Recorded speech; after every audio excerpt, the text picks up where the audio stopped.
This is Mission Control Houston, live from the International Space Station Flight Control Room here in Houston, Texas. Currently, the Orbit 2 team of flight controllers is on console, being led by NASA Flight Director Chris Dobbins. And the Orbit 2 team is responsible for executing today's spacewalk. Again, today's spacewalk is US Spacewalk 98. Serving as EV1 is NASA astronaut Anil Menon, and serving as EV2 is ESA, or European Space Agency astronaut Sophie Adenot.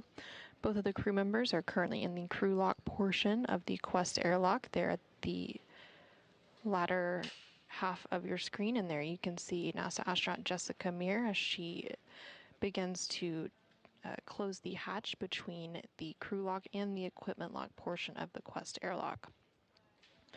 Once that hatch is closed, they will begin the depressurization process. That entire depressurization process takes about 30 minutes to complete. Currently, the crew lock and the equipment lock, as well as the rest of the International Space Station, are sitting at a pressure of about 14.7 psi, or pounds per square inch, which is similar to the pressure that we experience here on Earth. However, the EMUs, or the white spacesuits that the crew members wear to go out on a spacewalk, are at a pressure of about 4.3 psi. And then the crew lock will be depressed down to vacuum to match that of space. Once the depressurization process is complete, the crew members going out on today's spacewalk, again, NASA astronaut Anil Menon and ESA astronaut Sophie Adenot, will switch their spacesuits onto battery power, which will mark the official start of today's spacewalk. Again, today's spacewalk is expected to last about 6.5 hours. Airlock steps 76 and 77 are complete. You guys are go for 78. Copy and work.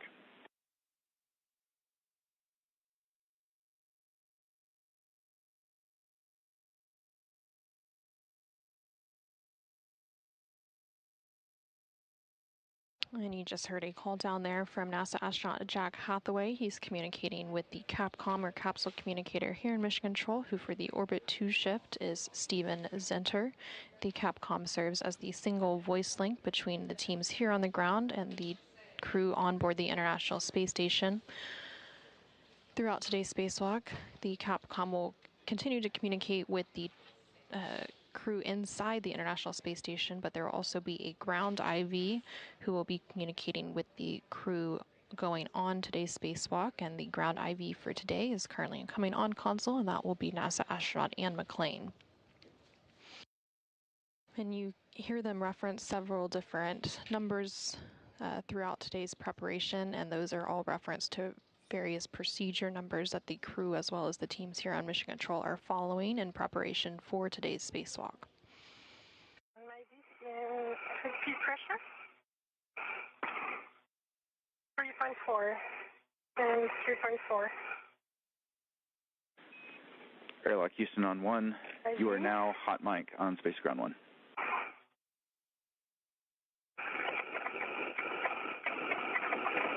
Copies, and we're just taking a quick look at switch configuration on EV2.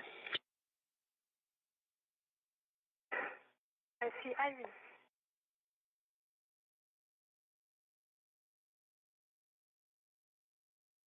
Yeah, Houston, we're just want to double check. We're seeing suit pressure on EV2 of 3.4. We were kind of expecting 4.2, but in IV that kind of makes sense that it slowly breathes down, and so that reading of 3.4 is good.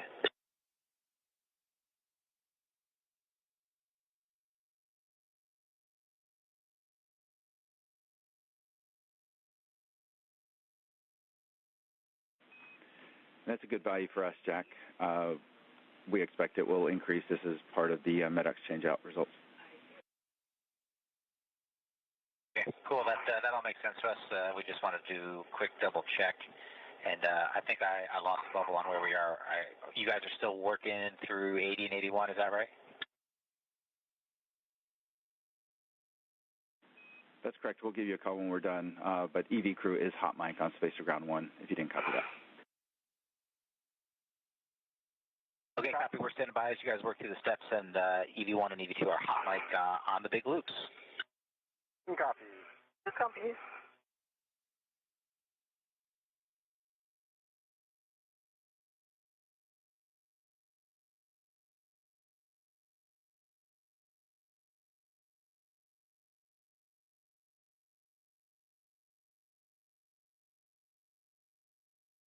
This is Mission Control Houston. You were hearing some communication there between NASA astronaut Jack Hathaway, who you can currently see in the center of your screen. He was speaking with the Capcom or capsule communicator here in Mission Control, who currently is Steven Zinter. They were referencing some pressure readings on the EV2 spacesuit. EV2 today is ESA, or European Space Agency astronaut Sophie Adenot. The EMU, or the Extravehicular Mobility Unit, which is the white spacesuit that the crews wear outside the International Space Station. We are ready for you to pick up in step 81 and subs. All right, we're going to work our way starting at 81.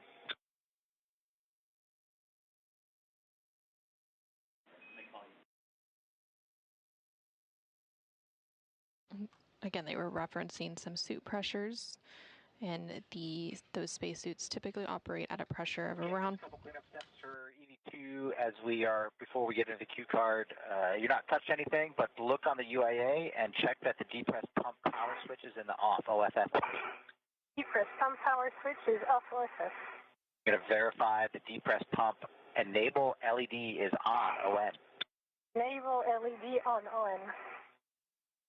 Houston Airlock, looking for your go in 84 to start the crew lock depress Q card.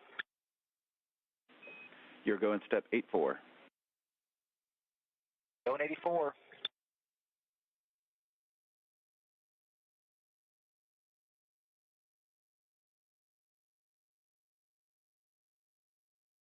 All right, Anil and Sophie, I'm on the crew lock depress Q card, step 1. So on the UIA, if you'll take that depress pump power switch to the on ON position. Depress pump power switch to on ON, done. All right, we're going to count 10 seconds as it spins up.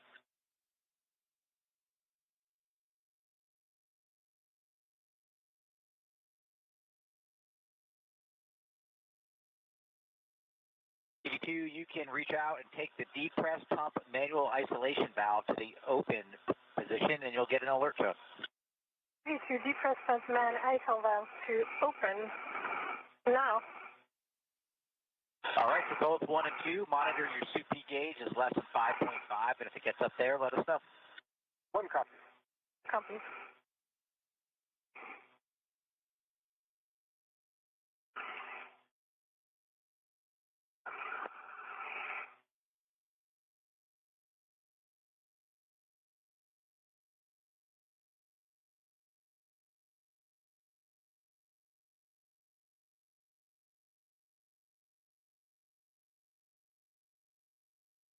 This is Mission Control Houston inside the International Space Station Flight Control Room, as teams continue to work through procedures for today's spacewalk, U.S. Spacewalk 98. The spacewalkers for today, NASA astronaut Anil Menon and ESA astronaut Sophie Adenot, are currently in the crew lock portion of the Quest airlock, and that depressurization process of the crew lock is currently underway.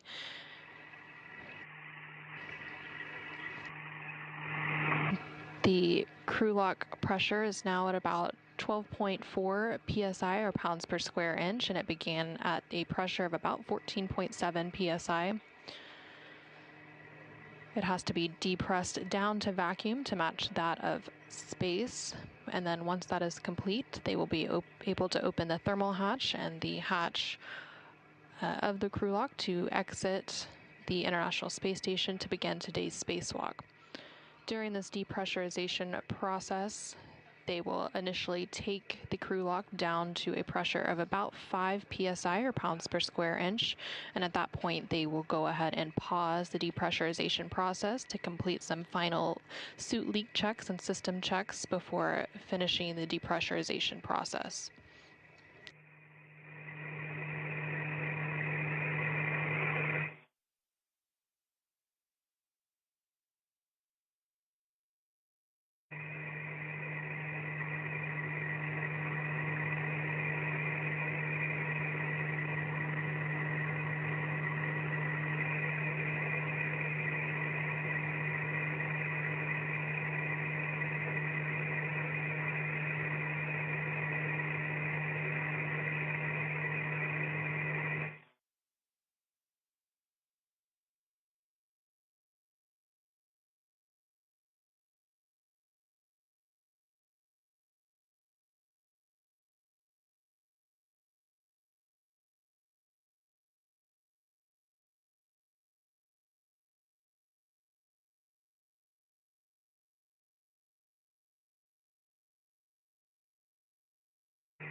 Decreasing our way through 10 psi on our way down to 5. 1, 2.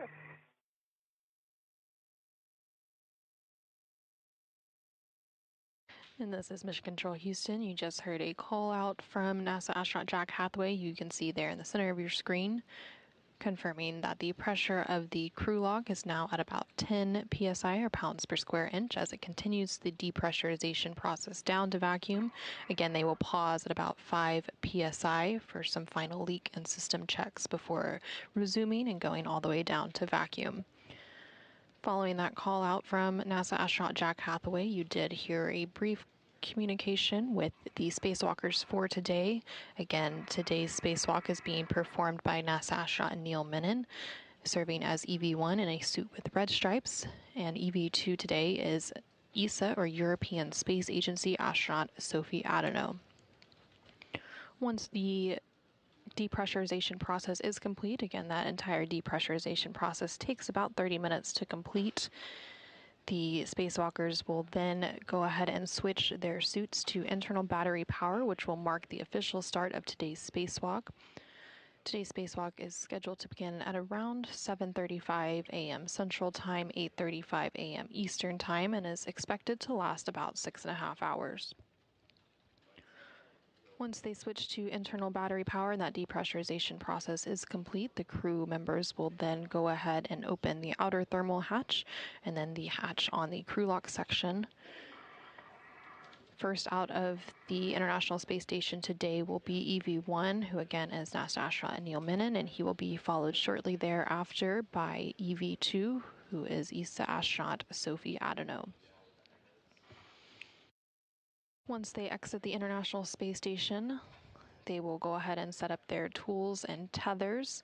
Again, they have 2 tethers that attach them to the International Space Station at a given time. They will also turn on their helmet cameras, or their HECAs, and they will begin setup for today's spacewalk. They will also complete what are known as buddy checks, which is where both Anil Menon and Sophie Adenot will basically be examining each other's suits and tethers to make sure that everything is in order before they begin to move away from the airlock.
This is Mission Control Houston. Again, we're continuing to provide coverage of U.S. Spacewalk 98.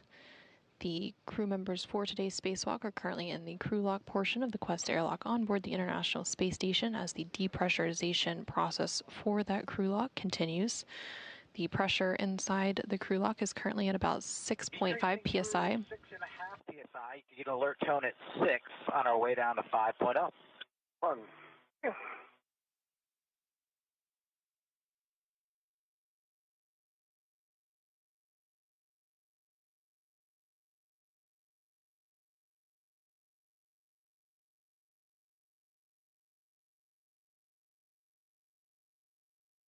And you just heard that confirmation there from NASA astronaut Jack Hathaway that we had passed that 6.5 psi or pounds per square inch inside the crew lock as it continues its depressurization down to about 5 psi.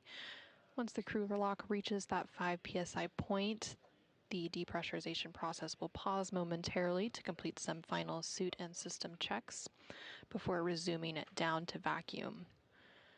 Throughout that depressurization process, you do hear periodic call-outs by the crew, and this is as they are following the procedures for that depressurization process. Various call-outs are required during the monitoring process, and you do hear confirmation coming from the spacewalkers inside the crew lock as NASA astronaut Jack Hathaway provides those call-outs for them.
We are approaching 5.0 psi EV2. If you'd reach out and take the depress pump manual isolation valve to the closed position, then expect an alert tone.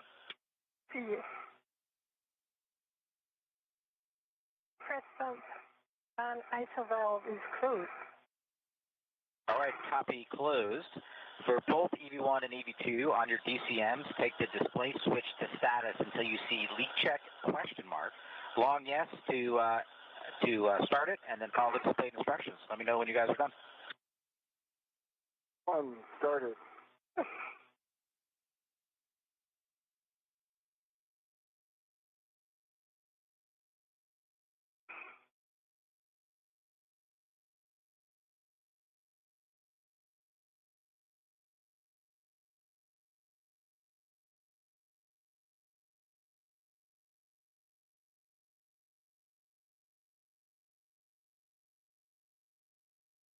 And this is Mission Control Houston. You just heard the call out there that the crew lock portion of the Quest airlock on the International Space Station is now at 5 psi or pounds per square inch.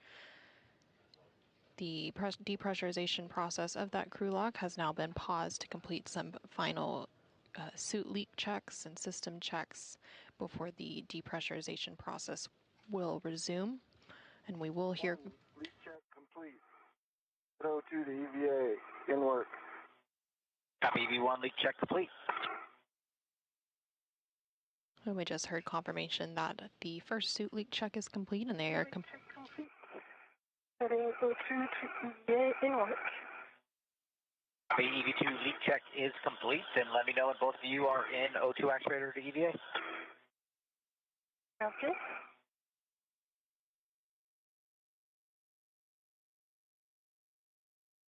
And we just heard confirmation there that we do have 2 good suit leak checks. So they will complete some final system checks here on the ground. Both EV1 and EV2 are O2 actuator to EVA. All right, Sophie, take the depress pump manual isolation valve to open. Expect an alert tone. In work.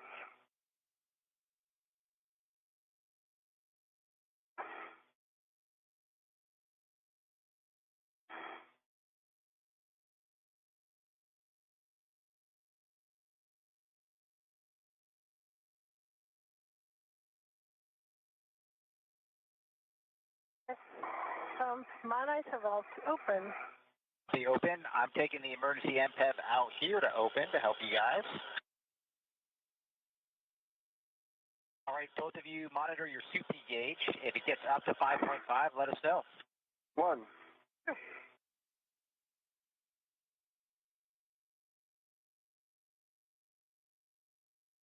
And this is Mission Control Houston. Following those suit leak checks and system checks at 5 psi, or pounds per square inch, inside the crew log, that depressurization process has now resumed. Again, this depressurization will take the crew log down to vacuum to match that of space. And at that point, the suits will be switched to battery power, which will mark the official start of today's spacewalk. Again, today's spacewalk is expected to last about 6.5 hours. As the crew works to complete the installation of a replacement space-to-ground, or SGANT antenna.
This is Mission Control Houston as the crew log depressurization process continues ahead of today's spacewalk. That crew log is now just under 3 psi, or pounds per square inch. Once it reaches about 2 psi, the crew will go ahead and complete some additional procedures related to the manual isolation valve, and they will also report initial tether configurations ahead of egress. And then the final depressurization will take place, bringing the crew log all the way down to vacuum.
We're passing 2.0 psi, EV2. You can reach out and take the depress pump manual isolation valve to the closed position.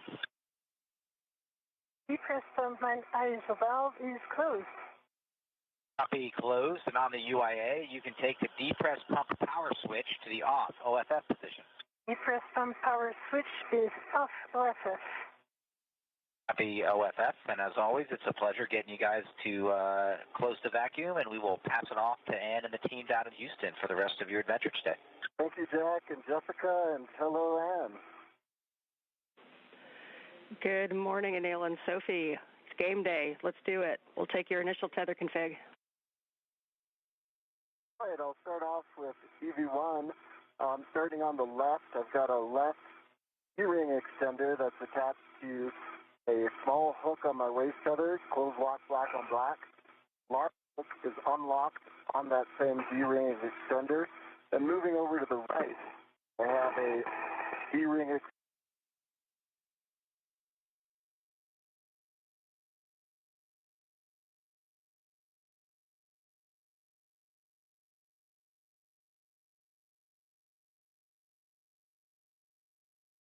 This is Mission Control Houston inside the International Space Station Flight Control Room, which you can see a live look inside that room there on your screen.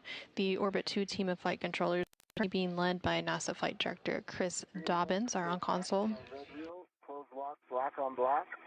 And then that anchor hook is on my MWF.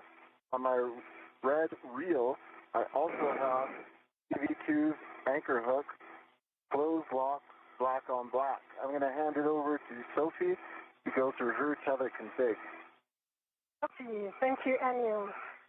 I'll start with my right side, right D-ring extender. I have a waist tether, which is also gate closed locked black on black, and the other hand is on my mini workstation. On this right D-ring extender, I also have the red hook, gate closed locked black on black. Going to the red reel, which is unlocked. On this red reel, I have the green hook. It closed locked black on black. The red reel also leads to the yellow hook. Gate closed locked black on black, which is on the green reel. This green reel is locked confirmed, and I see the anchor hook that is going to EV1's red, and I see it's gate closed, not black on black. On my left side, I have a steering extender with the small hook gate closed, but black on black, going to the airlock waist tether, and I see both large hook of the waist tether gate closed, not black and black, and the airlock waist tether small hook is gate closed, not black on black on the airlock D-ring extender that gives a good load path to station.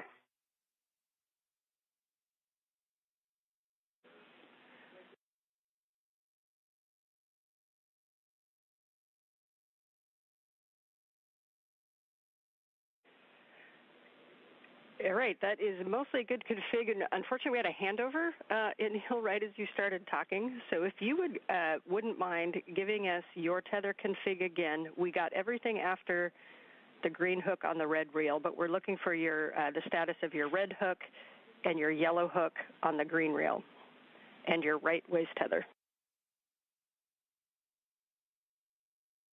Copy that. Right waist tether is on the right D-ring extender, small hook, close lock, black on black, and the large hook's on my MWF. And the red reel was unlocked. The yellow hook was on the green reel, close lock, black on black. Green hook was on the red reel, close lock, black on black. Green reel was unlocked, and then the anchor hook was on my MWF.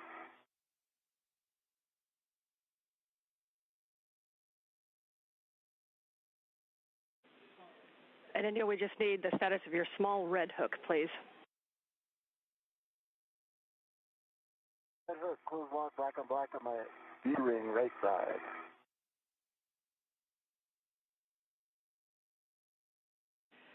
Okay, Neil, we appreciate the extra work there, and those are good tether configs.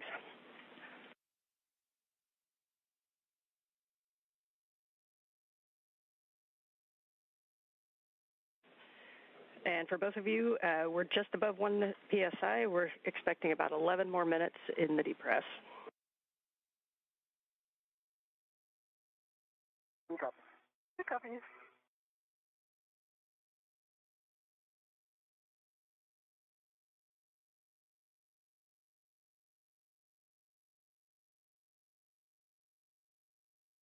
This is Mission Control Houston.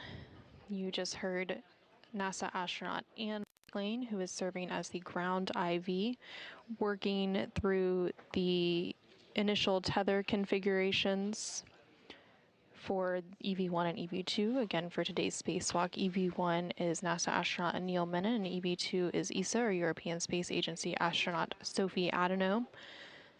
They reported those initial tether configurations ahead of egress, or exiting the Quest airlock of the International Space Station.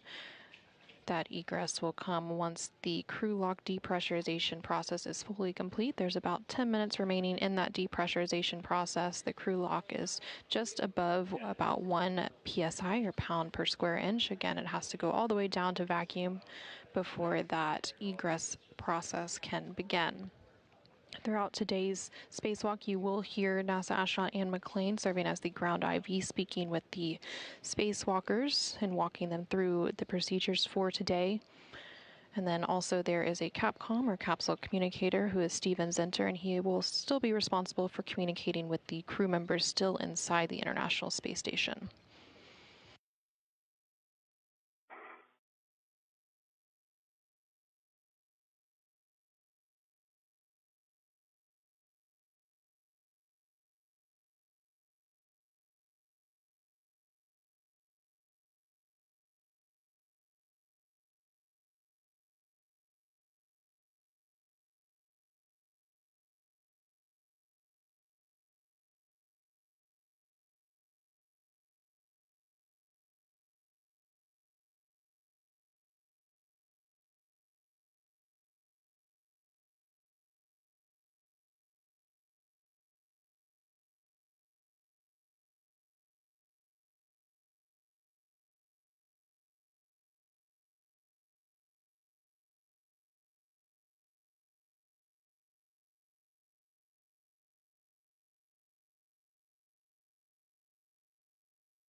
This is Mission Control Houston. You're currently seeing a live look inside the equipment lock portion of the Quest airlock, and there at the bottom portion of your screen you can see NASA astronaut Jessica Meir. Jessica, alongside NASA astronaut Jack Hathaway, are providing support for today's spacewalk from inside the International Space Station. Before the crew members for today's spacewalk, again, NASA astronaut Anil Menon and ESA astronaut Sophie Adenot were moved into the crew lock portion just beyond that hatchway you see there on your screen. Jessica and Jack assisted them with donning their suits, and as well as walking them through their pre-breathe procedures and various other preparation steps for today's spacewalk. Right now, the crew lock is continuing to be depressurized down to vacuum. It is currently sitting at about 0.75 psi, or pounds per square inch. Once it is all the way down to vacuum, the crew will then turn their suits on battery power, which will mark the official start of today's spacewalk. Again, today's spacewalk is the 283rd spacewalk, and it is the third spacewalk for this month and the sixth out of the International Space Station this year. The spacewalk today is expected to last about 6.5 hours, and the primary goal for today is to finish replacing the space-to-ground antenna, or SGANT, on the International Space Station's Z1 truss.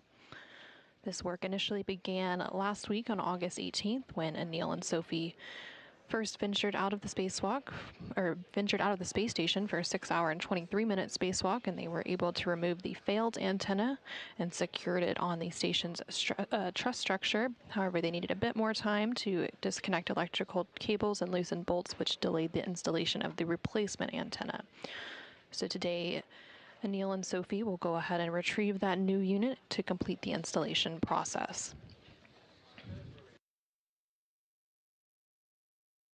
Once the crew lock depressurization process is complete, the spacewalkers will go ahead and open the outer thermal hatch and the hatch on the crew lock section and place their suits on internal battery power. They've been working through the depressurization process for about the last 25 minutes or so. The entire process takes about 30 minutes to complete. Again, the crew lock section is continuing to be depressurized down to vacuum. It's currently at about 0.65 psi or pounds per square inch. The pressure of the suits that the crew members wear for their spacewalk, or the extravehicular mobility units, which are those white spacesuits, sit at a pressure of about 4.3 psi. And the internal pressure of the International Space Station itself has a pressure of about 14.7 psi, which matches that of about what we experience here on Earth.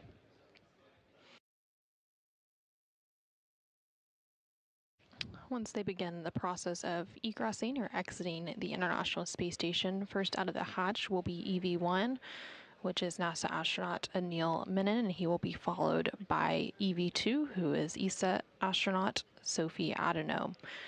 Anil, serving as EV-1, has the suit with the red stripes, and Sophie, serving as EV-2, is wearing an unmarked suit.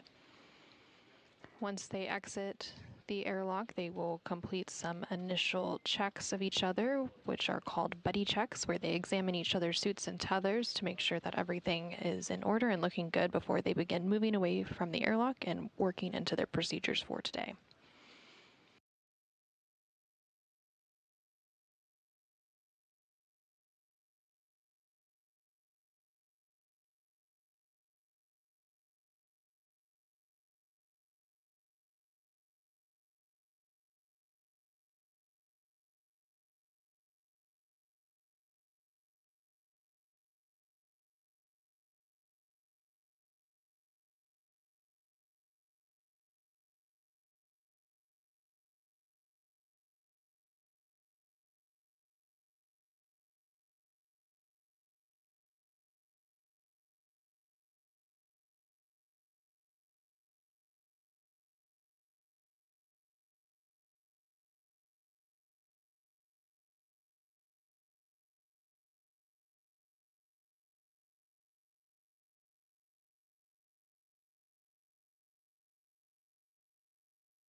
Anil and Sophie, we are estimate about 2 minutes left. One copy. Copy.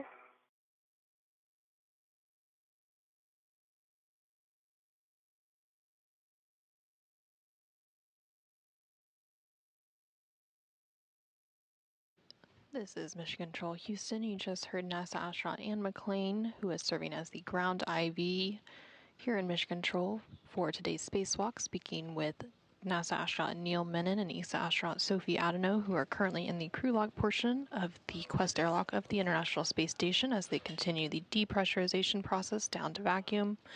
They reported that there's about 2 minutes remaining in that depressurization process. The crew lock right now is sitting at a pressure of about 0.5 psi. For today's spacewalk, again, the crew members will be installing a replacement SGANT, or space-to-ground antenna, on the International Space Station's Z1 truss. Last November, SGANT number 2 began experiencing periodic pointing issues during auto-track operations, basically meaning it wasn't properly gimbaling or orienting itself to communicate with NASA's Tracking and Data Relay Satellite System, or TDRS. And as a result, the flight control team switched operations to SGANT number 1, which continues to provide high-rate video, voice, and telemetry for controllers here in Houston and around the world.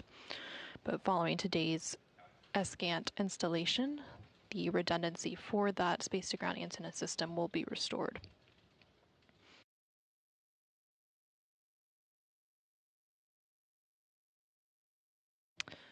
For a little bit of history, the very first space-to-ground antenna that was installed on the International Space Station C1 truss was carried into orbit on STS-92 in October of 2000. And the spare SGANT, or space-to-ground antenna, that is being installed today to replace the degraded antenna was delivered on the STS-127 mission in July of 2009. The faulty antenna that was removed and temporarily stowed outside the International Space Station last week. Okay, EV1, Anil, step 13. You can verify the EV hatch gauge is less than 0.6.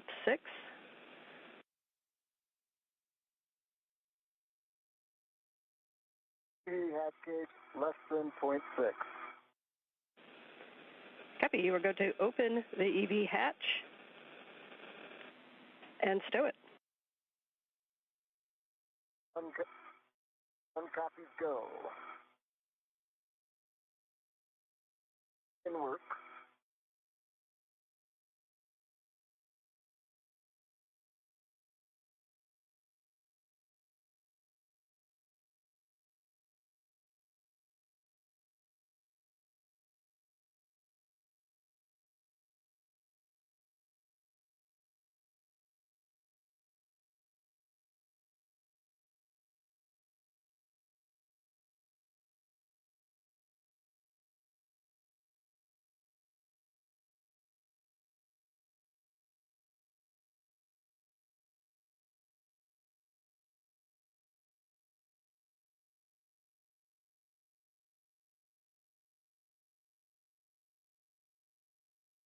Hatch is open and stowed. Copy. And for airlock, you can take the emergency MPEV to closed. Emergency MPEV is closed. Copy. Thanks. Okay, staggering switch throws, EV1 and 2. You can switch power to BAT and expect warning tone. Okay, 1 will go first. Yep. Power BAT. 2 in work. Power BAT. Copy for 1 and 2. You can now switch your display to Pro to verify functional display. 1 has a functional display. 2 functional display. Copy. Sophie, on the UIA, switch power EV1 and 2 to off OFF and check all 4 LEDs off OFF.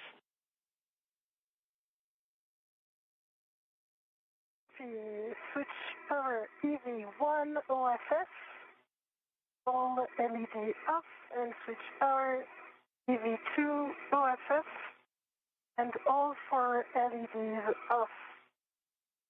Expected H2O is OFF on my DCM.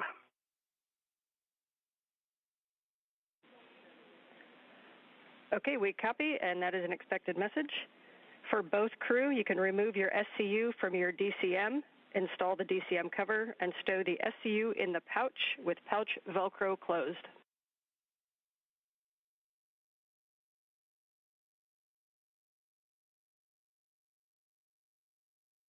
One copies in work. 2 copies in work.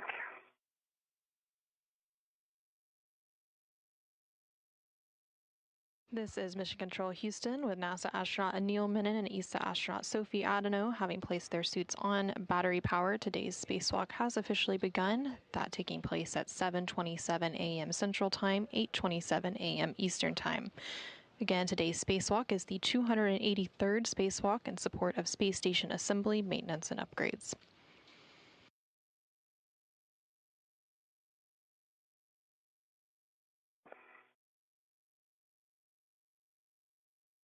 One stowed.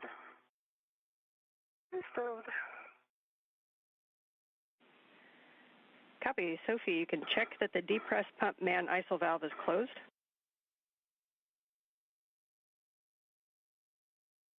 Depressed pump my ISO valve is closed. Copy for both crew. Take your temperature control valve to max hot, lowest numbers.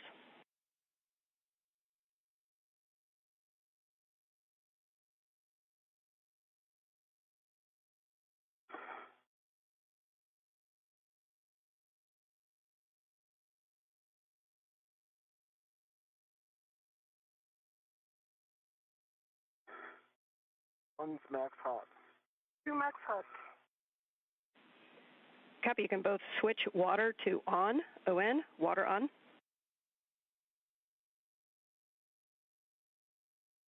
One water on. 2 water on OM. Check that your DCM is blank and your byte off. One blank byte off. 2 blank byte off. Copy. You can each set your temperature control valve as desired. And as you do so, just a reminder to report all TCV changes and best practice not to do large changes over 2.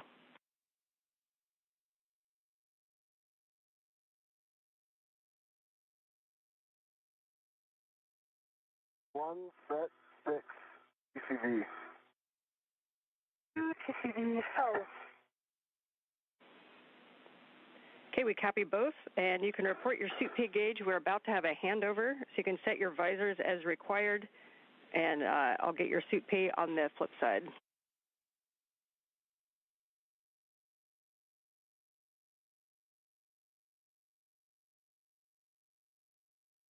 This is Mission Control Houston. We are currently in a brief but expected handover between tracking and data relay satellite system. We do expect to regain that communication with the International Space Station and the crew for today's spacewalk here shortly. You are continuing to hear some communication from the ground IV, which is Anne McLean. I see that your EMU TV is on, the one that's up high that we don't use. You can press that button if you reach it.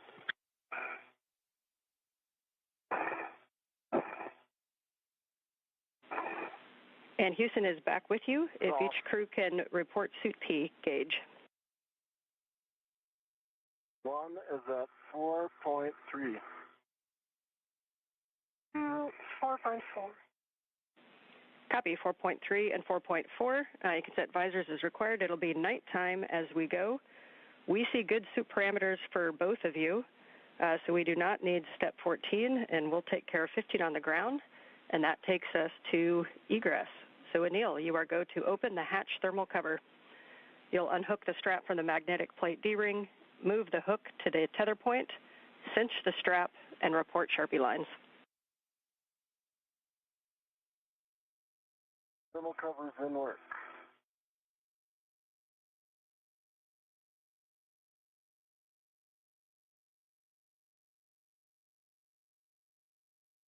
This is Mission Control Houston. Again, you're hearing communication from the ground IV here in Mission Control, who today is NASA astronaut Anne McLean. There on the upper portion of your screen. Thermal cover is attached to itself on the D-ring, and it's got 6 Sharpie lines. Copy 6 Sharpie lines. Anil, you are go to egress the airlock. Let's take the office outside. Sounds great, Anne. One's egressing. All right, and as you go out, your first step is going to be to attach your anchor hook on the forward airlock D-ring. Work.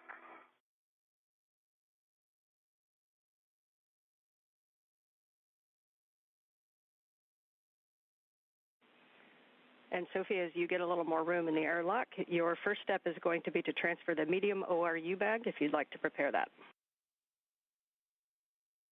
In work.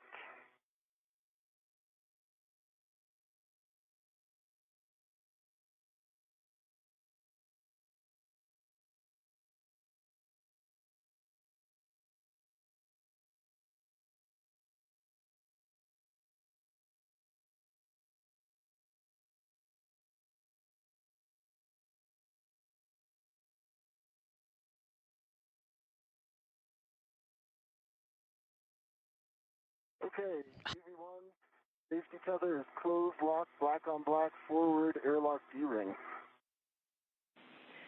Copy. You can take EV2's anchor hook to the aft D-ring. This is Mission Control Houston. You're now seeing a view outside of the International Space Station. EV1, who today is NASA astronaut Anil Menon, has opened the thermal cover and is making his way outside of the International Space Station. And he is attaching his anchor hook. And then following that attachment, EV2 will follow. Black on black to the aft D-ring. We both have good load paths. The EV2 to disconnect their waist tether when desired. Copy. I'll wait until I'm outside. Good words, Anil. You can now retrieve the ORU bag from Sophie and stow it on the airlock toolbox. And Sophie, just please report to us. You're ready. And just report to us if you're going to keep the large small ret on the bag or in the airlock. The large small bag will be placed on the airlock, but it's going to be Anil releasing it as soon as he has his own ret on it. Okay, I see the ORU bag. Okay. Bring it towards you. Got a hand on it. I'm searching for the handle. Okay. Got the handle. Copy. You've got the handle. It's still ready on the airlock.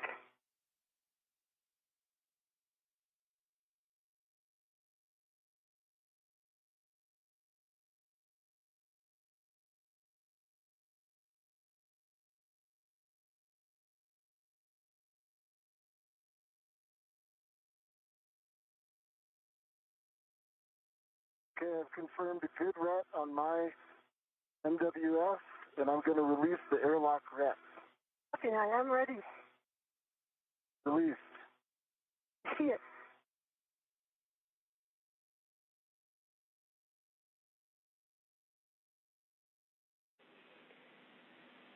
All right, nicely done. And Anil, as you go to stow that ORU bag on the airlock toolbox, Sophie, you can prepare crew lock bag 1. And what?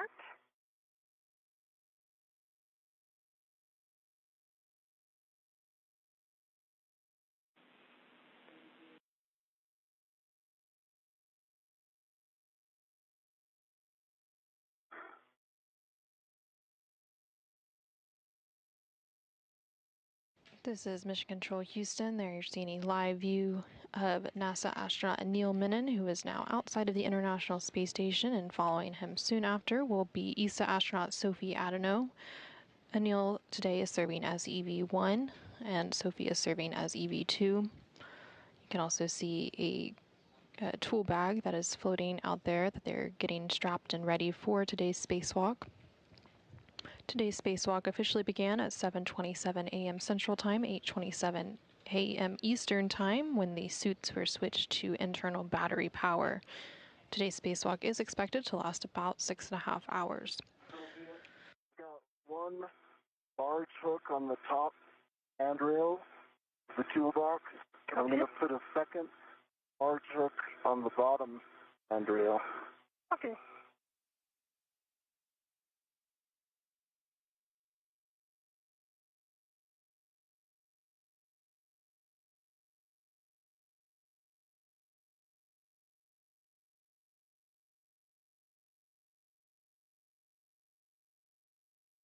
Okay, two hooks are down.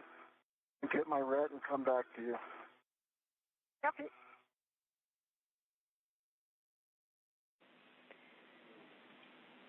And Sophie, you can hand out crew lock bag number 1. That's number 1 to Anil. Anil, you'll stow that on your BRT and report the status of the large small ret.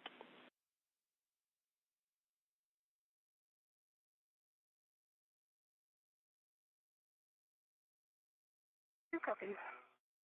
One copy.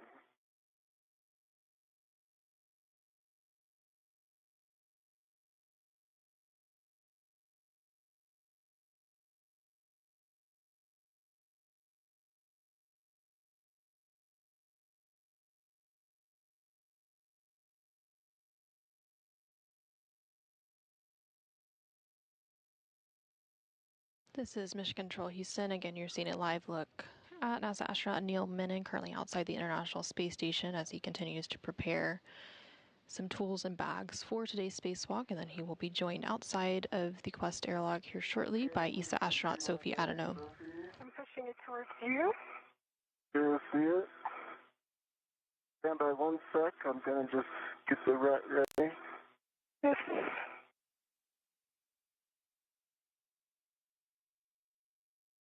And you can see that it is currently nighttime outside the International Space Station. So the space station does see 16 sunrises and sunsets per day. So the spacewalkers will be working in alternating light and darkness throughout today's spacewalk. Okay.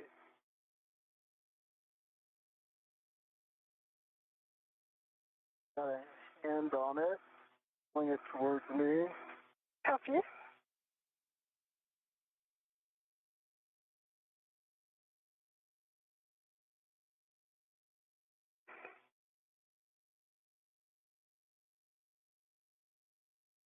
Houston, Sophie, TCV 3. Copy TCV 3 for Sophie. Okay, Sophie, I'm confirming a good ret to my VRT, so I'm releasing the ret U. Copy. Are you ready? And by 1.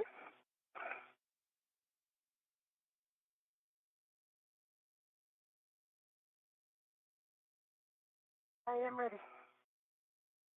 Okay.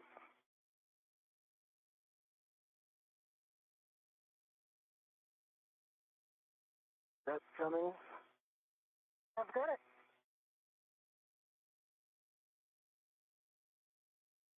Give me 30 seconds to put this on my VRT.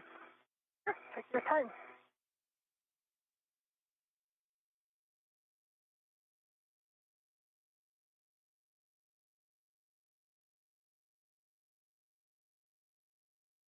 This is Mission Control Houston.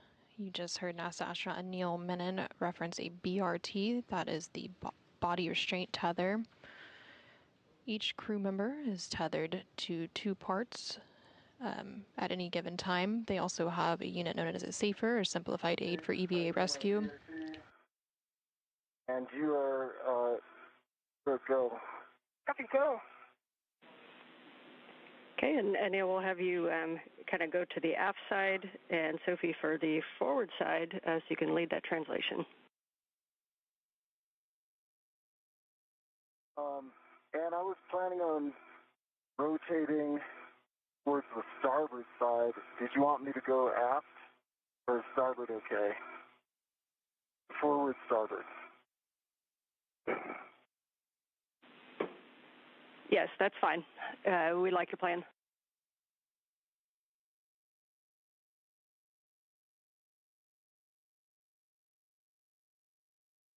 Coming out. I see you coming out. Safe room. Good, so.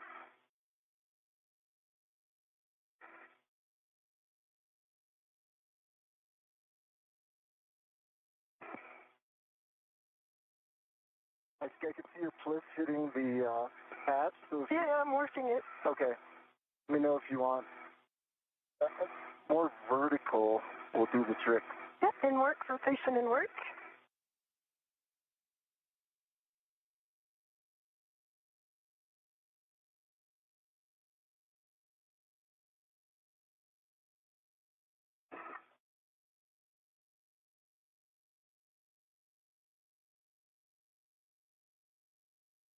This is Mission Control Houston. EV2, which today is ESA astronaut Sophie Adenot, is now making her way outside of the Quest airlock, and you can see And clean.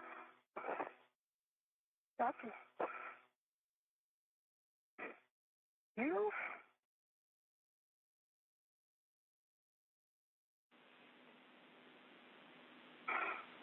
Good to see you guys out there. And when you're ready, you can turn on your HECAs. One HECA on.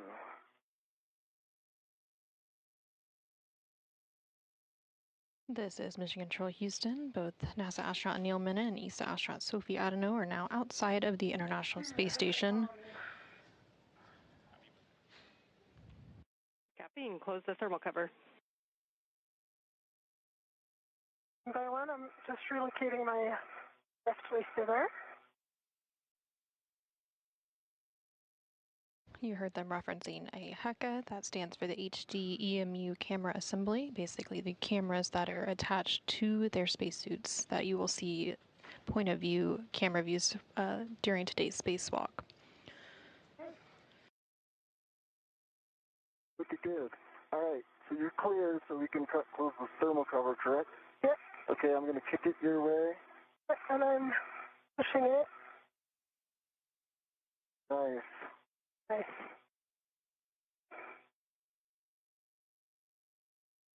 Thermal cover closed, Dan. Copy, thermal cover closed. You can position for buddy checks.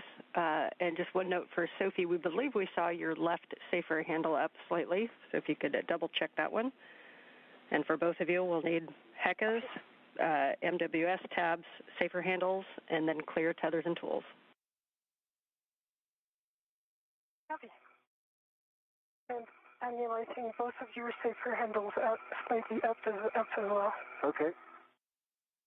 Just will take a moment and do a confirmation. We're still, I can see your right down. Okay, my left is down as well now. Give me a second to... Sure.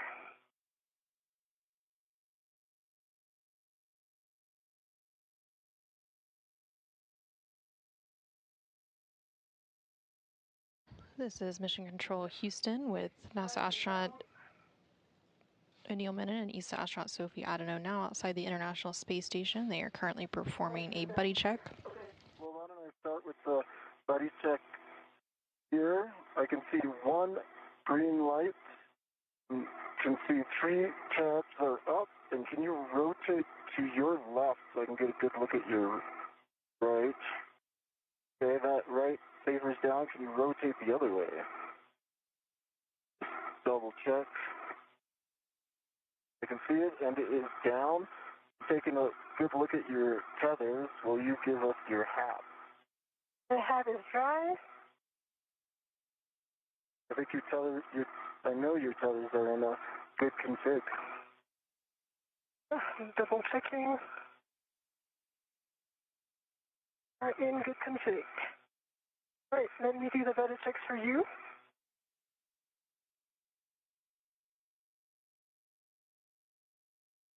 I see 3 tabs up. I see 2 safer handle down. Can you move slightly your PGT just so that I'm sure about the right one? Didn't work? And that's, no, there's 1 centimeter. You can push it down a tiny bit more.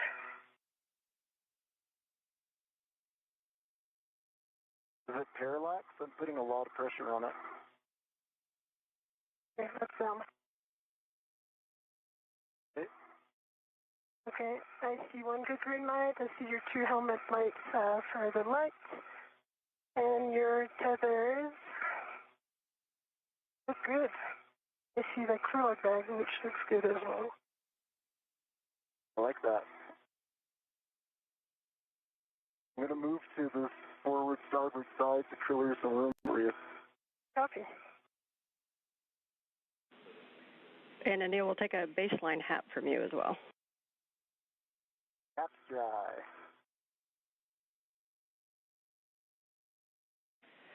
Okay, we see good buddy checks on both of you. So at this time, you are go to start translating. Sophie, you are going to lead the translation, and you're going to the port Cedar-Kurt. Anil, you're heading to S1 for the APFR setup. Okay, leading the translation. And as you do this translation, just keeping an eye on the tethers to make sure that they go where you want them to go.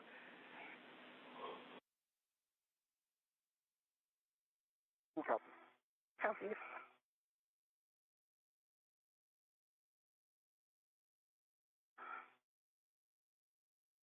This is Mission Control Houston. We did just hear confirmation that NASA astronaut Anil Menon and ESA astronaut Sophie Adenot have completed their buddy checks. During those buddy checks, each of the crew members examined the other one's suits and tethers to make sure that everything was in order before they began moving away from the airlock. They also reported on their baseline HAP status, and the HAP is the helmet absorption pad inside of their EMU, or the extravehicular mobility unit.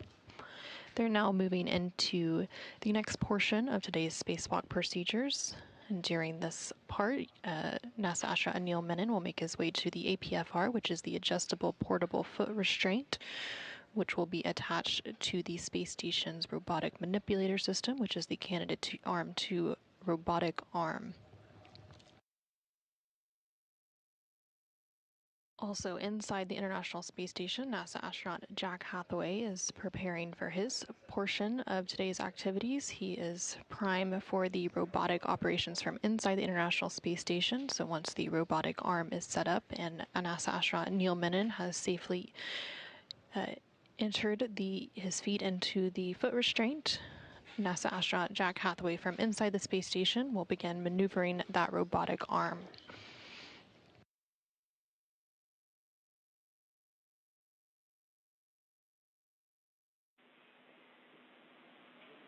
And a reminder to both of you as you approach Phase 1 to avoid inadvertent contact with the deployed TUS cable, zenith and nadir of the cedar rails. Copy, mindful of test cable. Copy.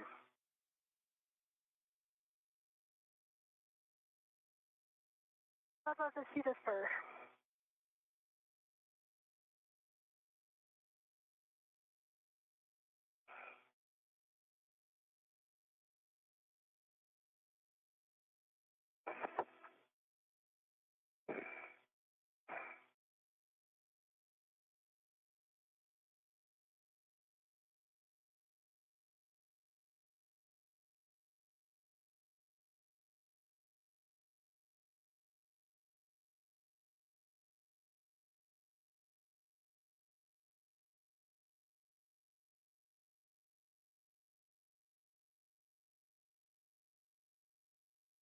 Time.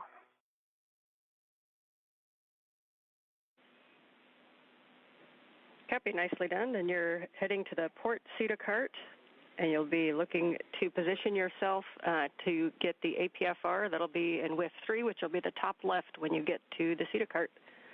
Anil, you know where you're going well.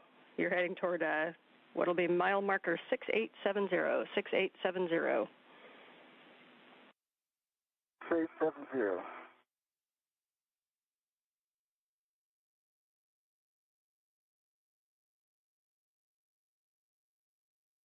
This is Mission Control Houston. There on your screen, you can see both ESA astronaut Sophie Adenot as well as NASA astronaut Anil Menon. Sophie is wearing the unmarked suit, serving as EV2 for today's spacewalk there on the left-hand side of your screen. And Anil is wearing the suit with the red stripes. He is on the right-hand side of your screen currently. Both of the crew members are currently translating on the International Space Station's truss structure. Sophie is currently translating to what is known as a port CETA cart. CETA stands for Crew and Equipment Translation Aid. They are working to retrieve the APFR, which stands for the Adjustable Portable Foot Restraint. I'd like to let you know we've got great camera views of you. Families are watching. Mission Control is very happy to see you both out there. Thanks, Ann. Good to know. Please give them a big hug from us. Have someone do it.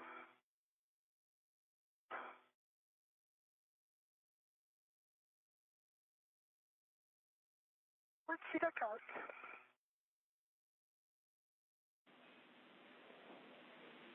Copy. You'll be retrieving the APFR from the port CETA cart with 3. Copy.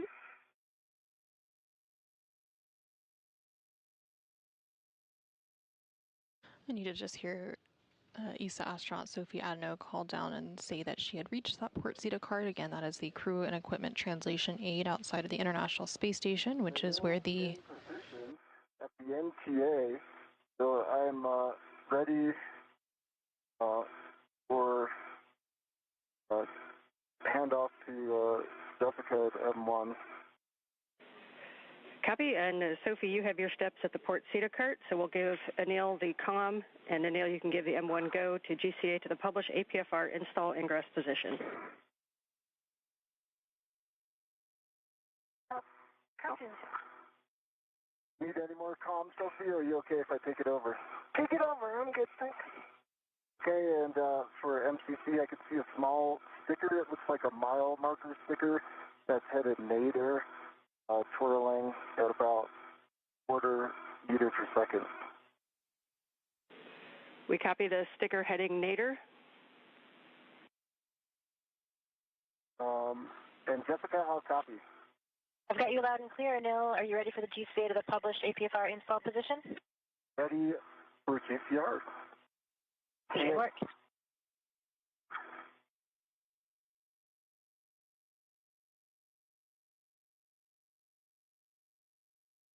And I know you've got good clearances, Jessica, but I've also got good clearances, and I'll keep you abreast. All right, we copy, Anil. You'll be helping with clearances. We're starting motion station aft in 3, 2, 1.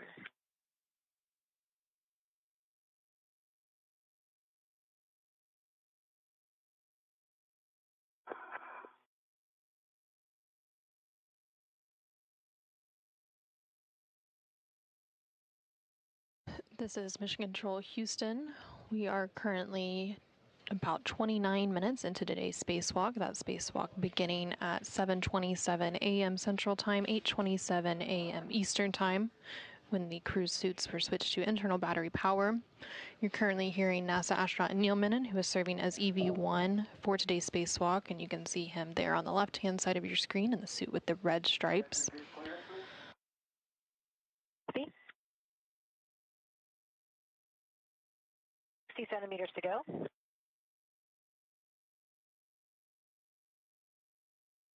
Centimeters remaining.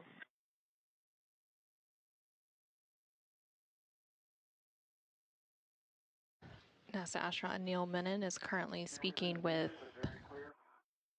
We're ramping out. We are at the published position. Will that work for you?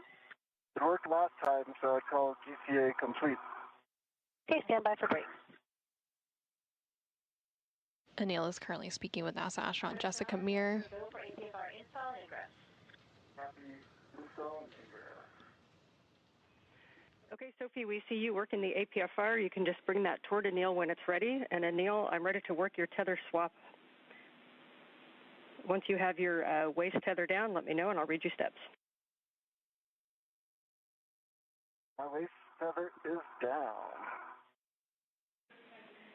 Copy. You can lock your green hook on your red reel. Okay, green hook is locked on my red reel. You can retrieve the yellow hook from the green reel and stow it on the SSRMS Lee tether point, checking gates and hooks.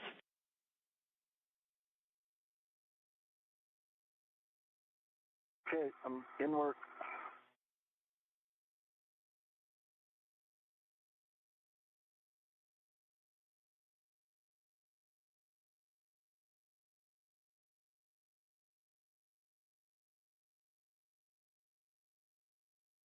This is Mission Control Houston. You're now seeing the helmet camera, which is the HECA, on NASA astronaut Anil Menon's spacesuit. We will see these views throughout today's spacewalk. They're providing some point-of-view visuals for each of today's spacewalkers. NASA astronaut Anil Menon is currently working alongside ESA astronaut Sophie Adenot as they prepare the SSRMS, which is the Space Station Robotic Manipulator System, which is also known as the Canadarm2 robotic arm. They will be working to install the adjustable portable foot restraint to that robotic arm. NASA astronaut Anil Menon is also currently working on some tether swaps, moving over to that space station robotic arm.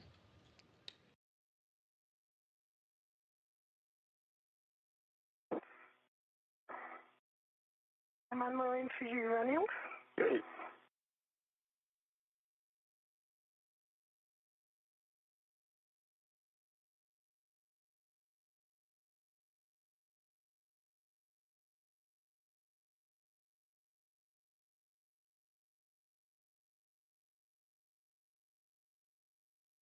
Okay, the Yellow hook is closed lock black on black on the lee handrail.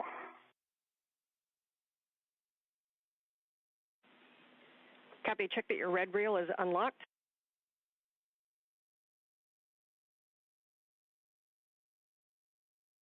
Red reel is unlocked. Copy. You can lock your green reel.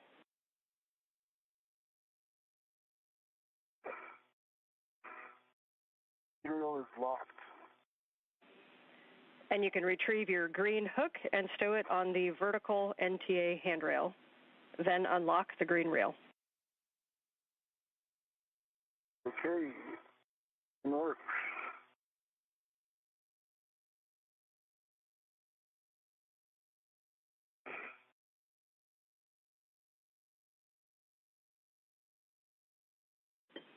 And Sophie, as Anil does that, if you want to look at the APFR, I can give you settings to confirm that we'll be using to install. Copy.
All right, green hook is on the NTA handrail and the green reel is unlocked.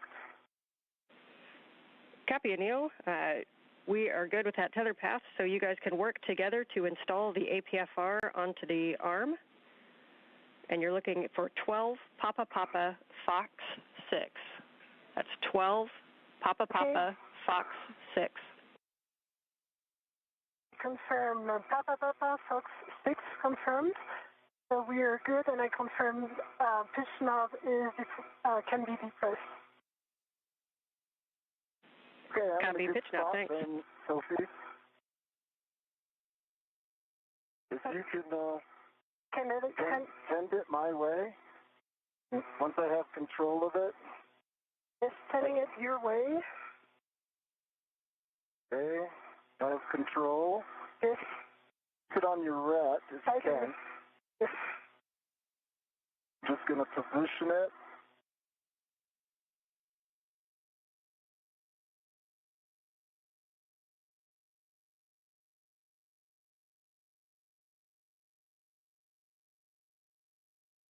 Almost there.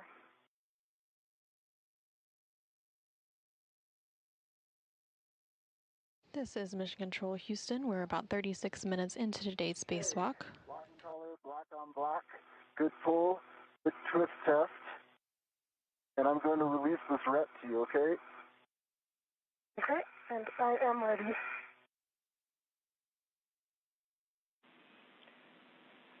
And then, Dale, I think you said it, but I might have missed it. Confirm the clocking of 12. Clocking of 12. Okay, that's a good config on the APFR. We copy your pull twist and your black on black. And so, Anil, you can get in position to ingress the APFR when you're ready. Okay, I'm moving to an ingress position.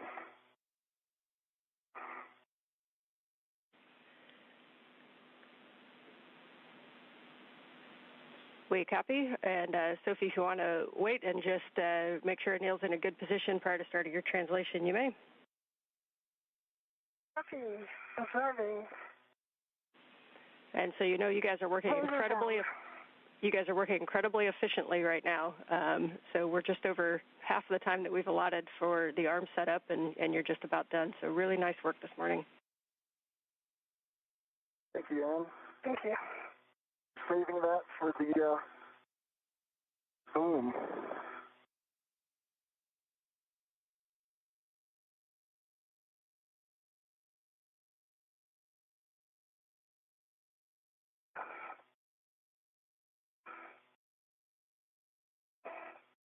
This is Mission Control Houston. We're about 38 minutes into today's spacewalk, which began at 7:27 a.m. Central Time, 8:27 a.m. Eastern Time. We're going to have you hold right there until Anil is at the back-off position so that we can get an extra set of eyes and make sure we're all in a good config. Copy, observing and standing by. The crew outside of the International Space Station for today's spacewalk are NASA astronaut Anil Menon, who you can see there on the left-hand side of your screen in the suit with the red stripes. He is joined by ESA astronaut Sophie Adenot, who has the unmarked suit as EV2. They recently completed the installation of the APFR into the SSRMS, which is the articulating portable foot restraint onto the space station's robotic arm. NASA astronaut Anil Menon is now working to ingress or attach his feet to that foot restraint on the robotic arm, and once that step is complete, then ESA astronaut Sophie Adenot will begin translation or movement to ESP-3, which is the external stowage platform 3 on the space station's truss. You're doing great, Anil. Thank you, Phil. I believe my tether is in front of my leg where I want it. Yeah, in front of your left leg. Okay.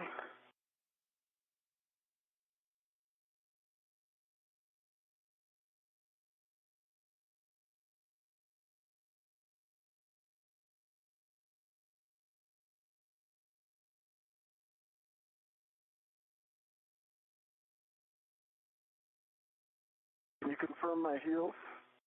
The left one is not in. Need to go inboard, yeah. Yeah, that feels good to me. No, the left one is not in. It isn't, okay. Yeah. Yeah, you're there. The left one is in. Let me just change body position to confirm the right one. Yes, the right one is in as well, so you're in great spot right now. Nice to have you here. Okay, Ann, I am in. So, ready for CA and next step. Copy, and Anil will take a baseline glove inspection and a HAP check, please. Cap dry. Gloves are nominal. Copy, and again, Soph will hold you there. Anil, you can give M1 go to GCA to the published APFR back-off position. All right, I'm setting my TCB to 4. And to M1, you are go to GCA to published back-off position. All right, we copy. Brakes are off. We're getting set up. And we copied EV1, TCV 4.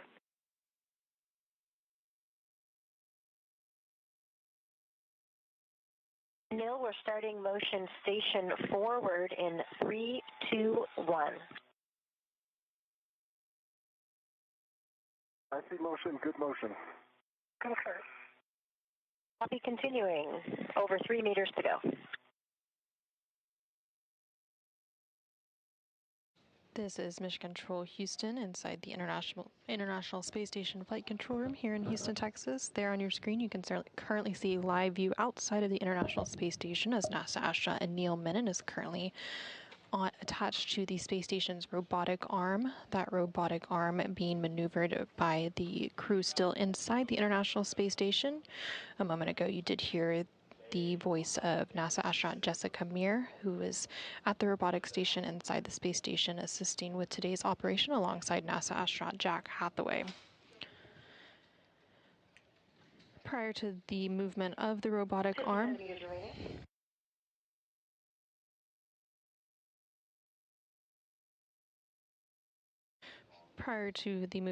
that robotic arm, NASA astronaut Anil Menon strapped his feet into an articulating portable foot restraint. Good to go. Once you're at the back-off Oh, position. looks good. Sorry.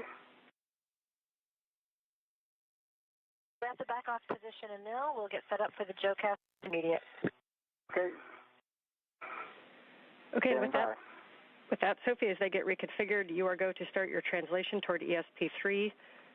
Reminder as a warning to avoid contact with grapple fixtures. That's on the that's zenith of the FSE. So at this time, you can translate starboard under the MT, and you'll be dropping your green hook on handrail 3217, which is just on the outboard edge of the starboard CETA cart. Copy 3217. Good number.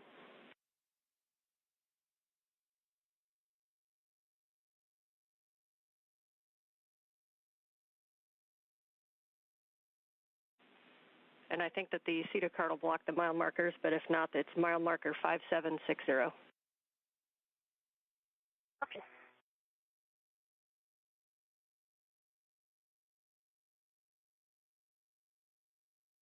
This is Mission Control Houston. We're now just over 43 minutes into today's spacewalk.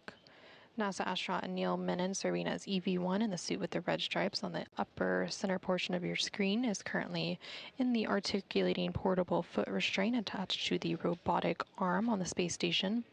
And ESA astronaut Sophie Adenot, there in the upper left corner of your screen, is translating on the International Space Station's truss structure over to ESP3, which is External Stowage Platform 3 on the Port 3 truss of the space station. Once they are at that location, they will then retrieve the spare SGANT, or space-to-ground antenna. We're currently...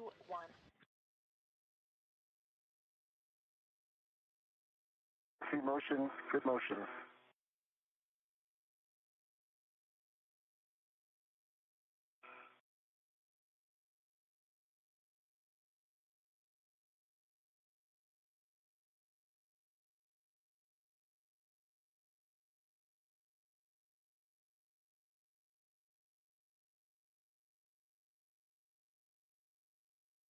This is Mission Control Houston. You can currently see a live look inside the International Space Station Flight Control Room. The Orbit 2 team of flight controllers is currently on console, being led by Flight Director Chris Dobbins for today's spacewalk.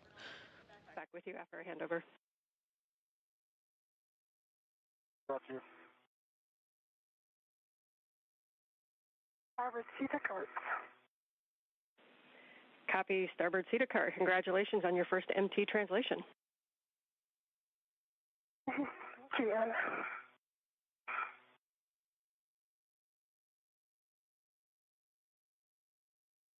3217 insight and inward for the Greenland.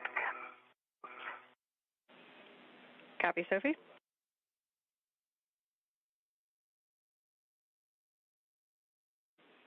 And as you put your green hook down, you can start to give a recon to your translation path. The diagonal beam that we've talked about is probably down there to your lower left. And again, if that doesn't look tenable, then you can always translate outboard more first. Copy.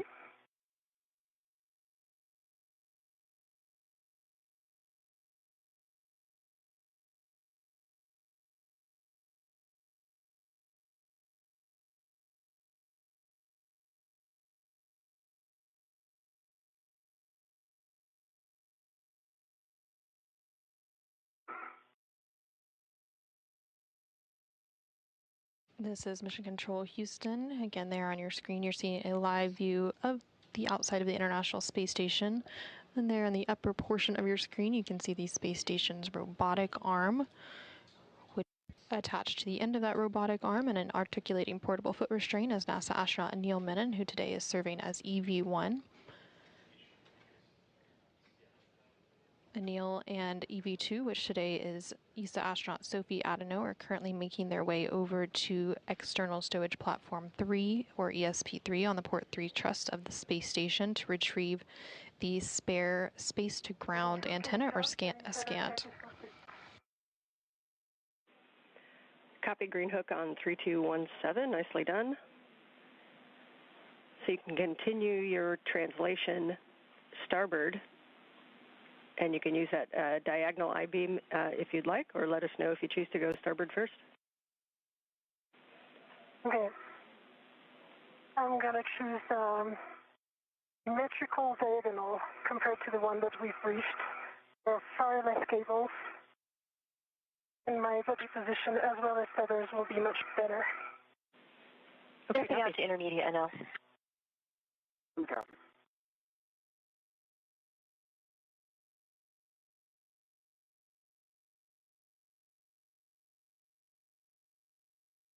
This is Mission Control Houston. You can currently see a view from the helmet camera of ESA astronaut Sophie Adenot as she continues her translation along the truss structure of the International Space Station over to the external stowage platform 3. Intermediate position, we're getting set up for the next maneuver.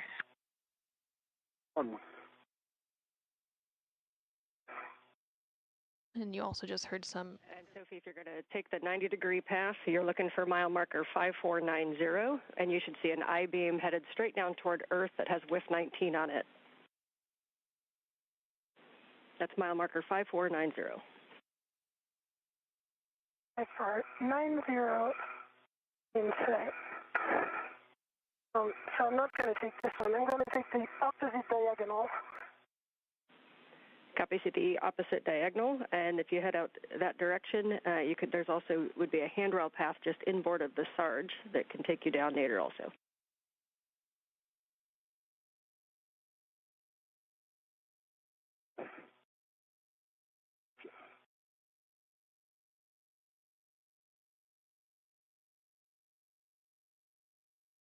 This is Mission Control Houston. Again, you're seeing a view from ESA astronaut Sophie Adenot's helmet camera as she continues to translate to the external stowage platform 3, where she will meet NASA astronaut Anil Menon to be able to retrieve the spare space-to-ground antenna, which will be installed later today on the Z1 truss as part of today's spacewalk objectives.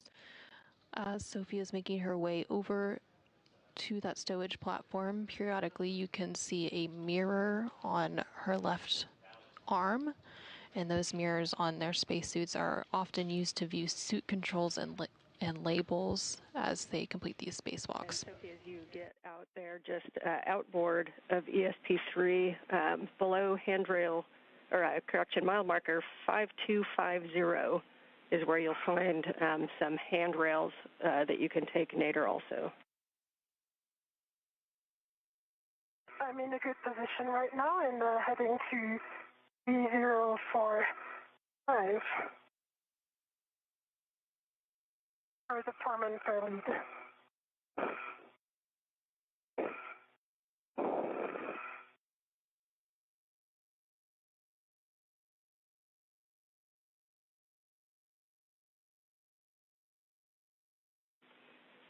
Copy, we see you. Nicely done.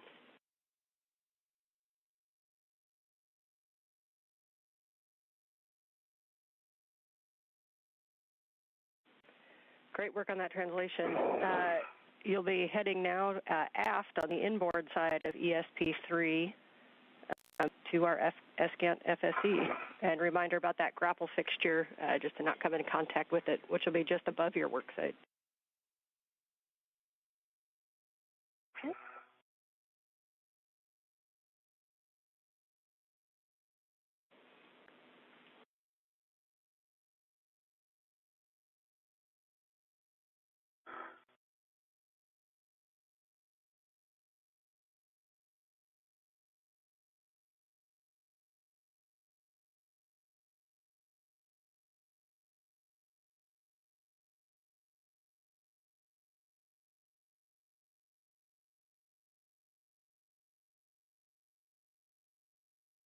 Anil, we're ready to take you to the ESP3 position. We're starting motion in 3, 2, 1.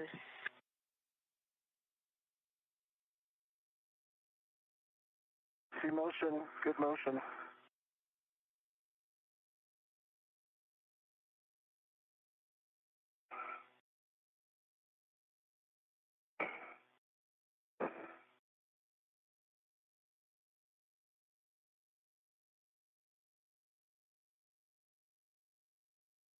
This is Mission Control Houston. We're just over 52 minutes into today's spacewalk, which officially began at 7:27 a.m. Central, 8:27 a.m. Eastern Time.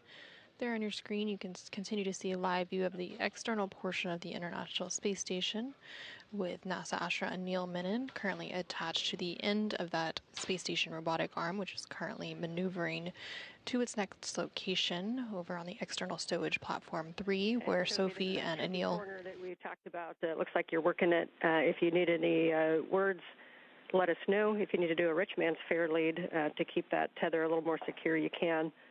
I know they don't loop around handrails as well as they do in the NBL.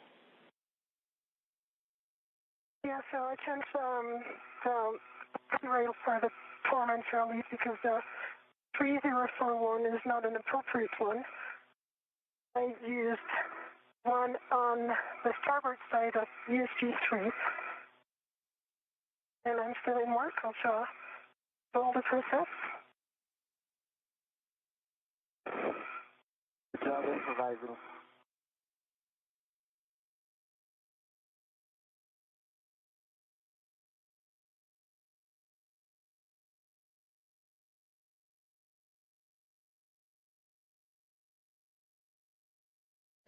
This is Mission Control Houston. There on your screen, you can see a side-by-side view of both of the spacewalkers' helmet cameras. So there on the left-hand side of your screen is the helmet camera of NASA astronaut Anil Menon, who today is serving as EV1. He is currently attached to the space station's robotic arm and with his feet attached to the articulating portable foot restraint as he makes his way over to ESP3, which is external stowage platform number 3, where both Anil and Sophie will be retrieving the spare SGANT, or space-to-ground antenna, for installation later today on today's spacewalk. On the right-hand side of your screen there, you can see the helmet camera for Sophie Adenot, who again is a European Space Agency astronaut who is serving as EV2 for today's spacewalk. Nice job working that corner.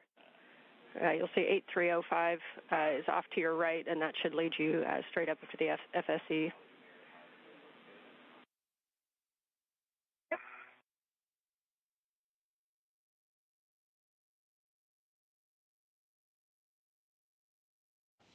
And again, you are going to continue to hear some communication between both of the spacewalkers as well as the team on the ground and the crew on board the International Space Station. So here on the ground IV will be the main person communicating. It's quite an adventure. Well, you're making it sound fun. You've got a lot of smiles down here when you get out there. Yes. All right. I'm on the FSE. It's a beautiful sight. Beautiful sight. And when you're ready to pause there, Sophie, you want to get in a good position where you can see Anil coming in and help us with clearances. And also, when you've stopped, we'll take a glove and a hat check, please. Okay. I've got So we're ramping out? Copy, ramping out.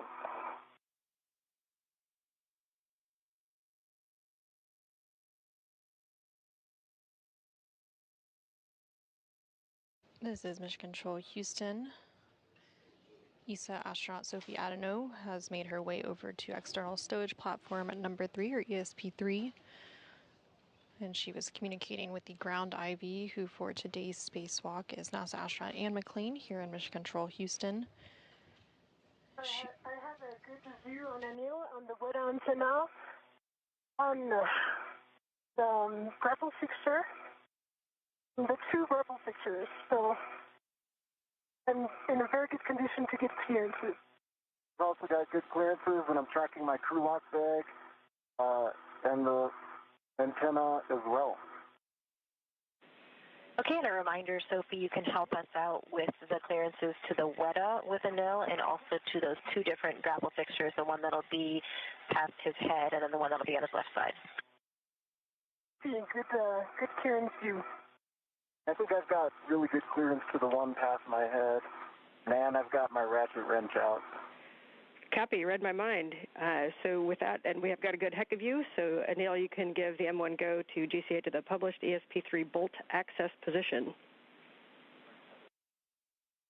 Okay, Jessica, your go to the published bolt access position. Okay, we copy, Anil. This is going to bring you body left, and I can see your crew lock bag just off to the left of your helmet there. Assume you've got eyes on that. Got eyes on it, Jessica. Thank you.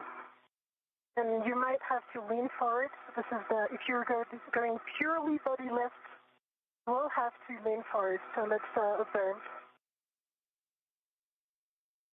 A lot of range forward. Okay, Anil, we're starting motion in 3, 2, 1.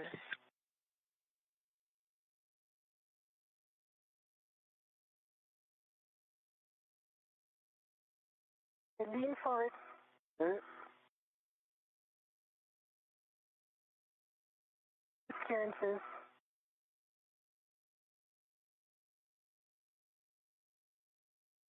Continue leaning forward. That's good. Body position. You watch my left shoulder, and I'll keep good distance from the new dish. The first thing is the bottom of your spacer, but it's good right now. So keep leaning. That's great. Okay.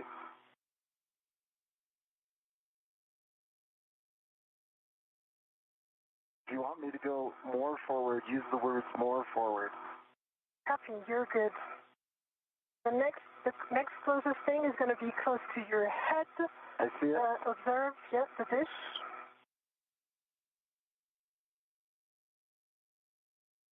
Clear the dish, Jessica. I've got a good foot clearance from the dish and good body motion.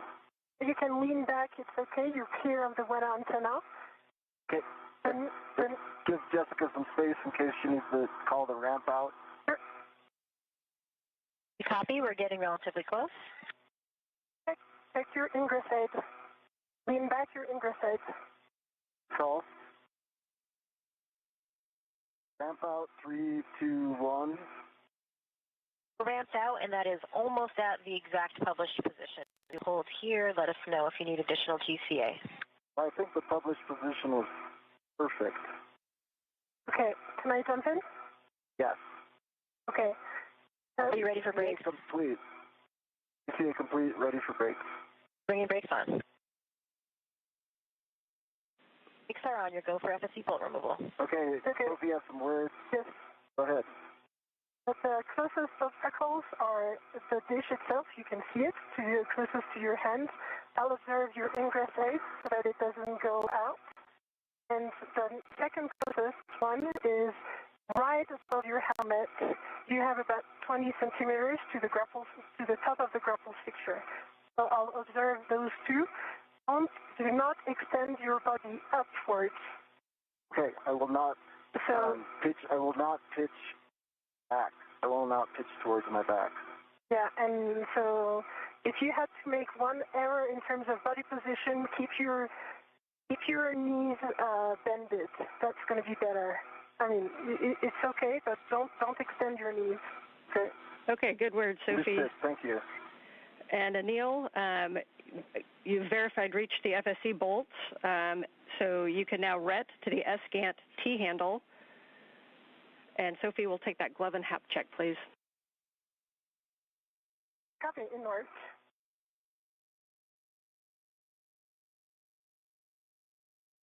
And I am ready to the SGANT T handle. Confirm good lock. Copy, you can open the bolt MLI flaps.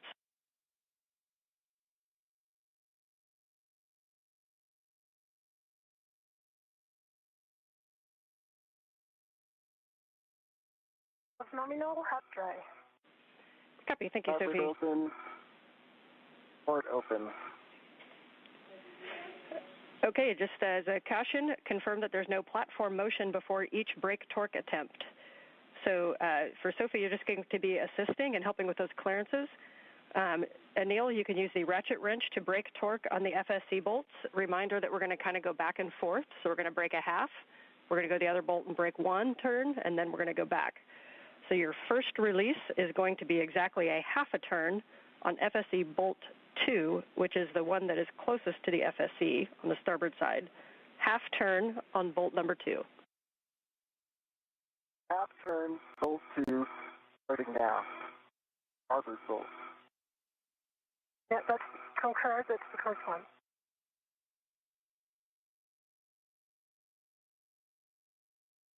This is Mission Control Houston. We're now 1 hour and 2 minutes into today's spacewalk. Both NASA astronaut Anil Menon and ESA astronaut Sophie Adenot have made their way over to ESP-3, which is External Stowage Platform 3, where the spare SGANT, or space-to-ground antenna, is stored. Your helmet is very close to the thing. If you're done with the torque braking, that's good, but then you're really very, very close to the FHIC. To the grapple fixture, sorry. Thank you. Half turn, Albert bolt, felt a significant decrease in running torque with that half turn. Copy, good words, we're happy with that. You're going to release bolt number 1, exactly 1 turn. Bolt number 1, which is the port bolt, the other one. The bolt, 1 turn. Sophie, I'm going to get into position to turn it. You tell me if I'll ask you for your feedback. You tell me if I'm in a good position. For this bolt, it's okay. We're in good position.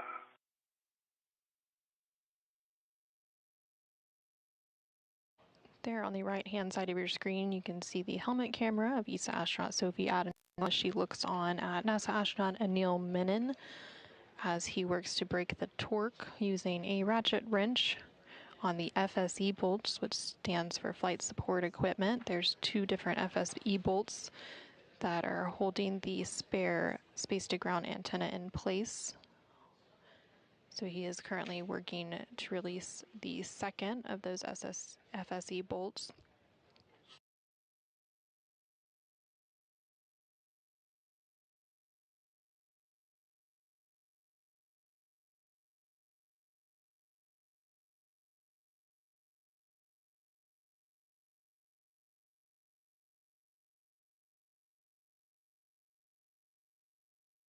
On turn, bolt 1, port bolt, significant decrease in running torque after the first half turn.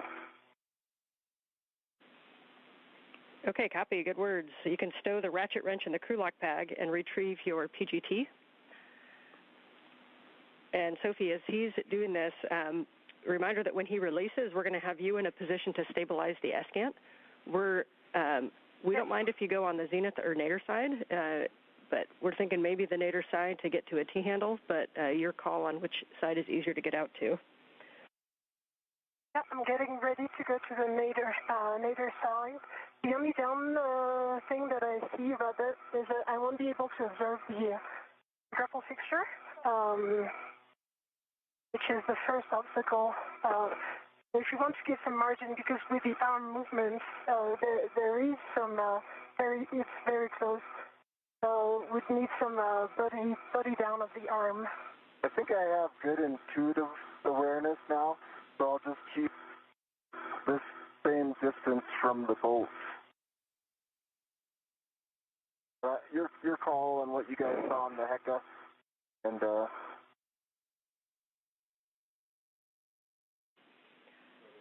Anil, we concur. Thank you.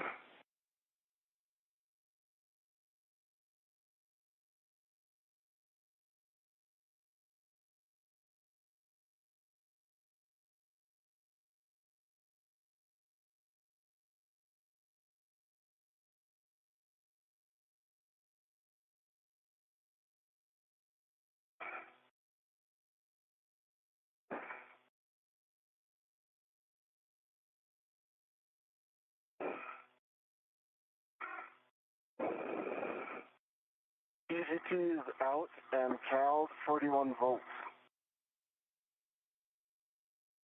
I am in good body position for stabilizing the SGANT antenna. Okay, Neil, your settings are Bravo 7 counter 2, Bravo 7 counter 2.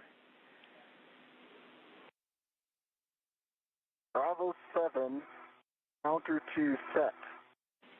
You'll be releasing SGANT number 2, bolt number 2, the closest to the FSC. Expect 27 to 35 turns to fully release. Bolt 2, closest to the FSC, starboard bolt. Expecting 27 to 35.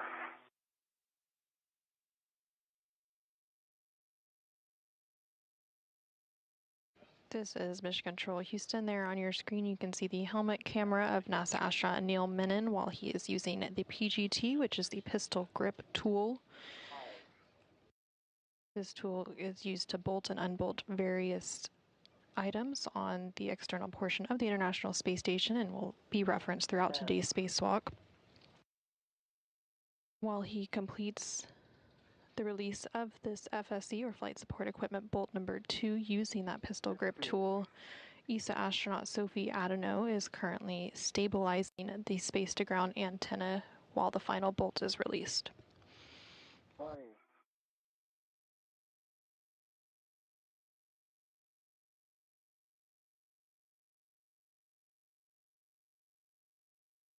25.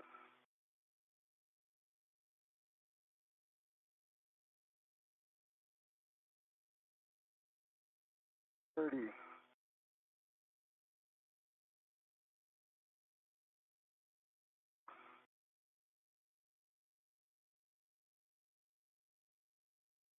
33.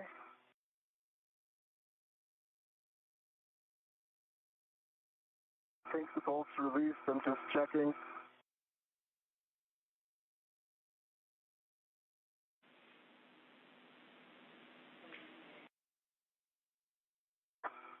Okay, bolt releases to a hard stop, correct? NA firm, yeah, we don't expect it to pop out. It's just to the hard stop. So we agree with you that that one is released. For Sophie, you'll be stabilizing the SGANT while Anil releases the final bolt. For Anil, this is a good time to check because you'll have, before your translation, or correction, your arm maneuvers. So if you need to adjust your TCV, visors, heaters, making sure your ingress aid is tucked in. And we'll take a glove and a half check. Okay, in work, Ann.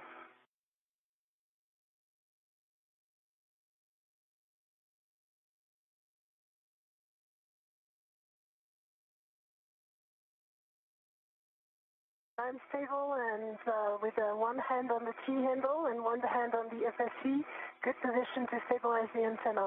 The one thing I cannot offer right now is clearances for Anil, the weather antenna.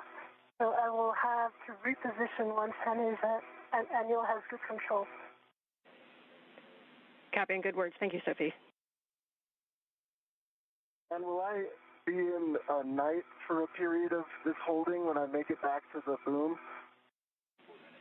You have about 30 minutes, just under 30 minutes to a night pass.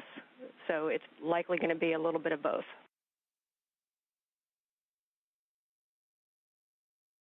Trying to determine whether to put on my glove heaters or not. I think I'll leave them off. Okay, we copy. All right, I'm in a good spot, and TCV unchanged at 4, ingress aid tucked, gloves nominal, and the visor is down. Copy and HAP check. HAP is dry. Copy. This time, Sophie can give Anil the go to release the final bolt. Same settings, Bravo 7, counter 2, expecting again 27 to 35 turns. Anil, stand by. Your left paper handle is up.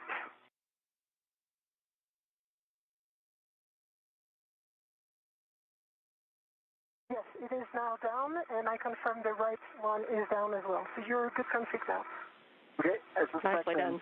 Doing that when I'm touching the BRT shoulder joint. Okay. Let's just keep an eye on it. I'll keep an eye. Don't worry. Got you.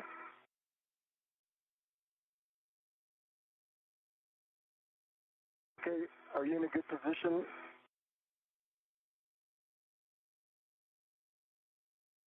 I am in a good position. You are go to release the bolt. Copy, go. We concur.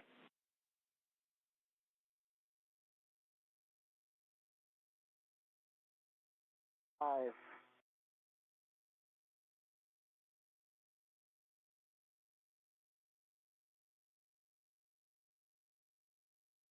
10.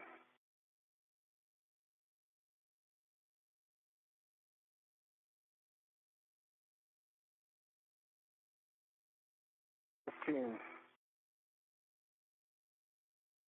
This is Mission Control Houston.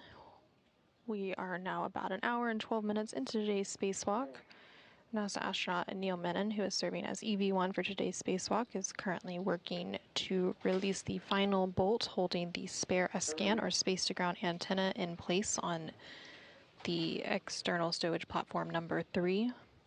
Once that bolt is released, they will be able to go ahead and relocate that spare antenna to its new permanent home on the Z1 truss of the International Space Station. Copy, Bolt 1 is released. You can stow your PGT.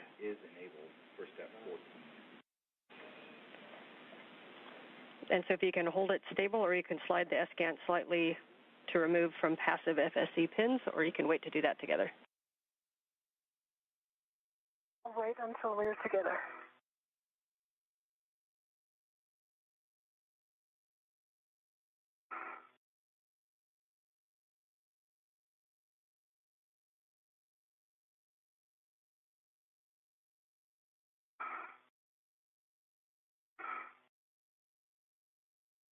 Okay, PGT is stowed. Got a hand on the SGANT. Have control of the SGANT. Copy, you can slide it slightly toward you to remove from the passive FSE pins. You ready, Sophie, for this? I am ready. Okay. I felt it slide off the pin. It is released from the FSE. That's a beautiful sight. You can see the rear plate is clear. Is clear, confirmed. Copy, rear plate is clear. Do you have controls? Okay, Sophie, you can get it back into position to maintain clearances. Okay, in work. And we heard that the rear plate is clear of the FSE, and it will maintain positive control. And when you guys are ready, you can give M1 the go to GCA to the published ESP3 backoff position.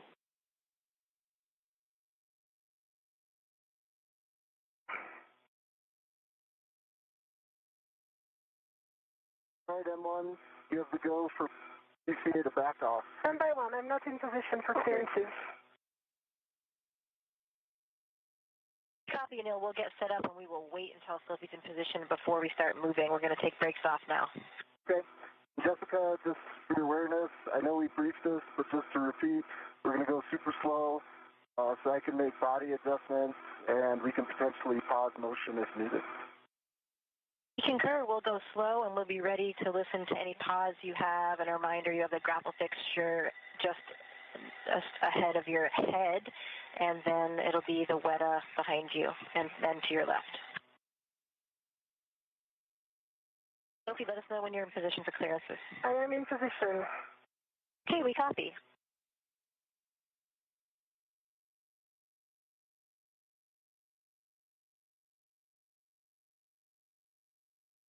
Okay, Anil and Sophie, we're starting motion in 3, 2, 1. So we'll be going back to the position you started in.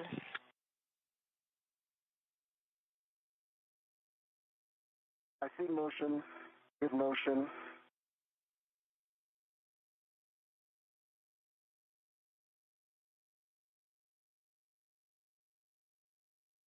Continue leaning forward. That's great.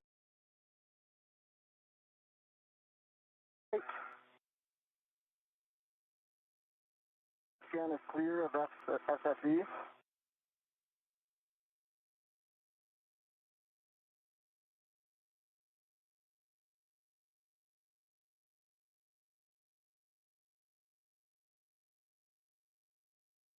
You're good on clearances. Continue leaning forward like this. Okay.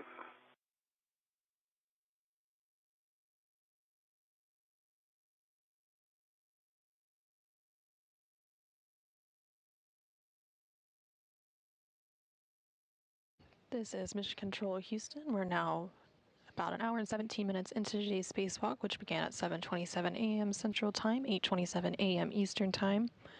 You can currently see live view outside of the International Space Station of NASA astronaut Anil Menon. You can have whatever body position it will work. Okay, I've got a good solid body position, left hand on agate, right hand choked up on the key handle, feeling stable. Okay. We're getting close to our final position here. Copy.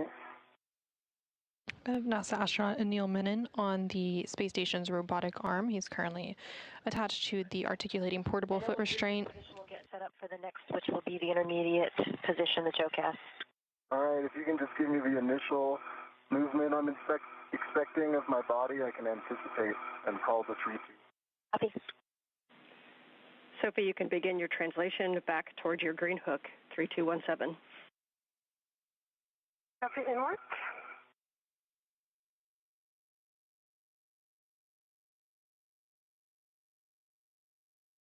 Again, this is Mission Control Houston. NASA astronaut Anil Menon currently in the robotic arm. That will want you to call us when you are at your green hook location, and also when you're passing the NTA where Anil's green hook is located for coordination. And she has started her translation, so Anil, when you're ready, you can give M1 the go to maneuvers to the intermediate through the Z1 back-off position.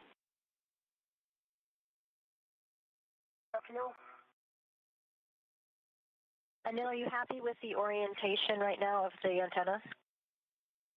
Yeah, I would prefer to reorient it with Sophie's help. It's got a lot of mass, so I think that's the best location to rotate it.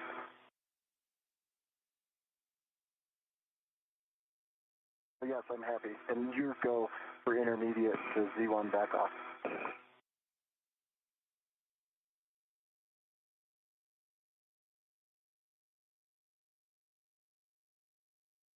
This is Mission Control Houston. NASA astronaut Anil Menon on the robotic arm is currently being maneuvered over to the Z1 truss, and he is carrying the spare SGANT, or space-to-ground antenna. And the view you see now is of the helmet camera of ESA astronaut Sophie Adenot, who is also translating over to that Z1 truss location where the spare SGANT antenna will be installed.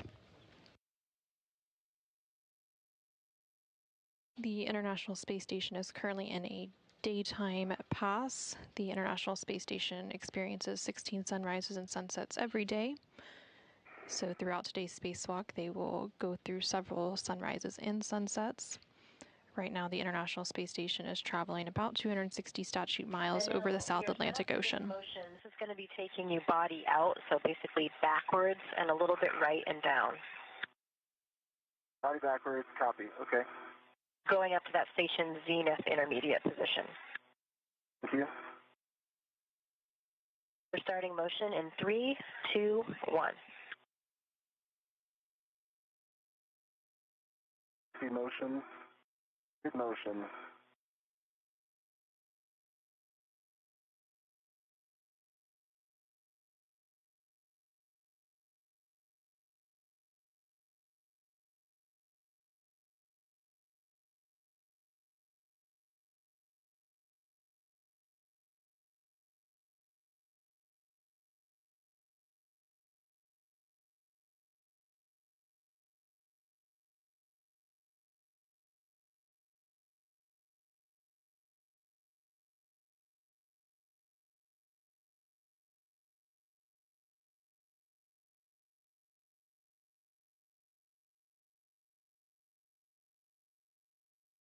Arriving at my green hook location. Copy, Sophie.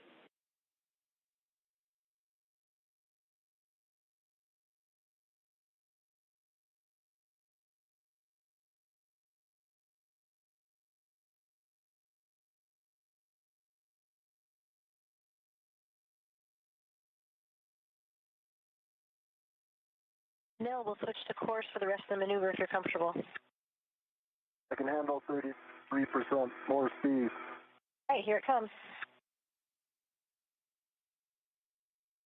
Now we're talking.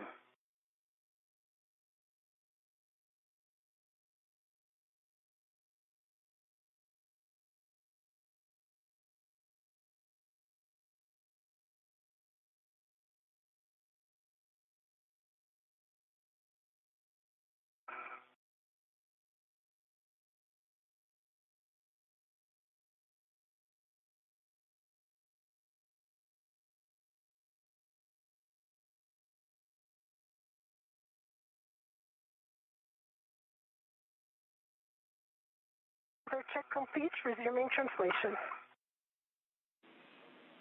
Copy, Sophie.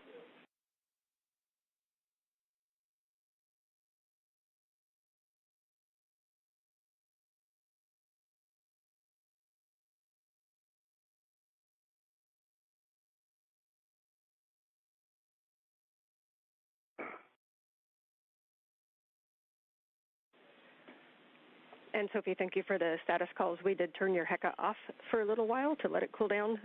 So if you just let us know when you're passing the NTA.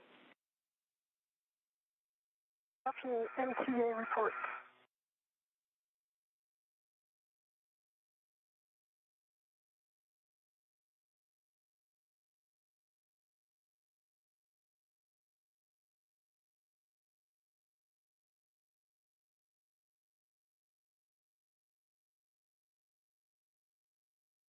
This is Mission Control Houston. We're now an hour and 23 minutes into today's spacewalk.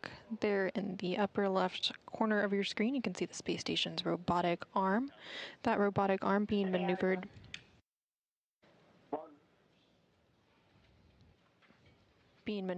by the crew on board the International Space Station, which is why you can hear the voice of NASA astronaut Jessica Meir from inside the space station, providing updates on the robotic arm's position and speed.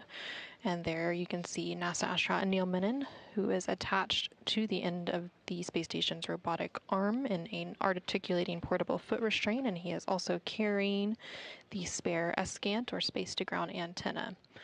The spare SGANT began over at the ESP-3, or External Stowage Platform 3, which was on the Port 3 truss of the International Space Station.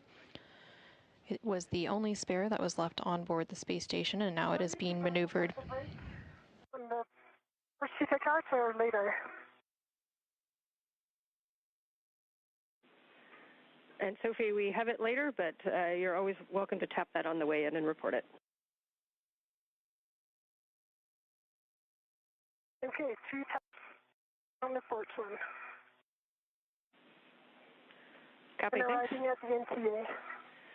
Copy, and we've got a good camera view of you, so you'll keep moving inboard and go down the cedar rail. Reminder, the cedar rail is at mile marker 7200, and you're going to go retrieve the ORU bag from the airlock toolboxes.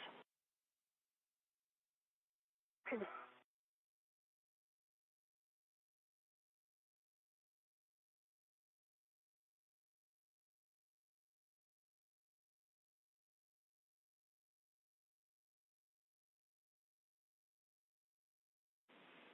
Sophie, as you come down to the airlock, just a reminder that Anil's tether is going to be strung down there, so just keep awareness of it and let us know if you have any issues or need to fair lead it. I think there will be some issue.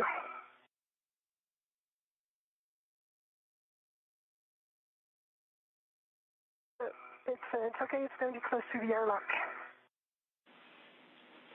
Copy, and we're heading into a handover. See you on the other side. Okay.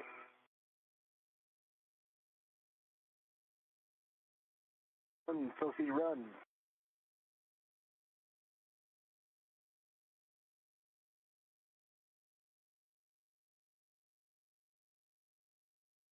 This is Mission Control Houston. We're currently in a brief but expected handover between satellites for the tracking and data relay satellite system. We do expect to regain those views here shortly.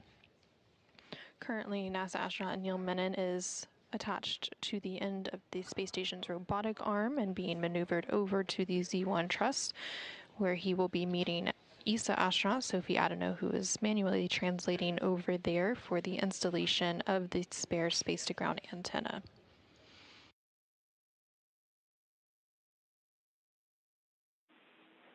Back with you after the handover. Okay. I'm at the toolbox for retrieval of the bag. Copy, good words.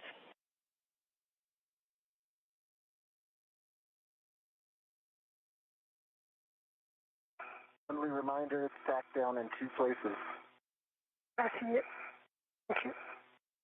No, we are ready to bring you to the next position. If you're ready, you're going to be moving body in and down and a little bit right. Are you ready for that maneuver? Ready, you go for Z1 back off. Okay, starting motion in 3, 2, 1. I see motion, good motion. Control.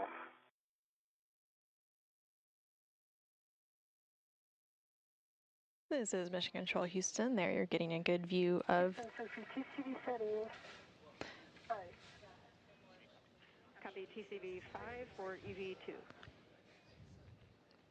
a good view of that space station robotic arm as the crew inside the International Space Station continues to maneuver NASA astronaut Anil Menon, who is attached to an articulating portable foot restraint on the end of the robotic arm.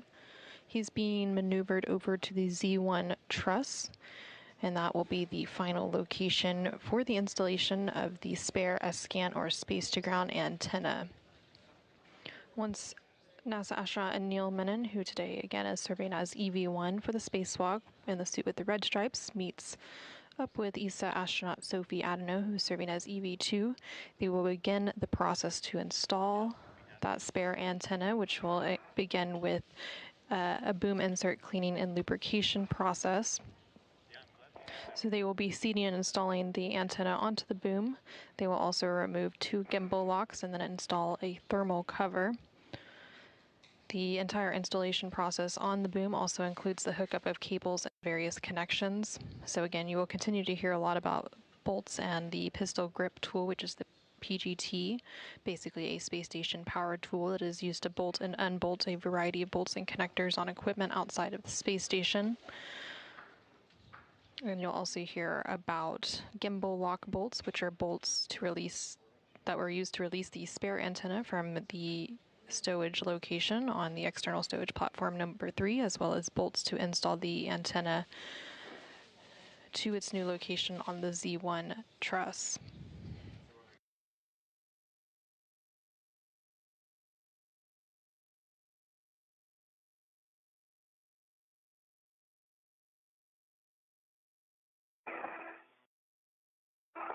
And Jessica, I've got good clearances to the boom and the failed antenna. Copy.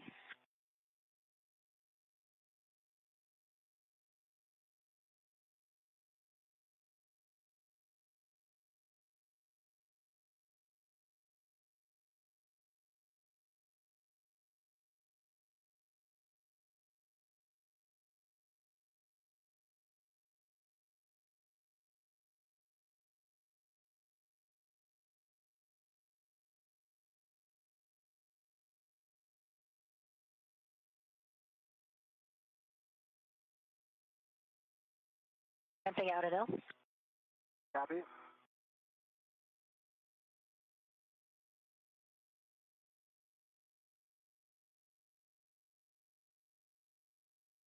And Anil, this is where we talked about whether or not you're going to start reorienting.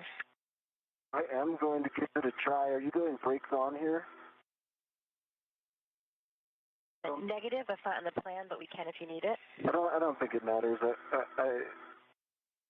This is a hold point, correct? Well, Sophie gets up there. And this is the Z1 back off position. Yes. Okay. Yeah, and Just a Anil, reminder, I will attempt a reorientation. yeah, and Anil, reminder you'll be here for a little while while Sophie does the lubrication, and we are approaching a night pass. Copy, thank you, Ann. And Sophie, when you have a free finger, could you cycle your HECA power, please?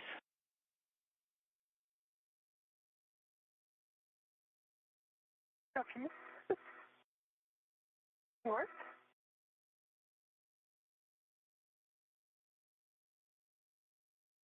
Flag is on the VRT, and was about to resume translation and hit out is power cycle.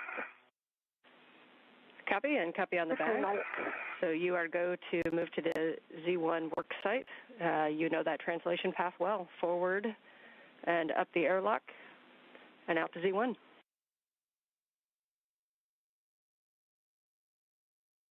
What? And we discussed this. I believe this is okay. I am just triple checking. I have put a ret on the agate handle hole. I'm going to release a ret from the T-handle and do a rotation. Anil, we are good with that plan.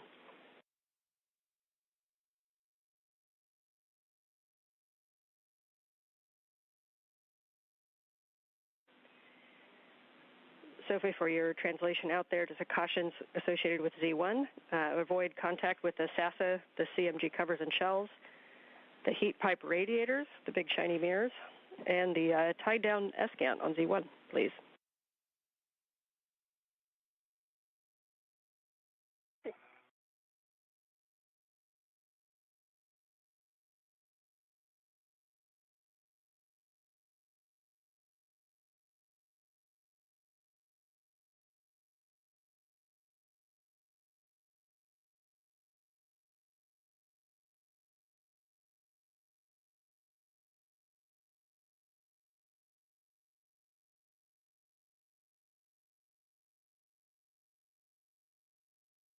Resuming translation.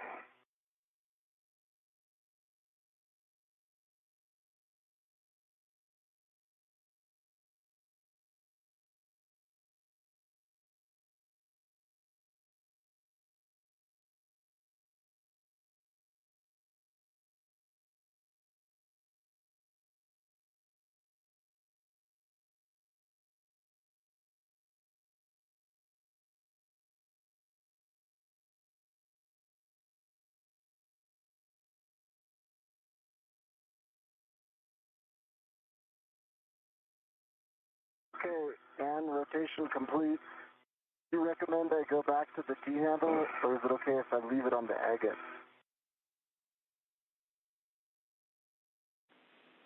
And Anil, that is up to you. Yeah, we're good with your choice.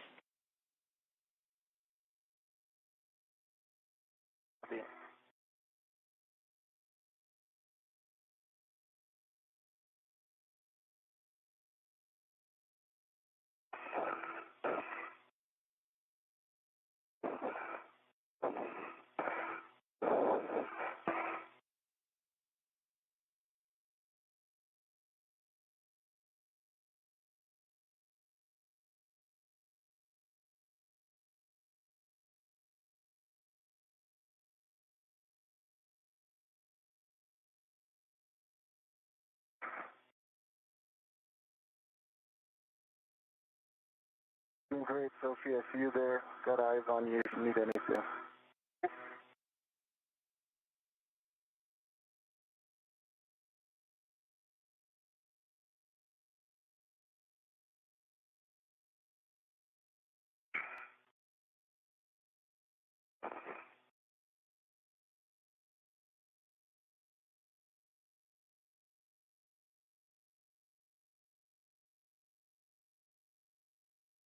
This is Mission Control Houston inside the... Tether control and or are you there keeping them clear of everything?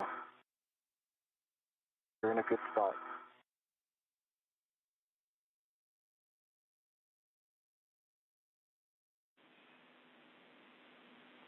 Welcome back, Sophie, to the adventures last week.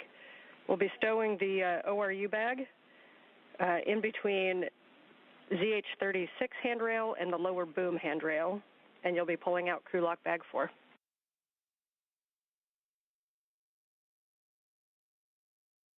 In work.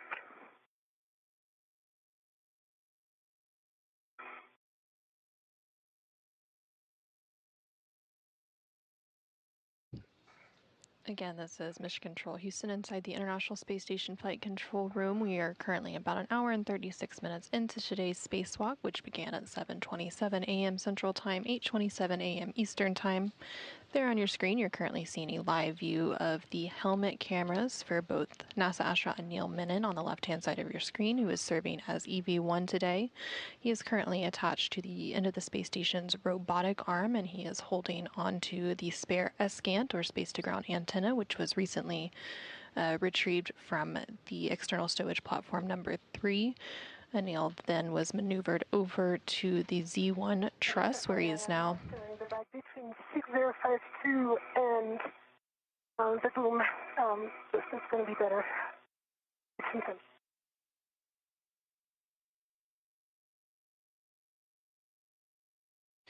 the right-hand side of your screen, you can see the helmet camera from ESA astronaut Sophie Adenot, who is serving as EV2 today.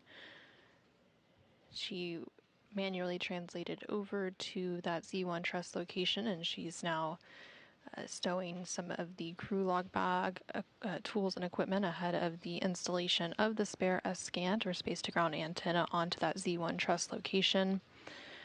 You will likely hear them referencing some wipes and toothbrushes and other items. For me, I have the capability to adjust a little bit if you tell me where you want it. Copy. We appreciate it. We can see the antenna in your hands, and we have a good view of Sophie and the HEC as well. So where you're at is great. Thank you. And Sophie, for translating on the boom, a reminder to translate slowly on the Z1 boom, avoiding sudden stops or cyclic loading.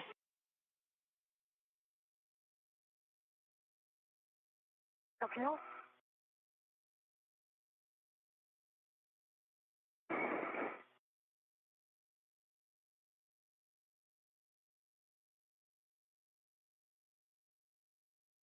Again, coming up, you will likely hear them referencing various wipes and tool brushes and other tools, and these will be used to clean and lubricate the boom insert.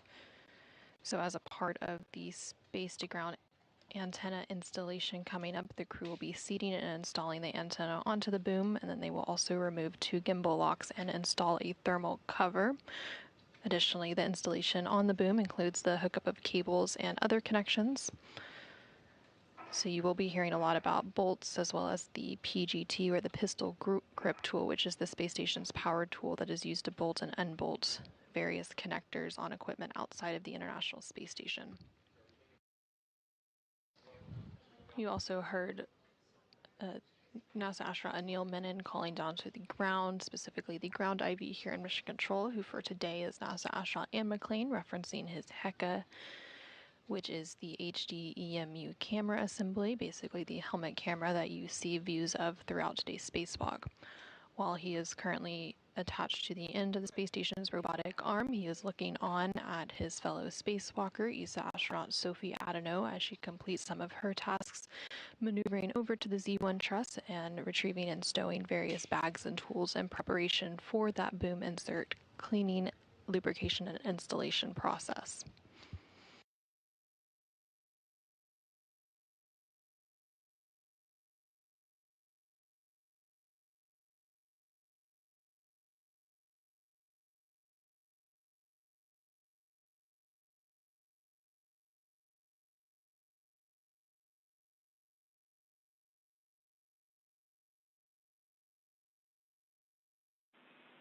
And nice work getting that stowed in a pretty tricky work site that we left for you.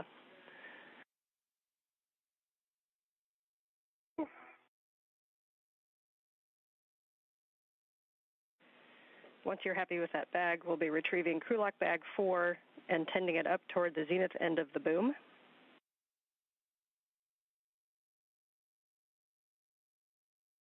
Copy. Can work.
right, nice job with the Matrushka bags. So we'll take crew lock bag 4 up to the end of the boom, and then you're going to be BRTing in a position on the aft port side for toothbrush ops. Copy, toothbrush ops. Those cavity creeps.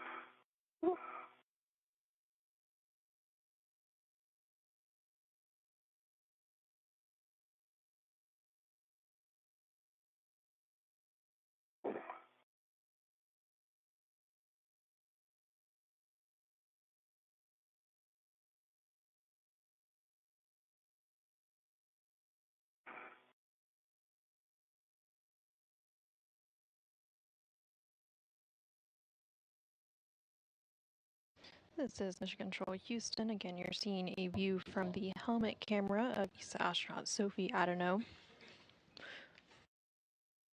And as you get set up, I'm just going to give you some words so you can refine your body position. So right now you're located between bolts 1 and 2. Bolt 1 is on your left. That has the waveguide. Bolt number 2 is on your right, facing aft. We're going to do bolt number 1 second, that starboard one with the waveguide. We're going to be doing that one second, and we're going to want to move from farthest to closest.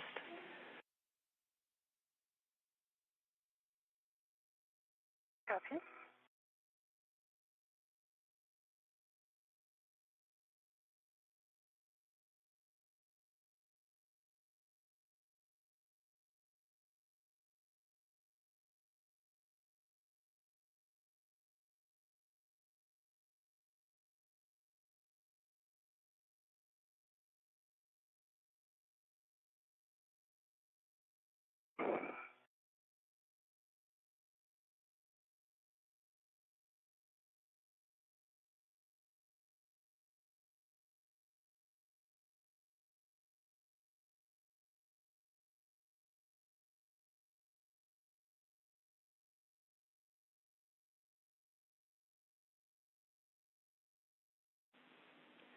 And Anil, you're doing great playing the part of the mutt ball stack mutt.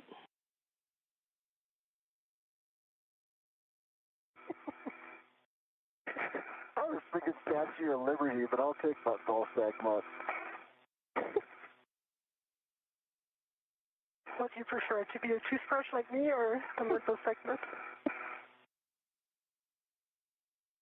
Definitely have the hard job.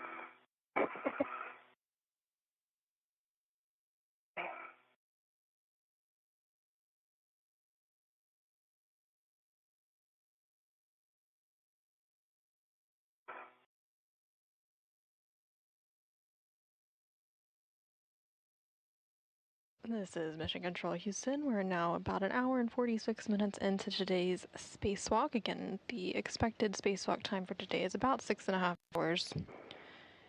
You can see a view of both of the spacewalkers' helmet cameras for today. So on the left-hand side is NASA astronaut Anil Menon, and he continues to be positioned.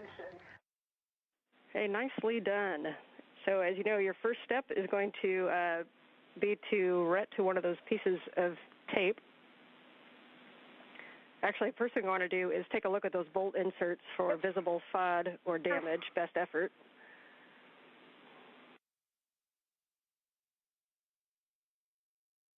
You look great.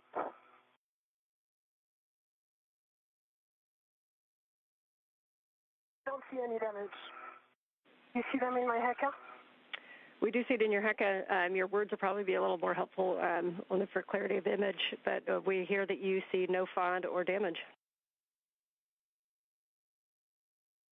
No further damage. Copy. You can now take your MWS RET to one of the tape covers, and you'll be relocating that from the crew lock bag door to the waveguide interface place. You're going to make sure that the adhesive gets all the way pressed down and that the tape cover is not directly touching that interface and that you are not blocking access to the agate bolts. While you work that, I'm going to read you a couple of cautions. We want to avoid suit or glove or tool contact with the waveguide interface. We want to avoid getting any grease on gloves or tools or anything other than where we want it to be. And we're going to wipe any excess grease or FOD away from the waveguide.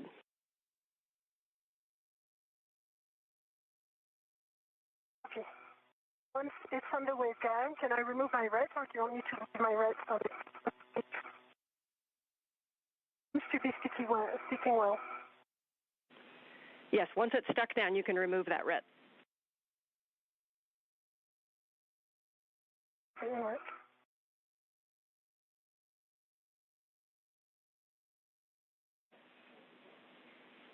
And once released, you can then retrieve the cap keeper from the crew lock bag that has the EV wipes and toothbrushes.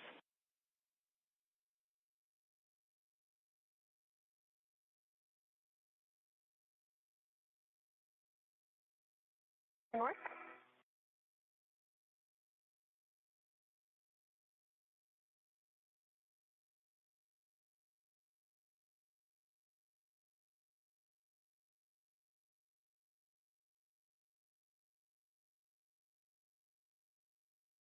This is Mission Control Houston. Again, you're currently seeing live views of both of the helmet cameras for NASA astronaut Anil Menon on the left-hand side of your screen and ESA astronaut Sophie Adenot on the right-hand side of your screen.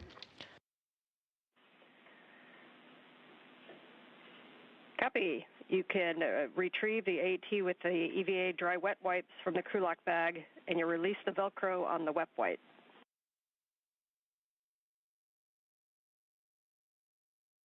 Okay.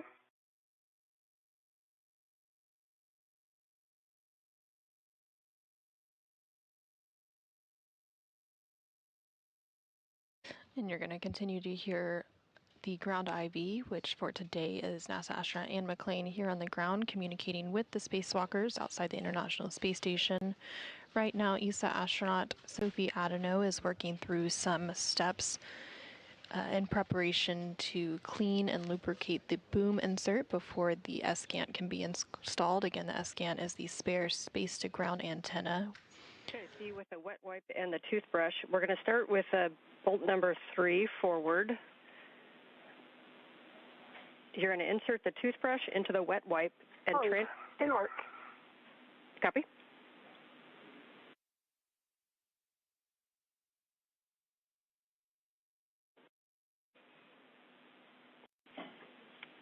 And a reminder, we just want to go around the entire circumference of the bolt, applying grease and cleaning the first 2 to 3 threads. And we will take your words on grease transfer.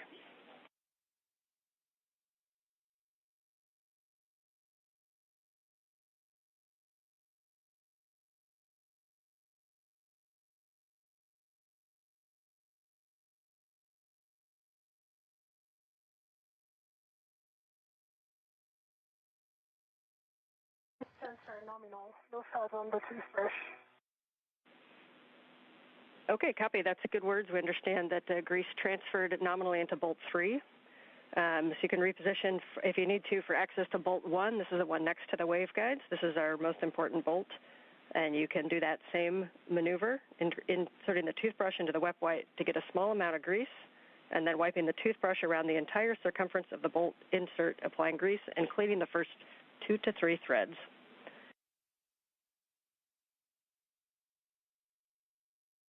Inward, also number 1.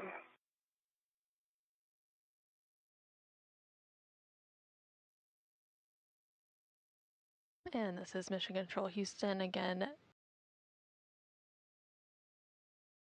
ESA astronaut Sophie Adenot, who you can see a helmet camera view from on the right-hand side of your screen, is currently working to lubricate the bolt inserts on the boom for preparation of the SGAN or space-to-ground antenna installation.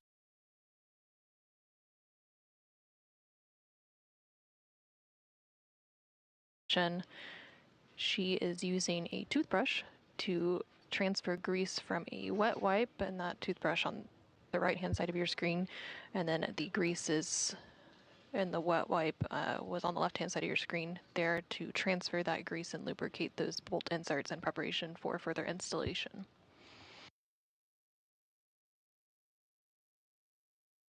That's nominal. No thought on the toothbrush. Copy. No thought on the toothbrush, and bolt number 1 is nominal. Nicely done. We will now go to agate bolt number 4 on the starboard side between the 2 NZGLs and do the same maneuver, and we'll take your words on grease and FOD when you're done.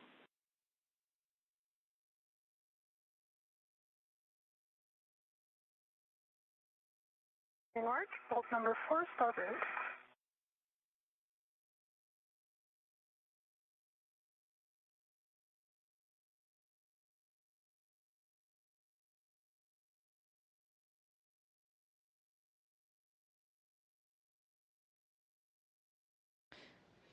And again, this is Mission Control Houston.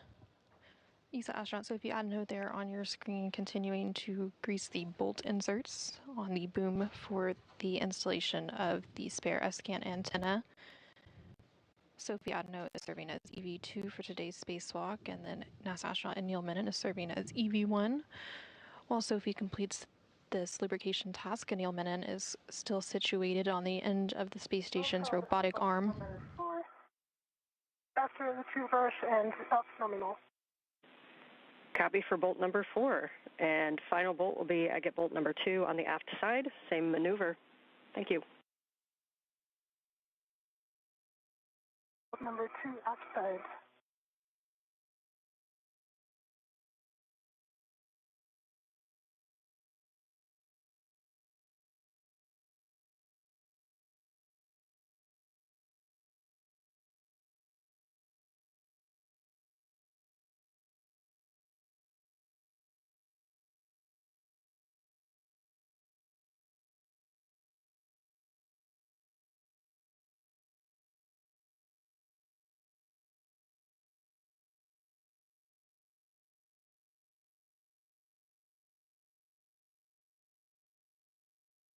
Nominal and no FUD.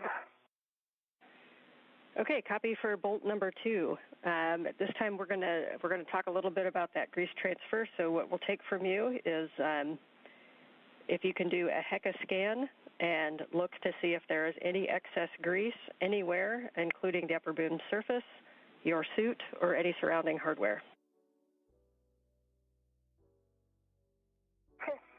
There is none on my suit. There's a tiny bit on the surface, which I'm going to clean right away. It's the dry wipe set containing toothbrush number 1, so that it will contain toothbrush number 1. Okay, we copy, and reminder that dabs pick up the grease the best, and to keep that away from the waveguide. Copy, away from the waveguide.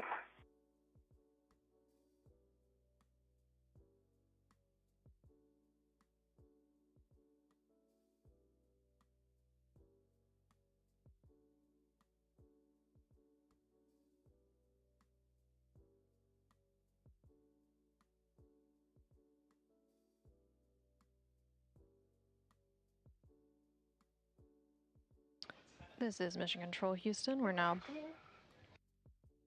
about an hour and 56 minutes into today's spacewalk. Currently on your screen, you can see a HECA view, or helmet camera view, from ESA astronaut Sophie Adenot.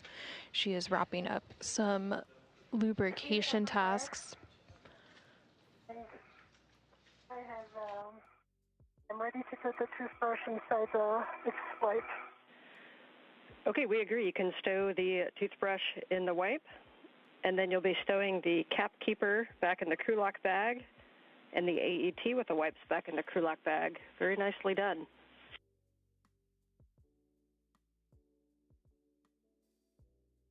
Thank you, and work.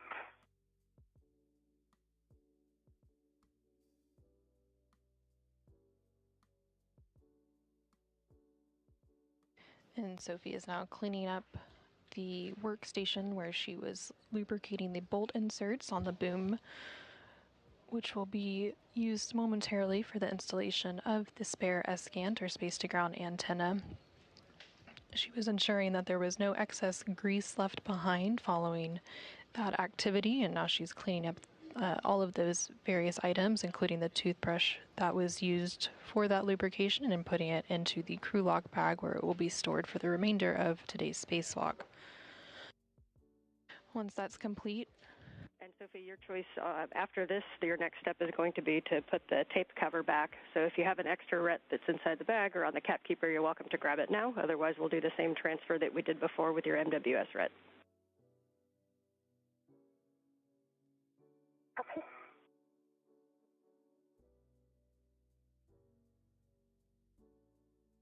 And once Sophie finishes cleaning up that work site and putting everything into that crew lock bag, she will then begin to get into position to install the spare space-to-ground antenna. And currently that spare space-to-ground antenna, or SGANT, is being held by NASA astronaut Anil Menon, who is on the end of the space station's robotic arm. Once Sophie does get into position for that installation, then both Sophie and Anil will work together to complete that installation. As part of that installation, the crew will be seating and installing the antenna onto the boom, and they will also complete some hookups of cables and various connections. And they will. Is on the cap keeper. Copy, tape is on the cap keeper. As you get that garage sale back in the bag, I've got some 2-hour consumables for you guys. We are just coming up on 2 hours. Which means that we are ahead of the timeline. You guys are working very efficiently, thank you. And we are battery limited to 755 on EV1, so we've got plenty of time.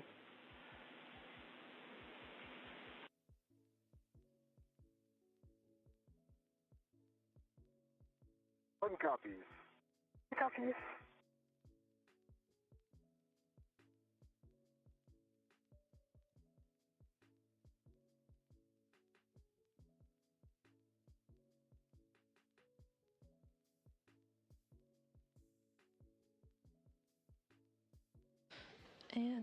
And this is Mission Control Houston. You did just hear the ground IV, who today is NASA astronaut Anne McClain, call up to the spacewalkers for today. Again, NASA astronaut Anil Menon as EV1 and ESA astronaut Sophie Adenot as EV2. They were reporting on some of the consumable numbers, specifically referencing the battery life left on one of the spacesuits. And so the official start of a spacewalk is marked by when those spacesuits are turned to internal battery power. So we're now just at 2 hours into today's spacewalk, with those suits being switched to battery power at 7:27 a.m. Central Time, 8:27 a.m. Eastern Time. And the teams here on the ground were reporting that we are a bit ahead of schedule for today's spacewalk tasks, and they are looking good on the remaining consumables and battery life on both of the spacesuits.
We're about 20 seconds from a handover. So we got a good HECA scan already, so we'll take a glove and a half check that I'll get from you on the other side of the handover, but you can get in a position for the spare SGAN install, which will continue in right after handover. Okay.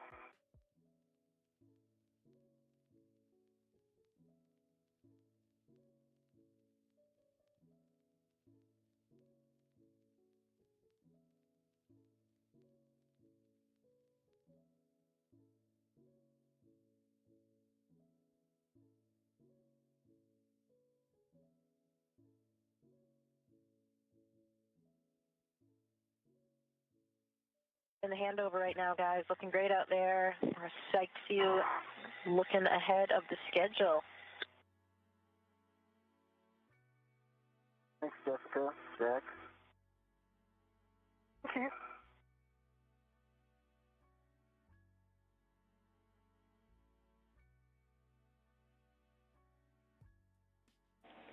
We're back with you after the handover, ready for the glove and hap check for Sophie.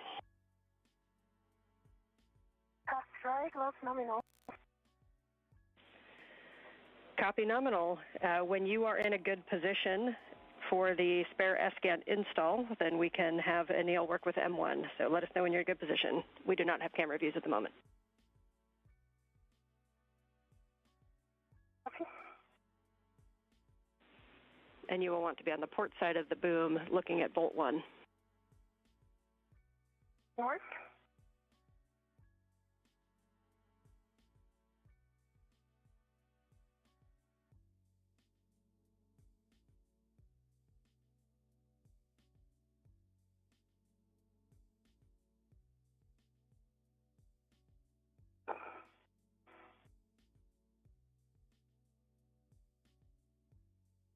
As we start thinking about getting ready for this maneuver, you are good with your final orientation before you move in?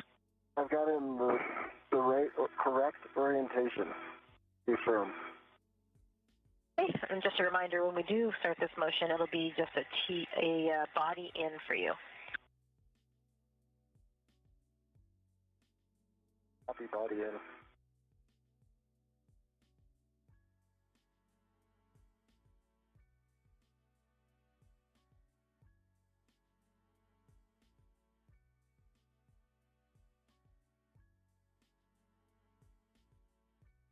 This is Mission Control Houston. Again, we're about 2 hours and 4 minutes into today's spacewalk. Your visor may have slipped down a little. Yeah, it's, thank you. It's actually that I did not put it back. And for both, be advised we're about 8 to 10 minutes from sunrise. Okay. Can't wait.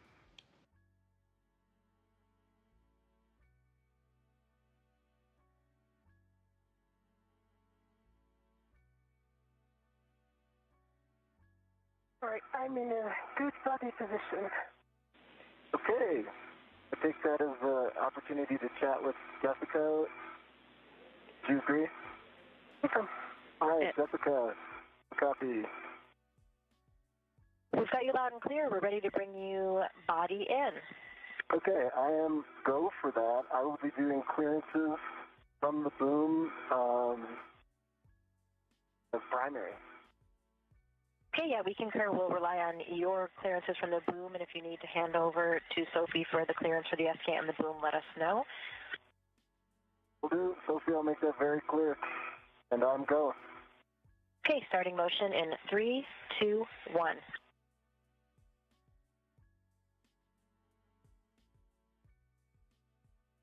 T motion, and it's good motion. Okay.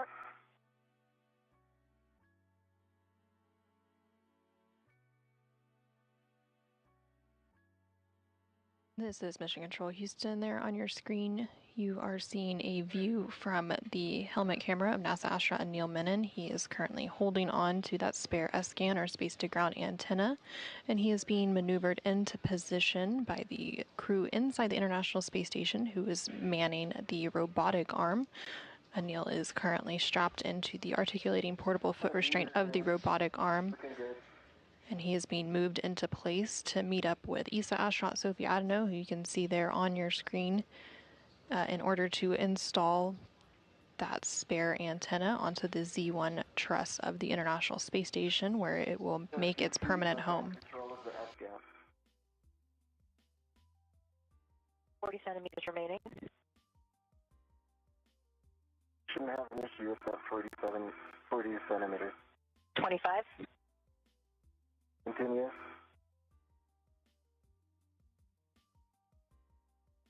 Got good clearance.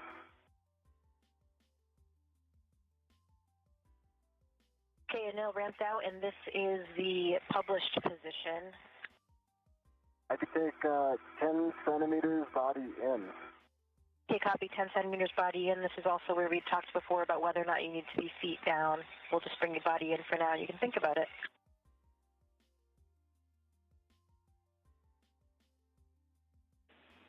Starting body in 3, 2, 1. Reminder, we'll need an inspection before those surfaces are mated. Good inspection. Motion. This is 15 centimeters. That was 10 centimeters. We can bring you 15 more if desired. Thinking.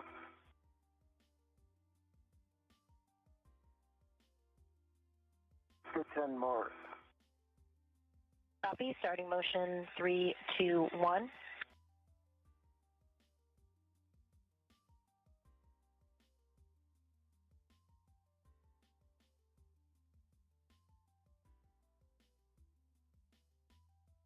Okay, that's 10. GCA complete. Copy. GCA complete. Stand by for brakes. Brakes are on. Your go for SGANT install at Z1. Hey, Sophie, I've got gross motor control. You've got... Okay, I've got fine motor control. So you're... Okay, was there more? And for Sophie, if we can get an inspection of the SGANT and boom interfaces, looking at the alignment pins, waveguides, and no FOD or obstruction. Inspection complete. Looks good. Copy. You can fully seat the SGANT on the Z1 boom using the alignment pins. Reminder that max load onto the SGANT while on the boom is 45 pounds or 20 kilograms. And minimize all loads above the SGANT gimbals.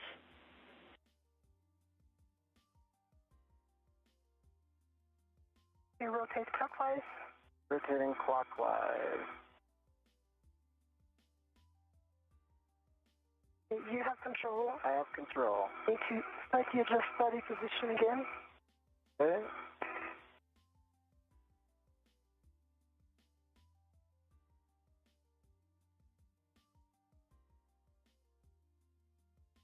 Rotating clockwise. Clockwise. Your rotation. Deep. Continue rotating clockwise. Continuing.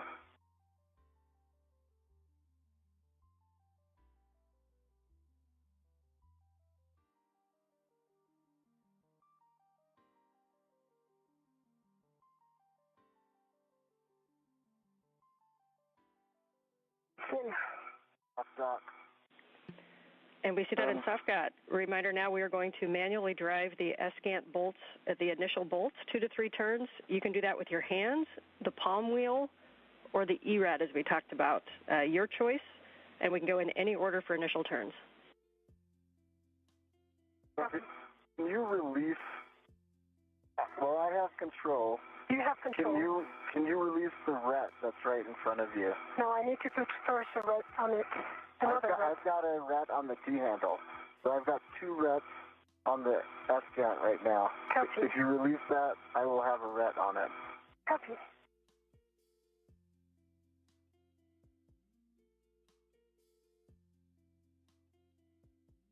I can probably give you some slack if that helps.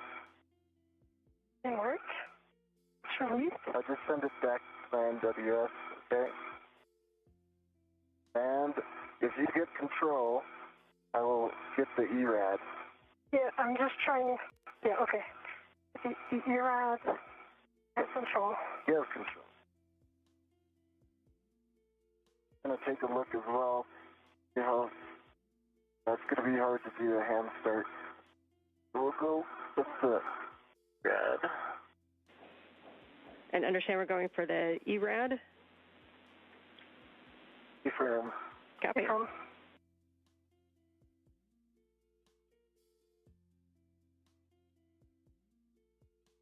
This is Mission Control Houston. NASA astronaut Anil Menon and ESA astronaut Sophie Adenot are continuing on today's spacewalk, about 2 hours and 12 minutes into today's spacewalk.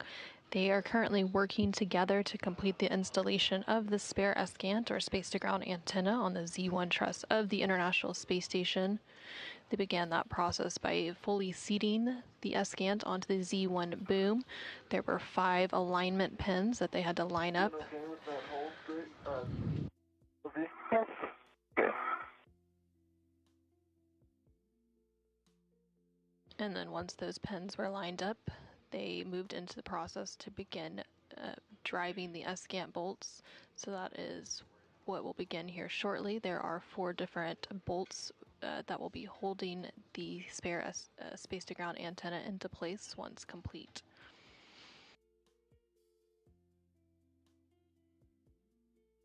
What's your right when you're See it. and watch also when you're removing your PTT, the IRS plate. I see it. Thanks. Good day.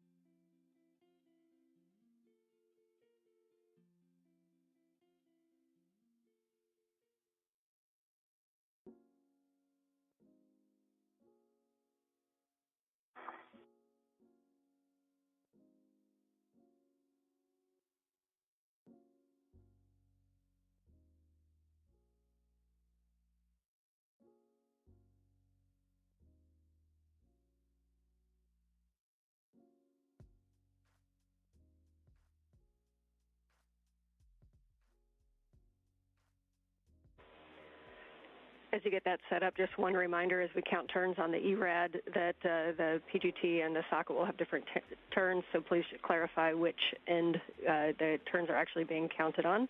We prefer socket, but we know that sometimes you can only see the PGT, and that's fine too.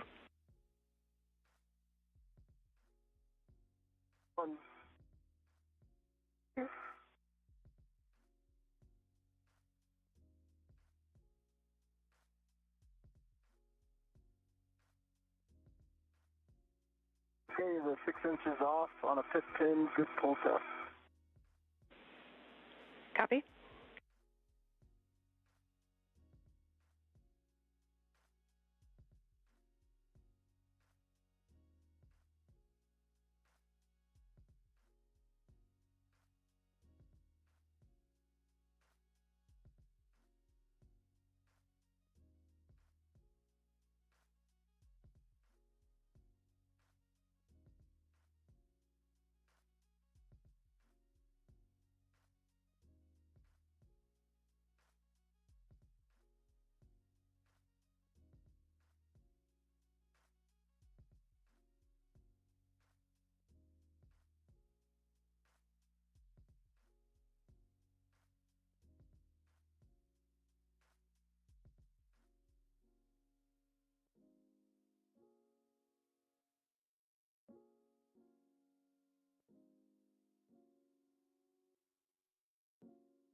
ERAD is on, good pull test. Copy, ERAD, and pull test. Your PGT settings for these initial turns are going to be alpha 1, clockwise 2, alpha 1, clockwise 2. I'm just copying alpha 1, clockwise 2. I'll let you know when it's set. Copy.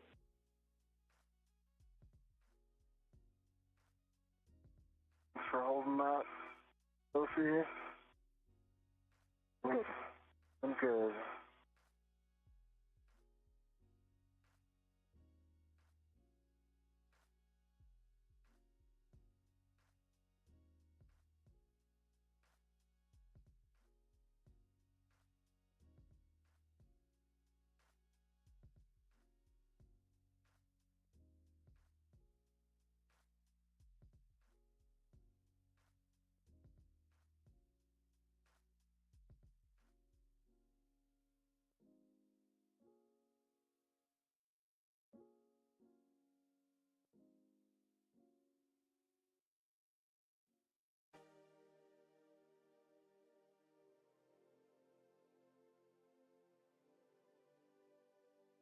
Alpha 1, clockwise 2 is set.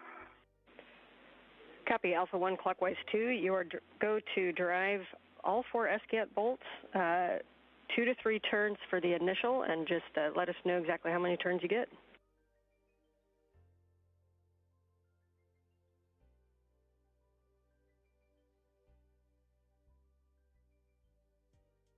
Marianne, I have to recal. I'll circle back in 1 second. Copy on the cal, and let us know if you need any steps. Oh, we're good. Got a good cal, 40 volts. Just mindful of your ret, the key handle.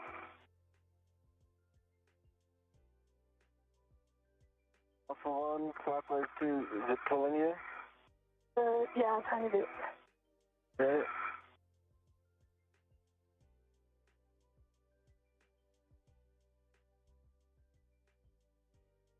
Okay, I've got Alpha 1, clockwise 2 set. Copy Alpha 1, clockwise 2 set. Your go to drive. And, okay. I cannot see number 4. Okay, I'm going to start with bolt 4. Can you remind me how many turns I'm putting in bolt 4? 2 to 3 turns on bolt 4. Okay. Okay, I can see bolt 4. Okay. Mindful of the tool, the antenna.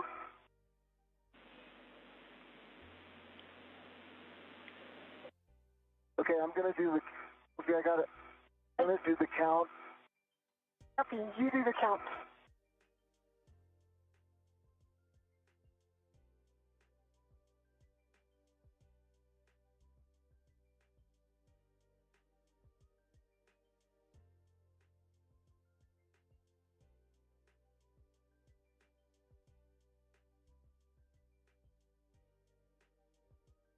Two turns, bolt 4. Copy 2 turns, bolt 4. Sorry, and let's retract that. I thought I got 3 turns. I didn't have enough downward pressure on the bolt, so I'm going to go back with more downward pressure. Copy, so understand no turns yet on bolt 4. 0 turns, exactly.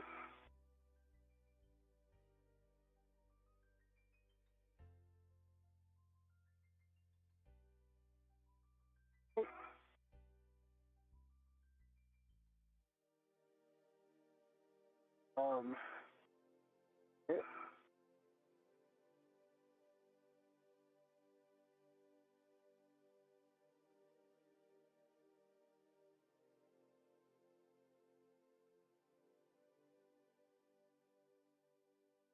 This is Mission Control Houston. We're about 2 hours and 20 minutes into today's spacewalk. The crew is currently working. Alpha 1, it does not turn bolt 4. So I'm going to try, if you agree, bolt 2. Maybe I'll have more luck there.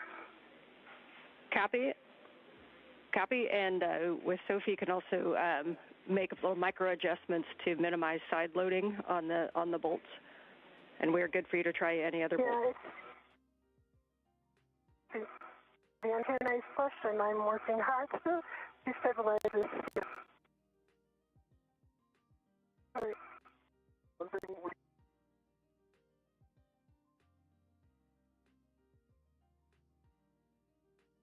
This is Mission Control Houston. We're currently in a brief but expected handover between satellites on the Tracking and Data Relay Satellite System, or TDRS, and we do expect to regain those views and communications with the crew on board and outside the International Space Station here shortly.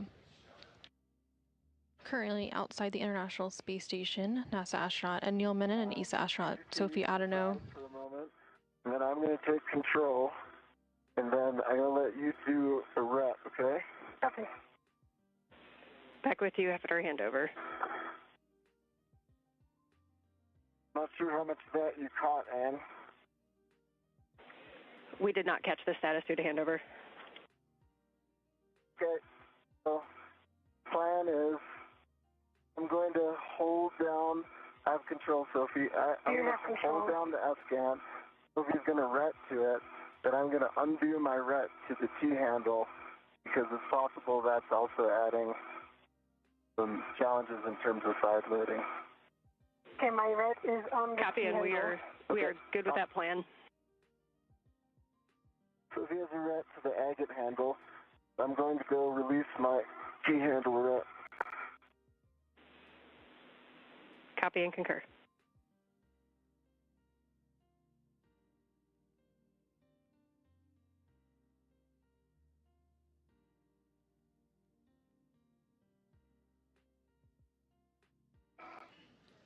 And the crew currently outside the International Space Station, NASA astronaut Anil Menon and ESA astronaut Sophie Adenot, are currently working to... I see it. Done. All right, so we will try bolt 2. Copy, and just some words as you try that to verify the alignment, which you could do just by pushing down on the bolt, even if it doesn't turn, but you can push to ensure that it's aligned, and then checking for any side loading, and you may need to increase axial force on the bolt slightly. The alignment is good. We can see the bolt going down. The surfaces are flush, so minimal side loading. Copy message. Copy.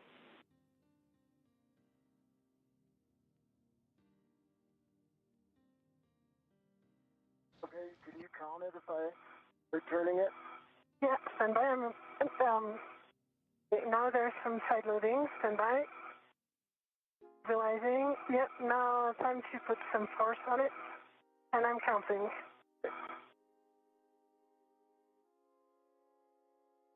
Not in. Oh, I agree.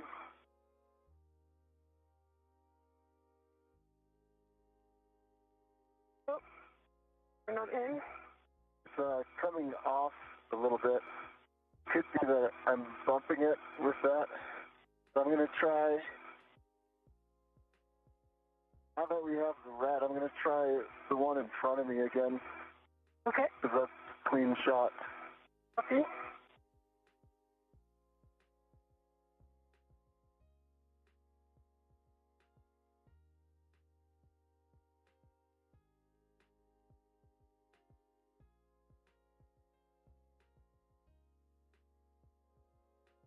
I cannot see the bolt.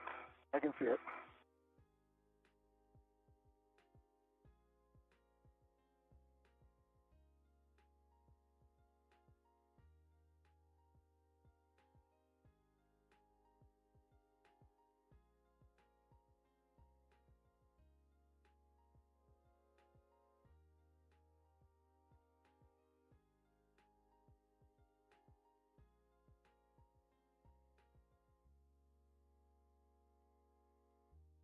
Okay.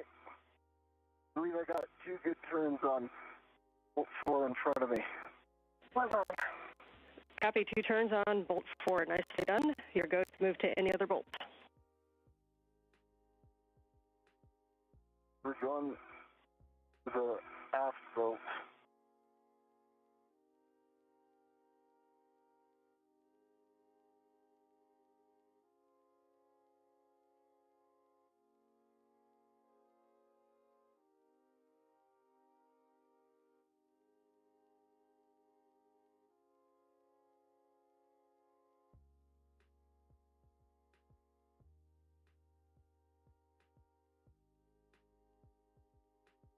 This is Mission Control.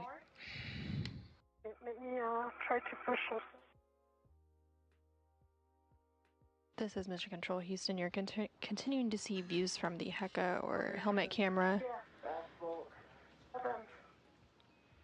Copy, 3 turns on aft bolt number 2. One note, if the ret that's on the ERAD, if the ret that is on the ERAD is causing any issues, since that's installed, you are going to remove that. Yeah, that would be good. I'm going to remove that. Good catch, John. That removed. Okay. Well, and that was 2 turns on the aft bolt. I think Copy. I heard 3. Copy, 2 turns on the aft bolt, so we have 2 turns on starboard and 2 turns on aft. Stay firm.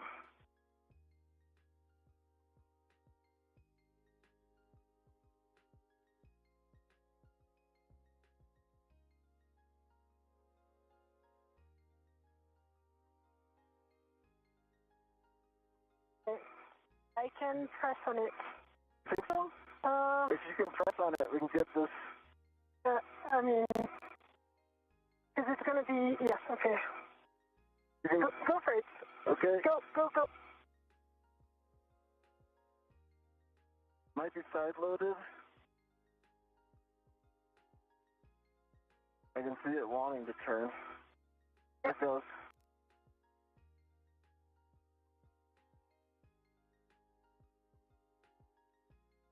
Okay. One more half turn. The first half did not go. Yeah, that's good. Okay. You call the turns on that? 2 turns. Okay.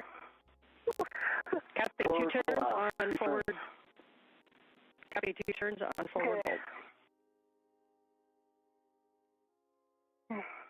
I need to do mine here. Yeah, if you can put that on yours.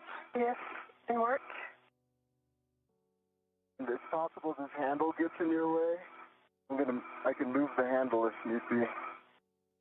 Yes, let me grab the handle on my side. Yes.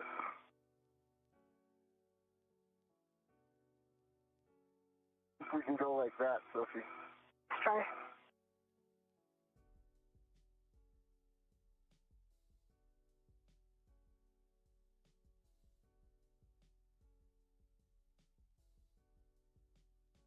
Okay, more towards me.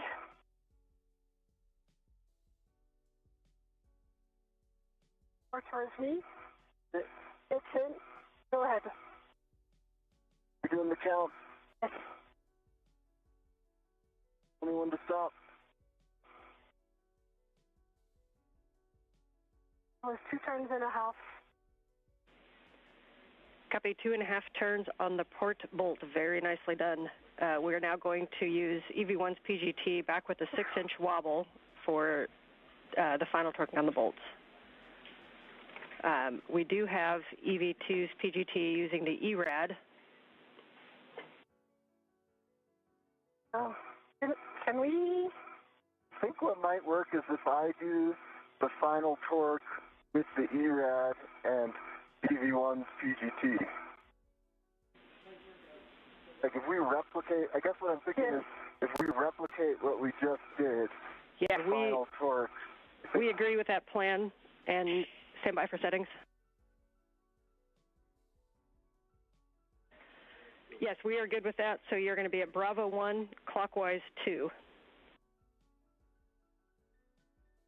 Okay, Bravo 1, clockwise 2 is set on the PGT. And Sophie, I believe, and I were making all those turn calls at the socket. That wasn't clear.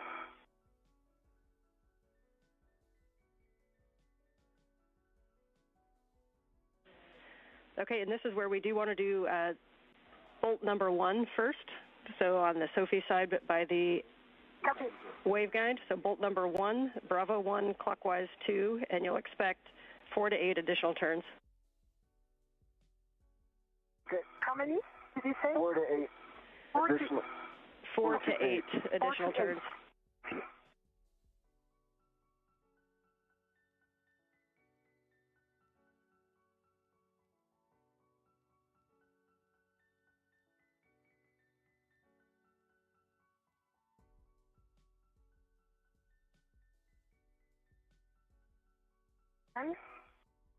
Turn with it.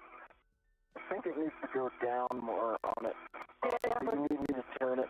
Yeah, but it's not aligned with the balls. I understand. Yeah. Got it. Okay. You need to brace this well. Yes. And I'm pushing. And you're going to tell me when to stop and start turns, okay? Okay. I'm braced, so just do a countdown and tell me. Okay. 3, 2, 1, go.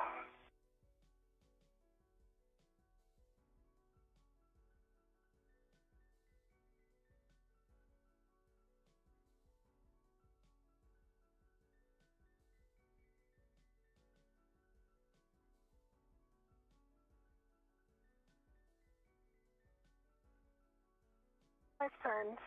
Okay. I'm going to check the PGT.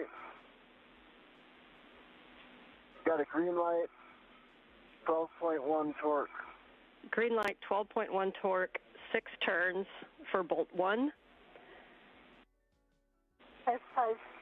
And you are going to move to bolt number 2 on the aft. Okay. And that was 5 additional turns. Copy, 5 additional turns.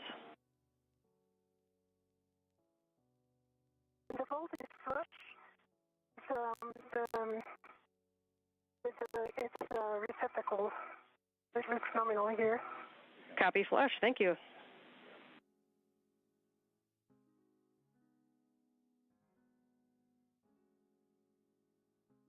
Aligning. Okay, we can press down. All right, you're counting, Sophie. Let's just repeat that. Rinse and repeat, okay? All right. Are you ready? I'm ready. Okay, 3, 2, 1, go.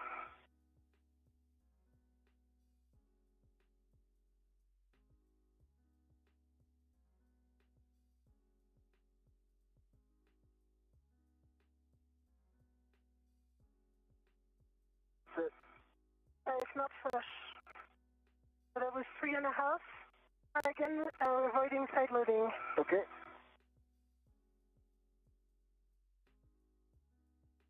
Let me just check the...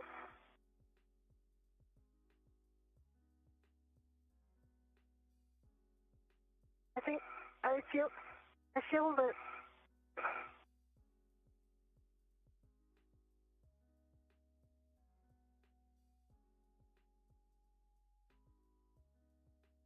So that was 3.5. We just did a green light, and we got 12.1 torque on that. Copy, green light, 12.1, 3.5 extra turns on bolt number 2. I will confirm Sophie's observation, which is... Bolt is not flush. 1 second, Sophie. I'm going to put my HECA on it, and then if you look at it, there is a lip around the bolt that sticks out of the aluminum cylinder. On Sophie's side, that lip is completely flush with the aluminum cylinder. Copy, we're talking it. Good eyes, Sophie.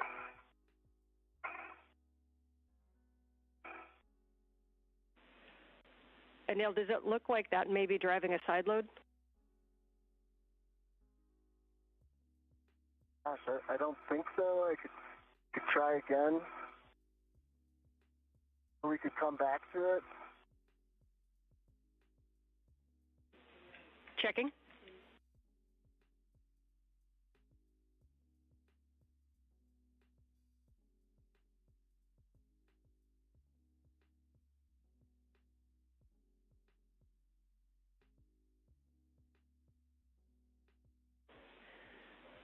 Okay, and we like your idea of going to the next bolt, so we'll go to bolt 3 forward and try the same maneuver.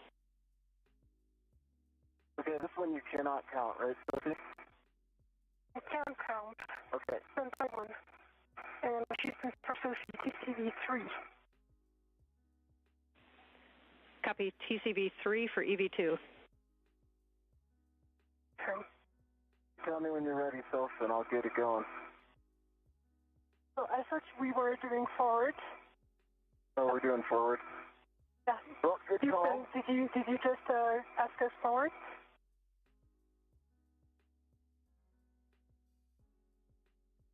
And could you confirm next bolt? Yep, next bolt is bolt number 3 forward. Copy, inward. And I am ready. Are you ready? I am ready. Okay, 3, 2, 1, go.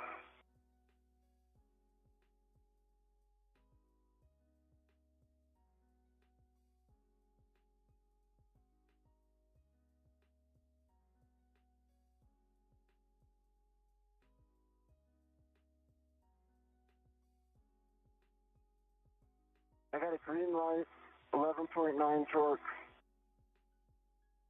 How many turns to get, so? 4.5. Same observation, the bolt is not completely flush. We copy green light, 11.9 torque and 4.5 turns. Confirm. And We're checking. 2 millimeters.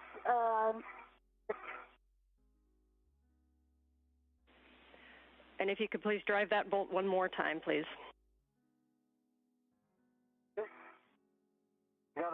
good purchase here. Yep, me too. And there's no way there's side loading here. And it's got 0 turns, 11.9.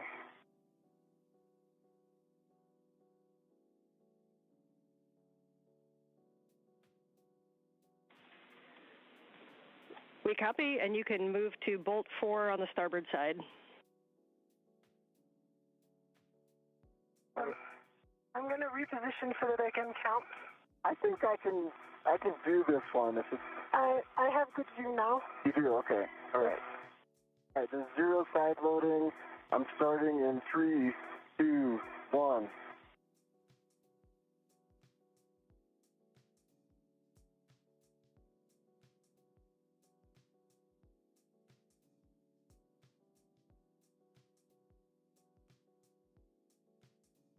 All right, it's got green light, 12.0 torque.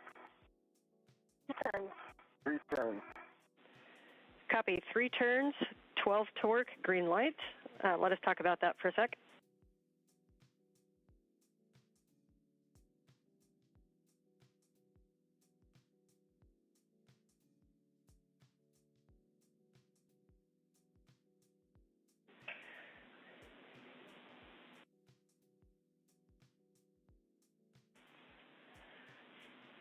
Okay, so we're going to talk about the bolts. While we do that, if you can give us a visual inspection of any gaps or misalignment and a wiggle test to see if the SGANT is moving on the boom.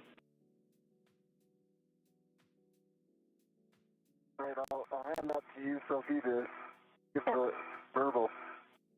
Okay. Okay. And wiggle test is there's no wiggle. It's really stable on the boom.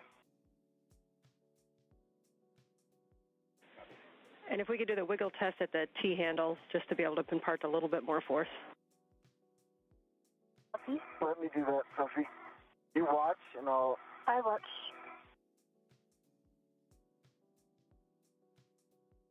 Okay, stand by, stop. Yes, there was some wiggle.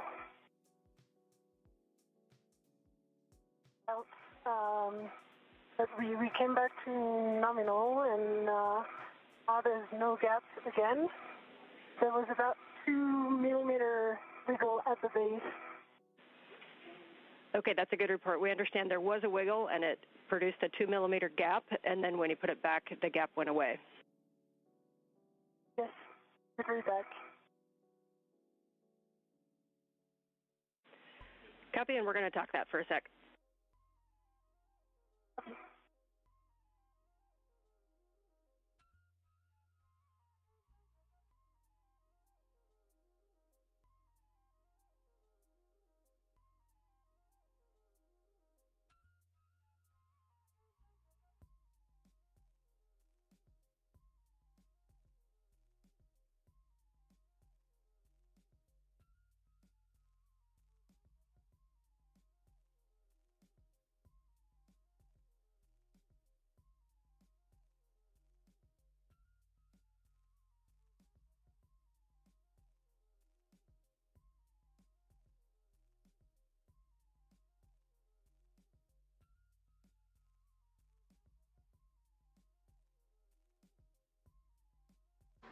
This is Mission Control Houston. We're 2 hours and 41 minutes into today's spacewalk. We think Bolt 1 is fully installed, so we are going to have you increase your PGT setting to Bravo 4, clockwise 2, and we will go in order and hit Bolt 2, 3, and 4. So that is Bolt 2 aft is starting, Bravo 4, clockwise 2. Bravo 4, clockwise 2 set. And we're hitting aft, Bolt 2. Good readback. Correct.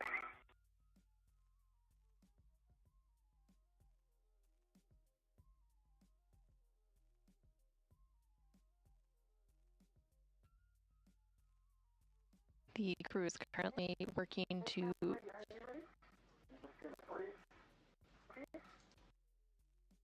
complete installation of the spare SGANT. Okay, I've got good bracing. Sure there's no side loading. Starting in 3, 2, 1. They are using what is known as a PGT, or pistol grip tool, which you can see there on your screen. And on the PGT, green light, 19 point. I'm having trouble reading the tiny digit. Copy, 19 torque, 3/4 turn, green light for bolt number 2. Confirm. Checking. Not fully flush yet. Copy, checking.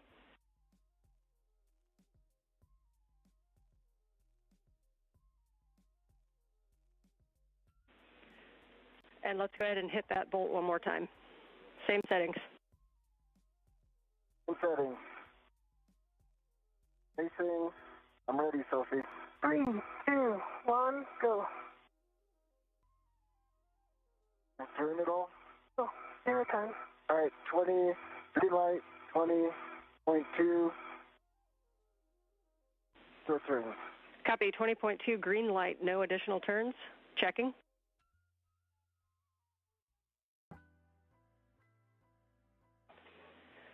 Okay, we like that torque, so we're going to move on to bolt number 3, forward.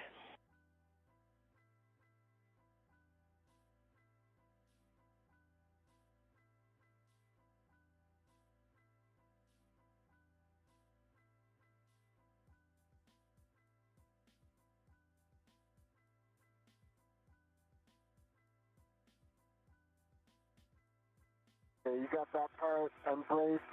Yeah. Give me the count. 3, 2, 1, go. Try again. We'll do it.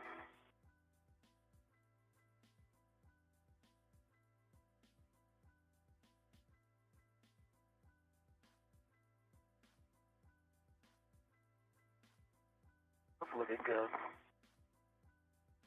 Woo! 3 and 3.2 turns. Green light, 19.2 torque. And the bolt is flush. Copy, bolt flush, 3.2 turns, 19.2 torque, and a green light. Checking.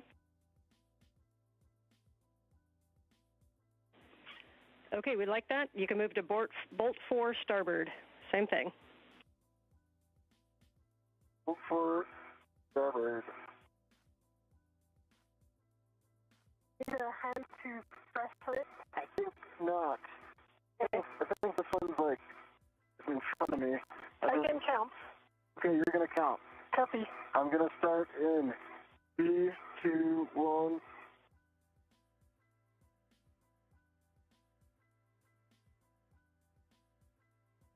I'm gonna go one more time, Sophie. Copy, you go. 20.3, green light. How many turns did you see there? 1. We copy 1 turn, green light, 20.3 torque on bolt 4, starboard. Checking. And just FYI, 2 and 4 are not flush. Copy, 2 and 4 are not flush. While we talk that, we'll take another wiggle test, please.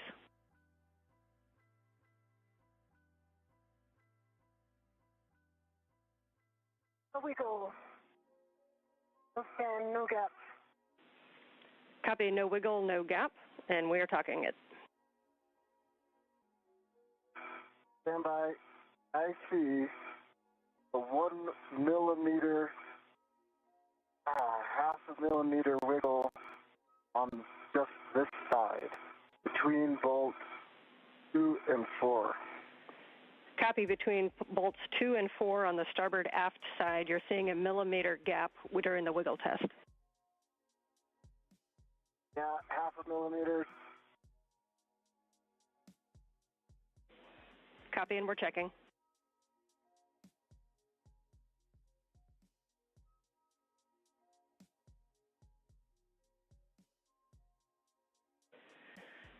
Okay, nice work on those. Our plan right now is to move on to the NZGLs, and we're likely to come back and hit these bolts again. So we want to stow the equipment, but it's okay if you leave some things set up. We're going to do the NZGLs and then come back to bolts. 1 copy. 2 copies.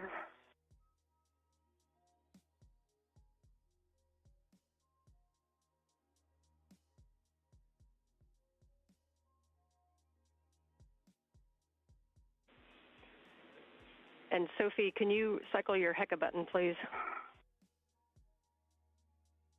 Copy.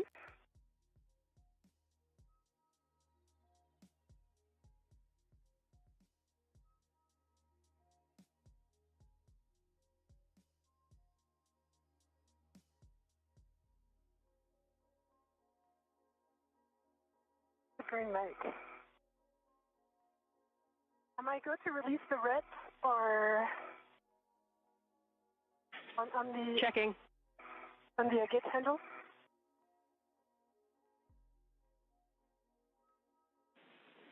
You are go to release the red. Okay.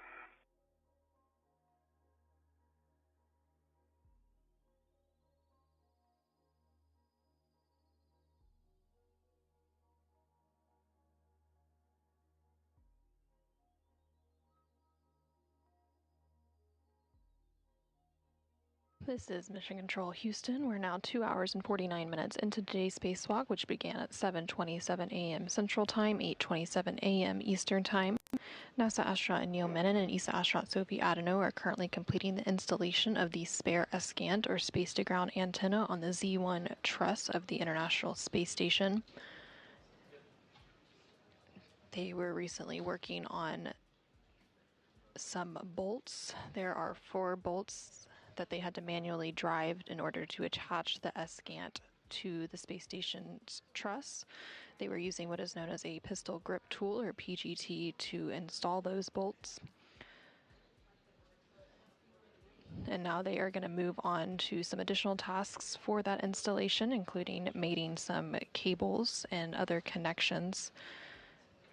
So the SGANT was seated and installed on a boom, and those bolts were installed. Now the hookup of cables and connections will mostly complete that installation, but then there will be some verification here on the ground, and they may have to go back to those bolts to ensure that they are fully secured.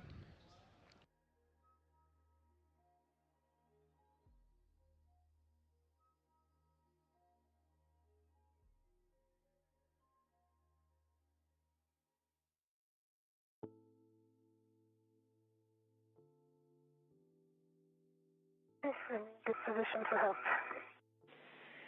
And as you get set up, I'll give you a little bit of an overview on the NZGLs, although you're very, very familiar with them. But we're going to be starting with the quarter-turn fasteners, and then we can do the NZGLs in either order. Reminder that this small one is the power one, so that's a minimum of what we want, but we can do them in any order. Can we do simultaneous up?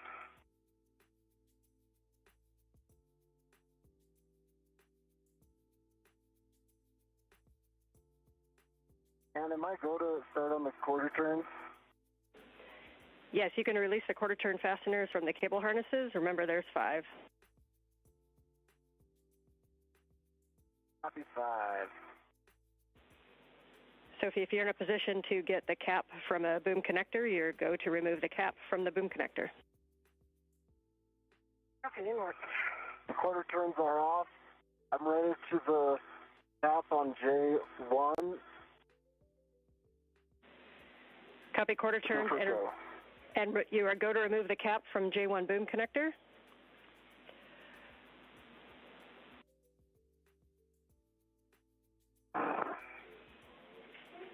Once you have the boom connector cap removed, then you'll be demating the SGANT cable from the dummy receptacle P4J6.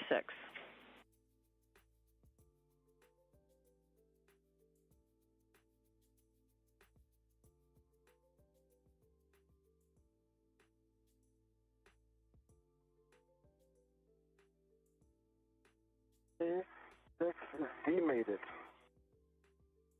after recenter. Copy, and inspection of FOD pins in EMI band. It's right there. The pins, no FOD, good EMI.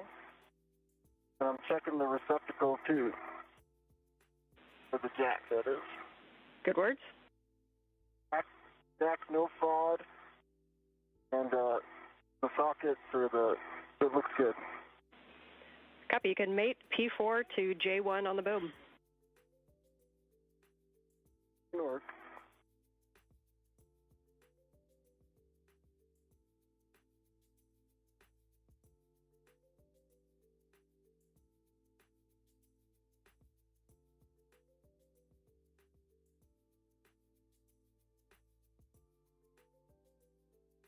You know what? I've never been more happy to tell you that it is forward over center mated.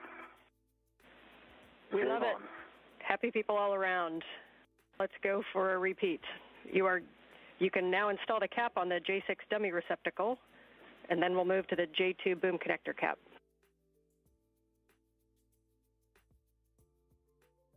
Copy. And so I am ready to the J2 connector cap, but it requires an enormous amount of force to demate, to rotate. So I tried, Anil, after when you're done with it, maybe you can give it a try as well. That's my specialty. Yeah.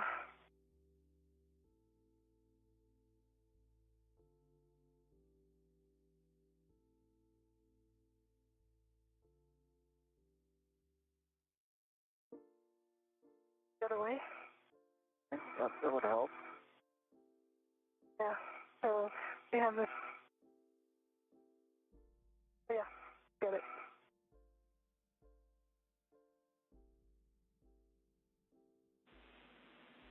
And Anil, sorry if I missed it. We got the cap on the J6 dummy receptacle. I could not force that back. That cap is on, and it's locked. Copy on and locked on the cap. Thank you.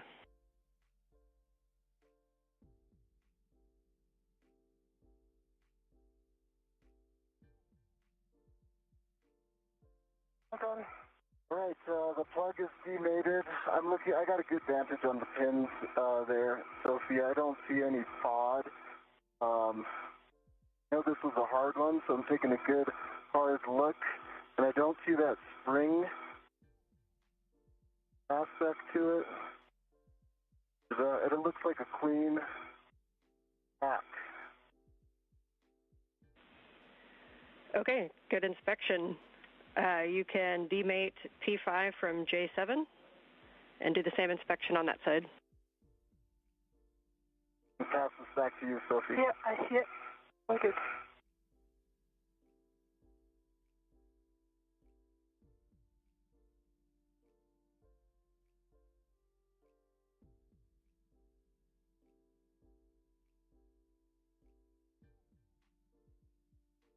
Oh, wow. Teamwork, man. Teamwork. Yeah. High five. High five. High fives from here, too. And we'll take the inspection. Okay. Demated, good pins, no FOD, good EMI, and then I'm looking in dummy receptacle, and it also looks nominal, no FOD. Like black lines around the ring.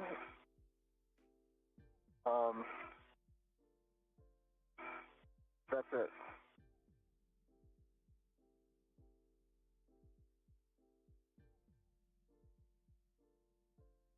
I think it looks nominal. I can see what I can see from here. Looks nominal. Okay, and you are going to mate P5 to J2.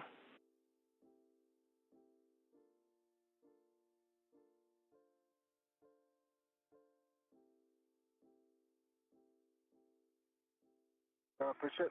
Yeah, 3, 2, 1.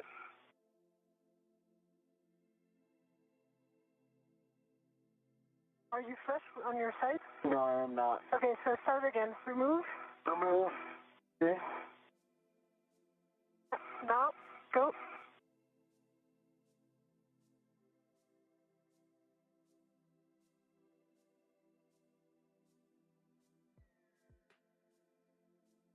Oh, no, okay.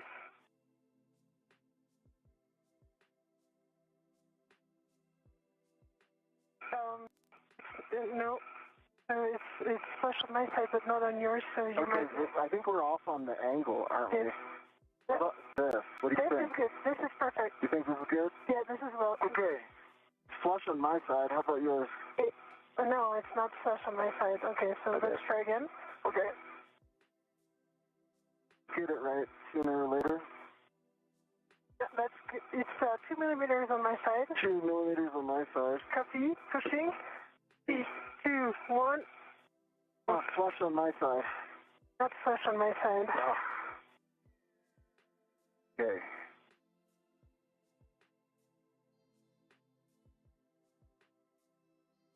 I think we can do this. Let's give it a couple more tries like this. I think if we just... Yes, agree. We're just kind of like off in terms of just our alignment. I think I hit it. Okay, so if I'm looking on this side, I see about 2 millimeters. How about you? I see 4. So 4. So maybe like that? I see 2. Okay, I see maybe like 3. 3, yeah. Okay, so why don't you do a direct center, push back. See? Oh. I've got a good purchase, so if you can hold stable. Okay, I'm holding stable.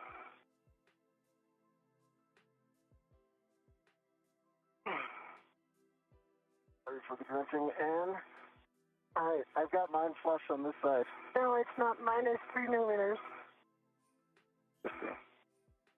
Okay, and we're going to relay it to you what's going on, and in case you guys have some troubleshooting, I don't think it's a big problem, and then we will offer a suggestion, but what we're trying to do is set it in, and on the slide back, we keep getting one side flush and one side not flush, and it could be that we just don't have like a direct push-in center, because we're both offset a little bit. So my next thought is to just GCA head like station aft, where I can get like a direct orthogonal push on it. I'm open to other ideas, and we'll be quiet. Yeah, we're checking that right now.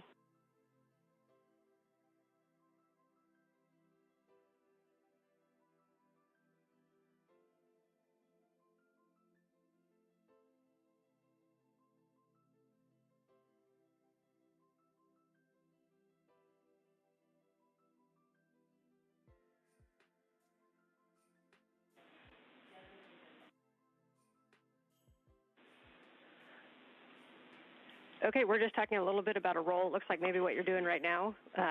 So if you can kind of wiggle it while rolling it in to try to get it flush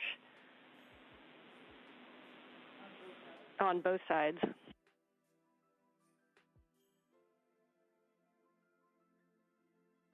I understand the strategy. It was kind of like working. Copy, and we've got about 2 millimeters.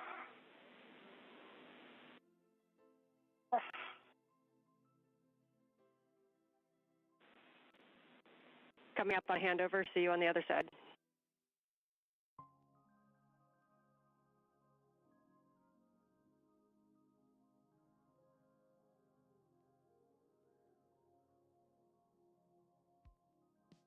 This is Mission Control Houston. We're currently in a brief but expected handover between the satellites for the Tracking and Data Relay Satellite System, or TDRS. We do expect to get those views and comms with the crew back shortly. In the meantime, we are about 3 hours and 2 minutes into today's spacewalk, which began at 7:27 a.m. Central, 8:27 a.m. Eastern Time, and the crew is continuing the installation of the spare space-to-ground antenna on the Z1 truss of the International Space Station. They have already installed the bolts and are working on some cable connections. So we don't have video quite yet.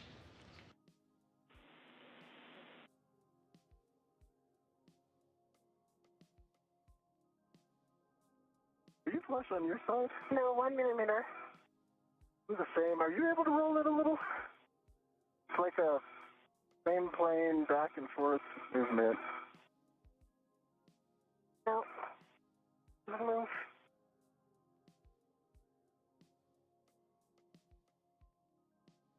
I think this time it's really well aligned. It just needs a final push.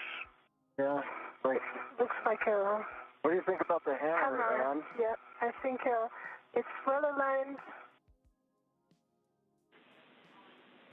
And so just want to make sure the handle stays fully aft, and then you can continue to work it. We have a couple directions we can go. If you think the GCA would give you a little bit more purchase on it, then Stephen's working with the crew inside right now to get you GCA if you need it. We also have the option for the hammer if you think it's just a force thing. I think it's force in the right direction. So I actually think the hammer is going to work. Agree. We are good with you using the hammer to tap that on. Hey, you want to do it, the honor, Soph? Or do you want me to do it? I have a pretty good position, but... Yeah, I think you're better, I believe your position is going to be better from where you are. Okie doke. Mind holding this? I am. Holding it. Hammers and toothbrushes on one EVA, that's pretty epic. They're like opposite sides of the spectrum. All right, rubber side, direct in the middle. Yeah, and I on the blue line. That's exactly it. You got it. Go for it. I'm going to start out really light. Yeah. It's going in. You got it. Sure.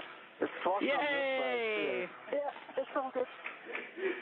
Trying to send you some Earth joy if you can hear it. Oh, we got to go forward over center. Oh, thank you. It's awesome. I want to see it go forward over center, though, before I So do we. Let's do it. Want to push down?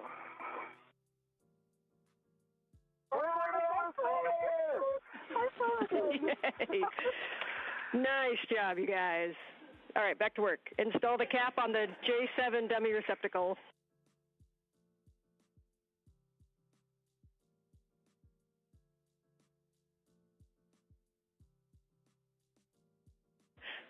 Really nice job with that, you guys.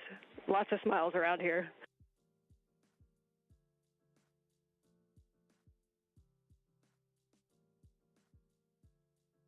Great to hear.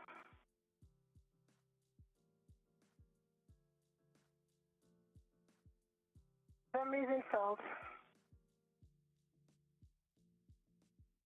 Cap is installed on the dummy receptacle. Copy. The cap is on the J7 dummy receptacle. For both of you guys, again, really excellent work on that. We are going to go back and hit bolts number 2 and 4 again. That's the aft and the starboard. And we'll get the setup with the ERAD and the PGT and let us know when you're ready for settings. I'm ready for settings. I will tell you when they're set, but I'm ready to copy. Okay, we're going to use that Bravo 4 again, Bravo 4 clockwise 2, and just a reminder that's kind of the max that we can put in the bolt.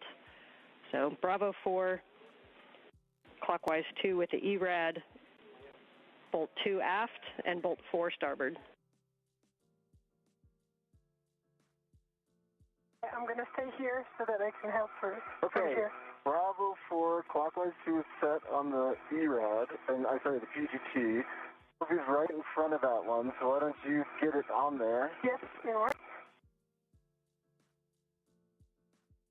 Okay. Yeah, you pretty comfortable with that? I am. All right, I've got a really good grip. Okay. And it could be better. Let me just reposition. Yeah. Okay. Do you think there's any side loading or anything? Right now, no. It was good. Okay. 3, 2, 1. Turning? No. Your turn. Okay. 3, 2, 1. Your turn. All right, that was another 19.8 green light. We'll try one more time. 3, 2, 1. Your turn. Another green light, 19.8. Green light, 19.8. Your turn. And understand no turns? Your turn. Stay firm. Copy. 0 turns for bolt 2. Checking.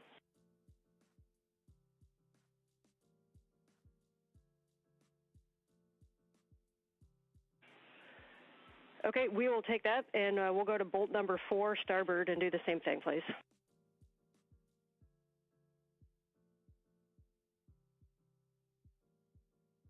Okay, moving to starboard. Thank you, Sophie. Yep. Starting in 3, 2, 1. Your turn. Your turn, 19.8. Copy, 19.8 and 0 additional turns on bolt 4 starboard. Checking. As we check this, you guys can start thinking about whether you want to use that ERAD on the gimbal lock bolts, or if we're going to end up swapping. Either is okay with us. And we're checking on the agate bolts.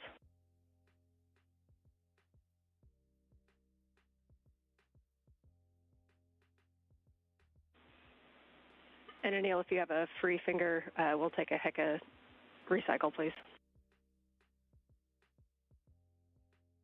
Cycling.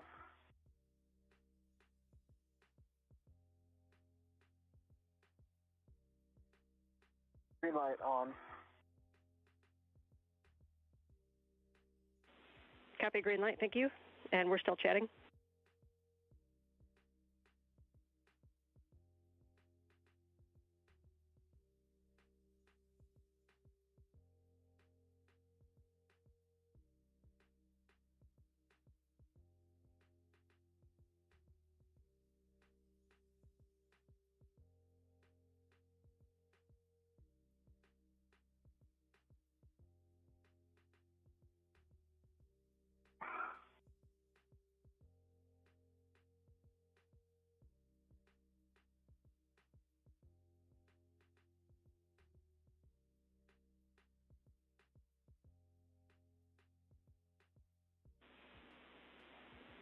And you guys can just hang out there. We're still talking these bolts and some of the options because we didn't quite get the full turns that we were looking for.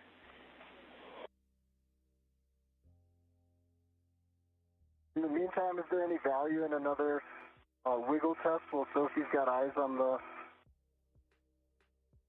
room?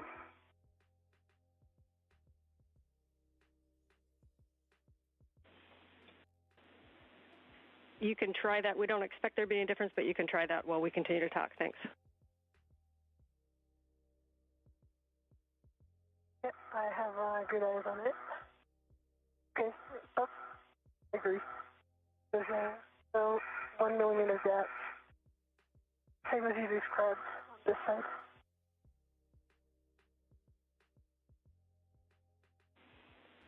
Okay, and we have the next plan when you are ready. Ready. Ready? Okay, we are going to use the ERAD with Bravo 4, so same settings, and we're going to hit bolt 1, 2, and 4. That's bolt 1, 2, 4. So that's one on Sophie's side. On the port side, bolt number 1 first.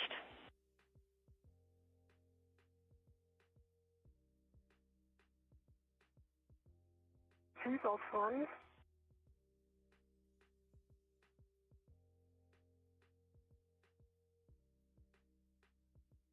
Can you just reposition? Yeah, take your time.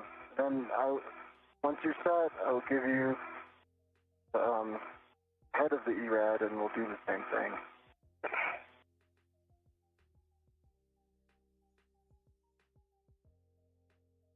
Position.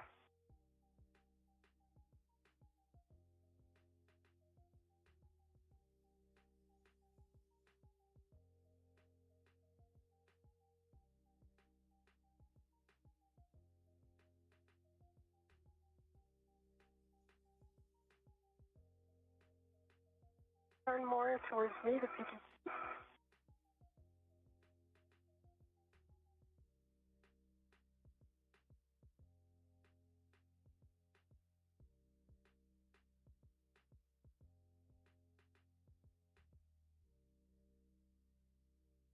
Bring the head towards me. The head towards you. Yeah, that's good.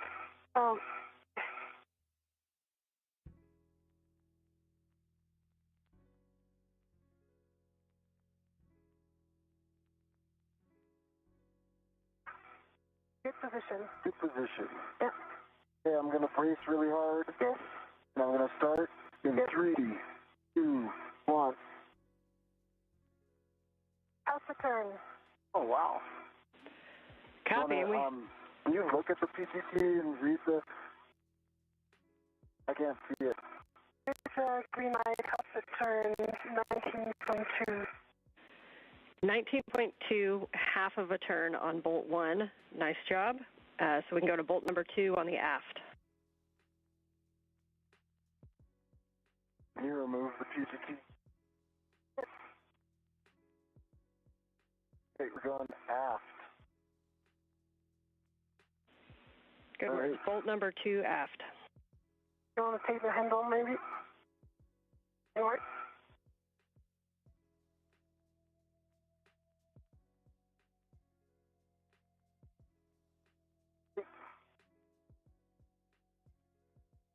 In position.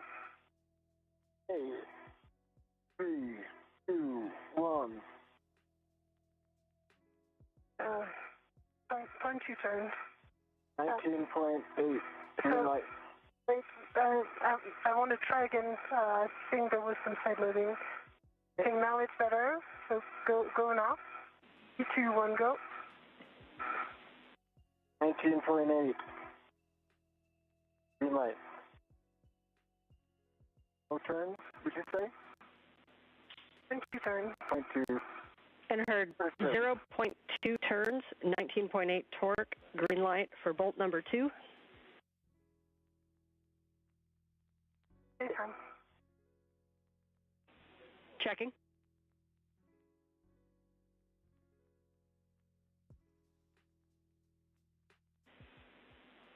And Neil, can you report on the bolt being flush? It is not flush. There's a 1.5 millimeter bit that is outside of this aluminum receptacle.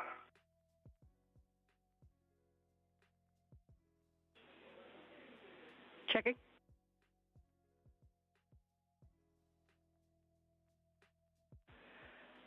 Okay, what we're thinking is using the T-handle to impart a little bit of force to close that gap and then try the driving again.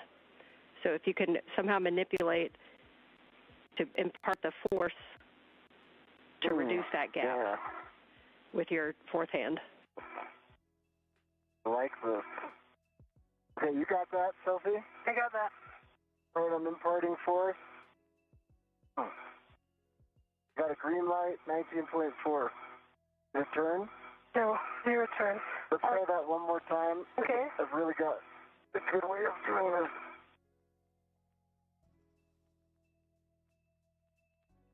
Your turn. Okay, 19.4. I had some good, solid pressure towards that. Okay, we monitored no turns. We're checking. Okay, and we'd like to go to... For your information, there is no gap between the surface, the top of the bloom. Okay, we understand no gap. So we'll go to bolt number 4 and try that same thing on the starboard side.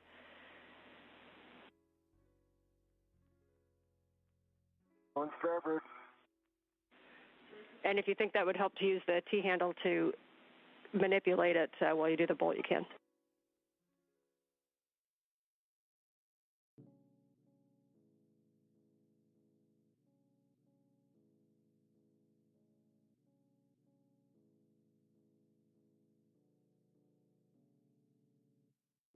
Yeah, I'm pressing.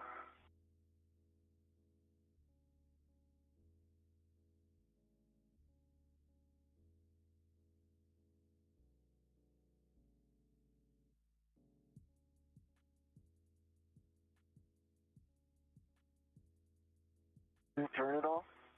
0 turn. One more time with more pressure. 0. And I got some really good pressure in the direction of bolt 4. I'm super confident about what I was able to put into the T-handle. I got 0 turns and and 19.7 torque, green light. Copy. 19.70 turns with good pressure. We're talking.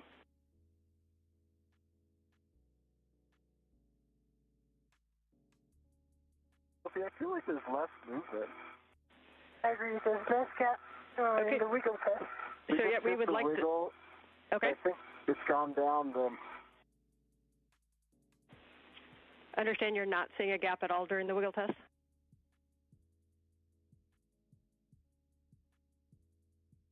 Okay, let us assess. Oh, there is a gap. Copy and understand there is some wiggle of the. Smaller than before. Okay. And I put a decent amount of force into the upward wiggle. I don't know. Right.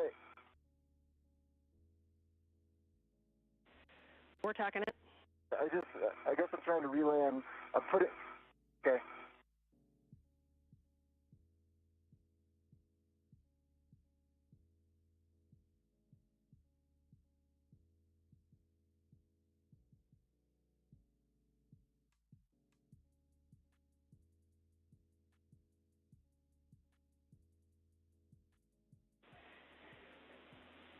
So you guys mentioned that there was a millimeter between.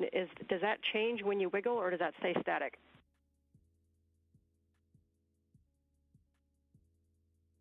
It does change. The static, there is no gap at all. And all is flush. The top of the boom is flush with the bottom of the antenna.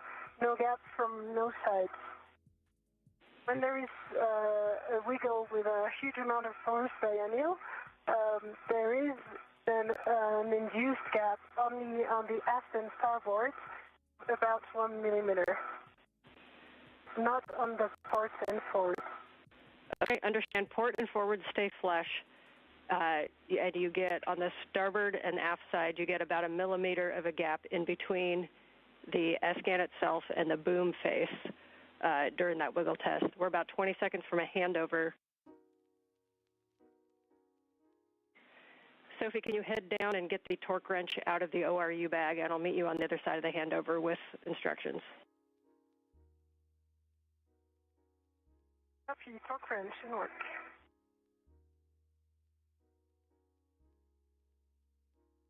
This is Mission Control Houston. We're about 3 hours and 20 minutes into today's spacewalk, U.S. Spacewalk 98. NASA astronaut Anil Menon and ESA astronaut Sophie Adenot continue to work through the procedures for today. The primary goal is to complete the installation of a spare space-to-ground antenna on the Z1 truss of the International Space Station. They are currently working through those installation procedures and have run into a bit of an issue with 2 of the bolts, so they are going to use a torque wrench to try and get those 2 final bolts fully seated and flush onto the installation location. There are 4 total bolts that are holding that SGANT in place on the boom, and so 2 of them are fully seated and installed, and they're just trying to get the final 2 fully seated. They have already completed the cable connections for the SGANT. Again, the SGANT is the space-to-ground antenna. So then once they get the torque wrench out, they will complete the final installation of those bolts. Right before that brief handover, ESA astronaut Sophie Adenot went back to the crew lock bag to retrieve that torque wrench, and now you're again seeing a live view looking from one of the helmet cameras as they continue that installation.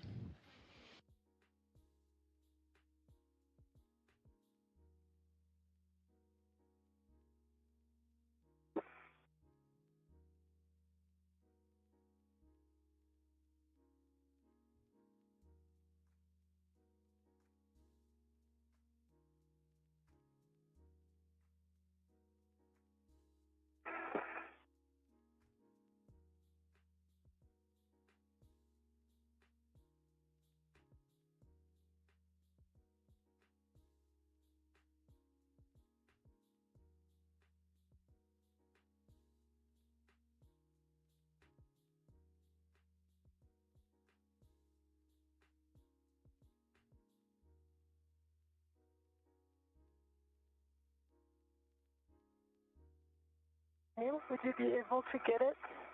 Yes, I've got a hand. I've got control of it. You get control? I do not have a ret, but I'm going to tell you when I'm ready.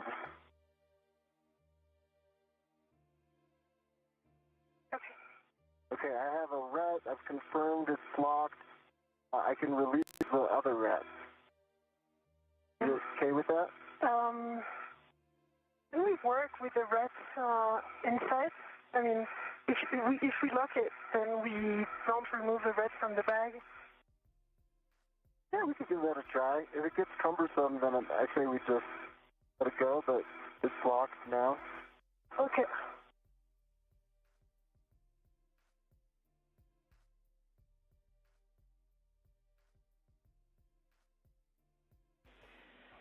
All right, as you guys get in position with the torque wrench, what's going to need to happen is we're going to need to put 2 pops on each bolt. We're only going to do bolt 2 and 4, so that's aft and starboard, and we're going to need 2 pops of the torque wrench on those bolts. Copy 2 pops. And while I'm doing this, I want to feed you something for the engineers to chew on. But when we're going to put on these return fasteners again, the only ones I'm going to be able to get on are the Zenith one and the aft Zenith one. The other ones are really misaligned, and there will be no getting them on. Copy, and those are good words. Those do not go back on in this configuration, so those are only when they're on the dummy connectors. Okay. Problem solved.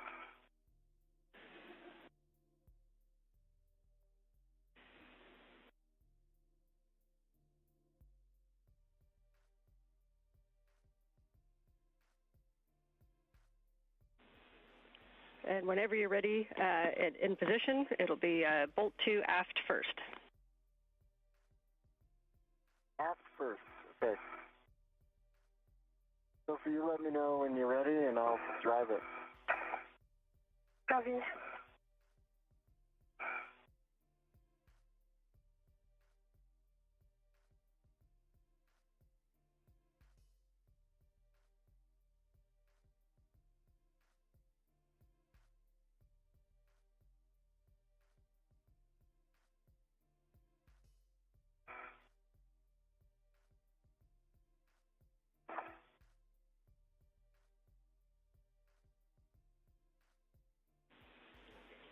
And in addition to the 2 popovers, we would like to know if you happen to get any extra turns on those.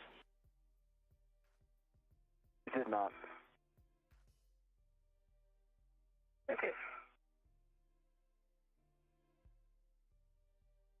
In position? I am in position. All right. We're going aft first. Did you check that it's clockwise? I did check, yes. Okay.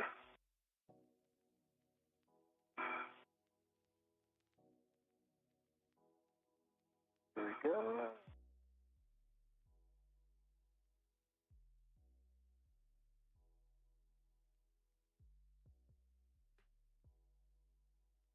I'm kind of hitting you a little bit. There we go. Okay, ready? Yes. It might have switched. Can you switch it? Yeah, I'm going to switch it.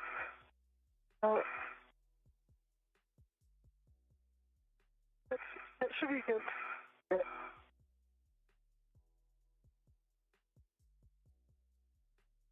Do you have the pups? So I'm too close to this connector. Oh, okay. So then I can do it. I think. For me, it's maybe a pull. Yep, and we concur with Sophie's assessment. Okay. Got it, Sophie.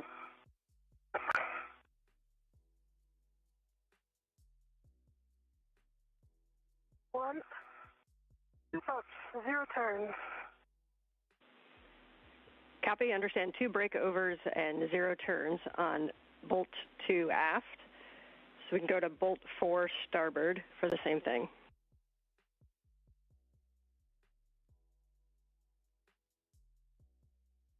Bolt 4 starboard.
and confirm you guys did both bolt 2 and 4.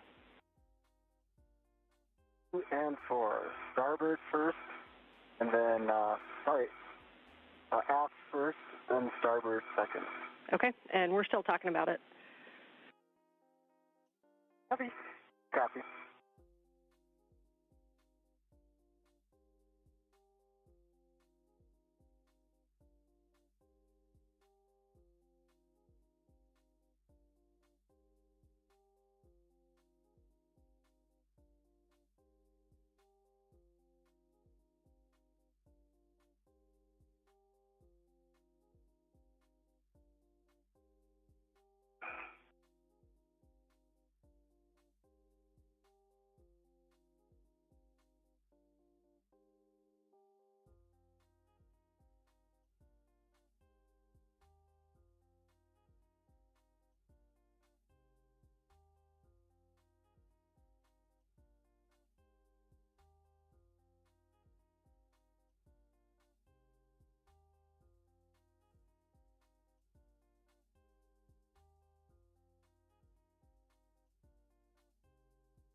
We're still chatting. We're just in a weird middle ground. We'll get back with you in a sec. Understand? No worries. It's pre-brief. We were ready for this.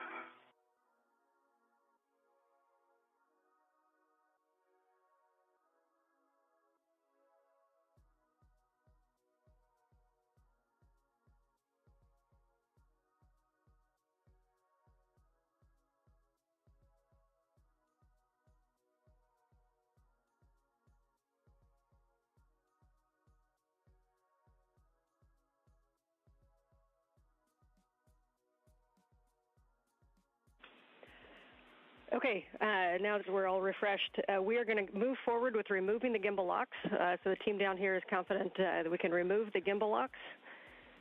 We will likely come back and hit these bolts again, so keep your tools handy. But right now we want to move on to focusing on the gimbal locks.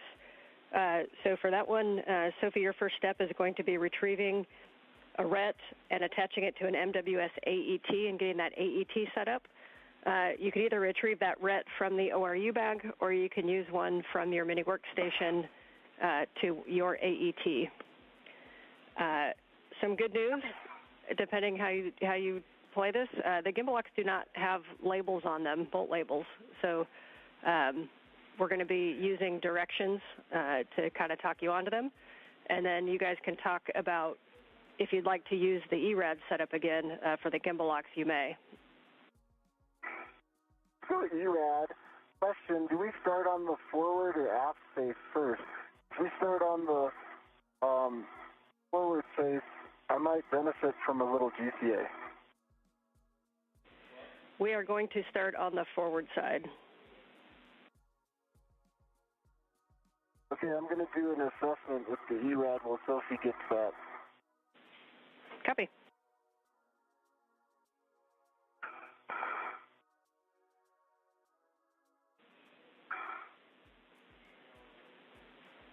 While you guys get set up, we're coming into a handover, so I'll talk to you on the other side.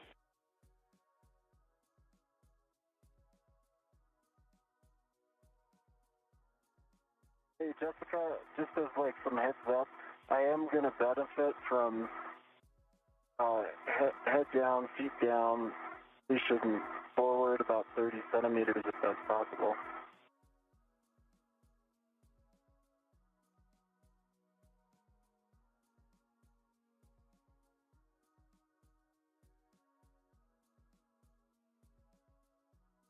This is Mission Control Houston inside the International Space Station Flight Control Room, which you can see a live view of there on your screen. We're currently about 3 hours and 35 minutes into today's spacewalk, which began at 7:27 a.m. Central, 8:27 a.m. Eastern. We're in a brief but expected handover between the Tracking Data Relay Satellite System and expect to have communication and views from the crew shortly. We can give that set up for it. Do you want that now, or you're still assessing for a later bolt? I would want it now. I think we just have to coordinate whenever they're back. I did that request.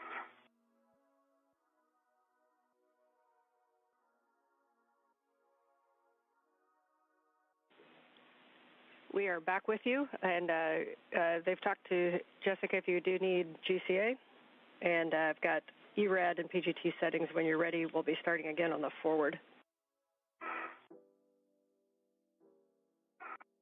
Copy all on. It's getting set up for 30 centimeters.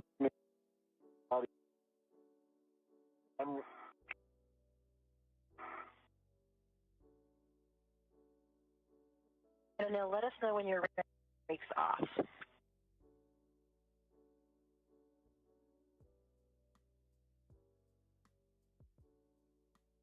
The crew outside the International Space Station includes NASA astronaut Anil Menon and ESA astronaut Sophie Adenot, and they are continuing the installation process.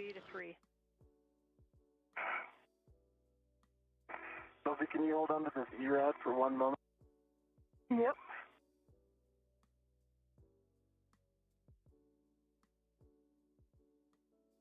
They are continuing the installation process of the spare space-to-ground antenna, or SGANT. Okay, Jessica, I am ready for GCA. I've got good clearance. I am ready to the torque wrench, but I've got a lot of slack in it, so I can monitor that. I've got my crew lock bag in my eyes, and I have the dish clearance too. I think I'm in a good state and go for GCA if you agree. Okay, we copy. Brakes are coming off.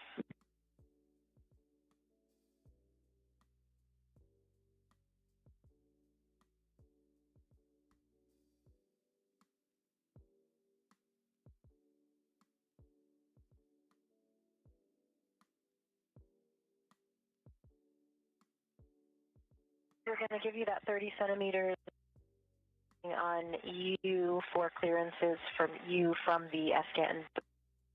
Got it. Here go. Okay, starting motion in 3, 2, 1. See motion, good motion. I've got good clearances. No concern.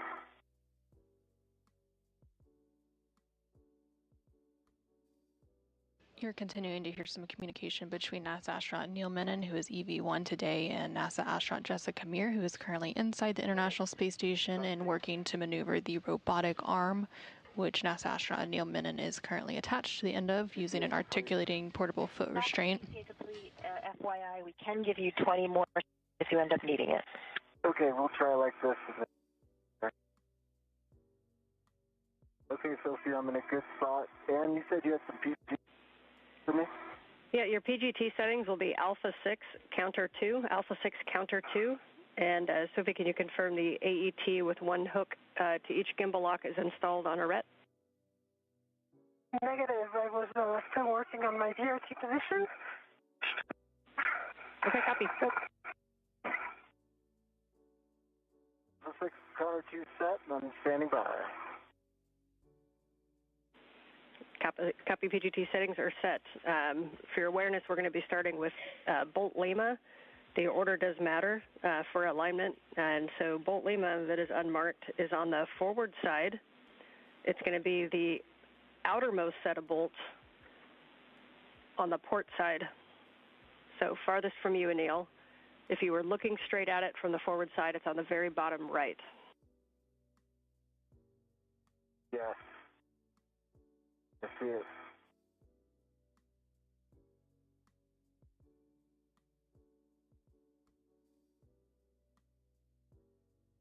And this is Mission Control Houston. The crew is getting into place and preparing to remove the gimbal locks. There are 2 gimbal locks as part of the SGANT installation, And as part of those bolts, in order to release them, there's several.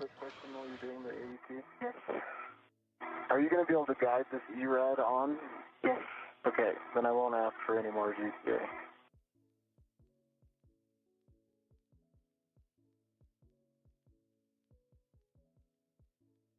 There's several bolts that have to be released for each gimbal lock to be released. So you'll hear different bolts called out by the team here on the ground as they continue to follow along and provide the procedures for the crew outside the International Space Station. Again, the spacewalk going on 3 hours and 40 minutes at this point. It was an expected 6.5 hour spacewalk.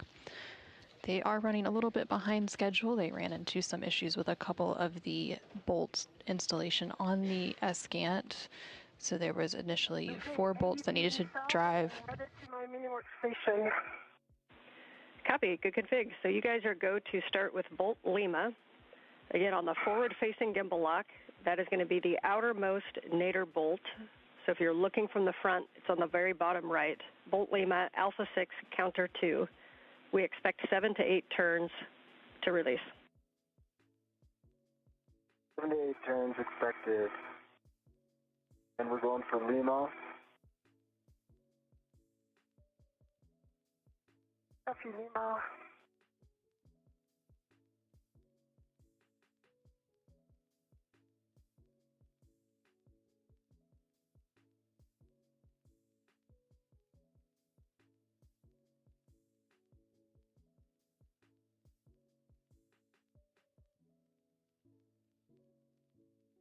The handle is annoying right now. I can move it. Yeah. That better? Okay. Okay, it's inside. Okay, I'm starting. You're doing counts, right? Okay. Is that a yes? Sorry. Yes. Okay. I'm starting in 3, 2, 1.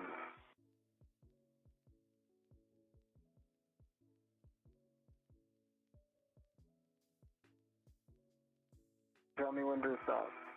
I'll tell you when it's released.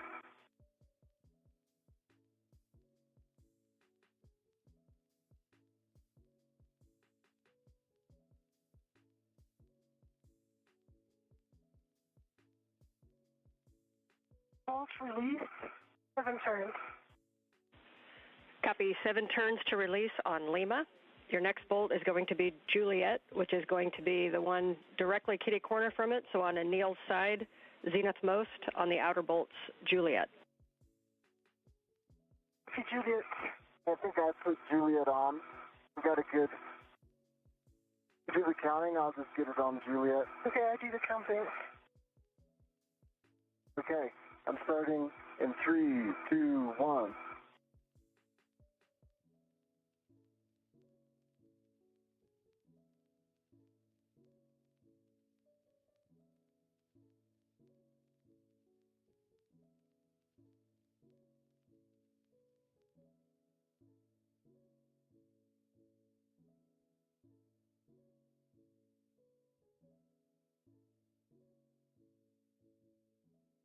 Bolt release. 7 turns. Copy, 7 turns. Next bolt will be bolt Mike. That is back on Sophie's side, on the port side. Zenith most bolt, the one directly across from the one you just did. See?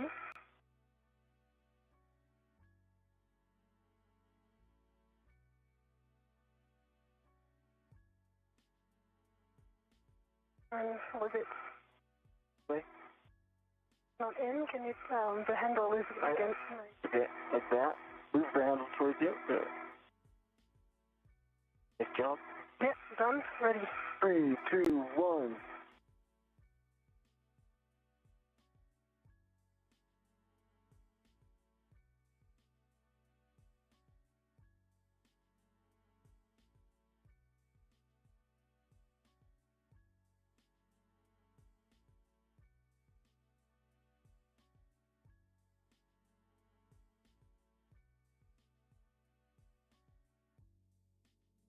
Seven turns.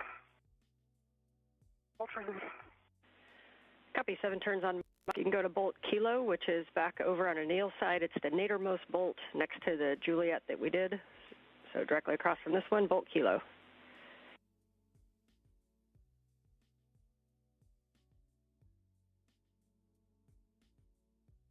Sophie, would you agree I got Mike?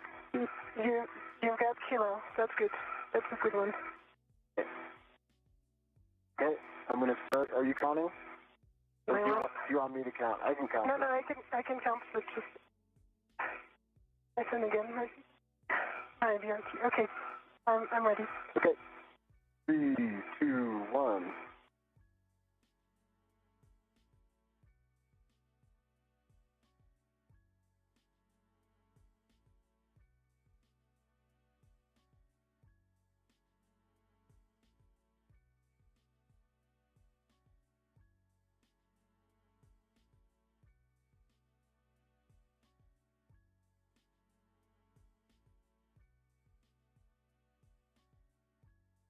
Oh, 6.5 and bolt release.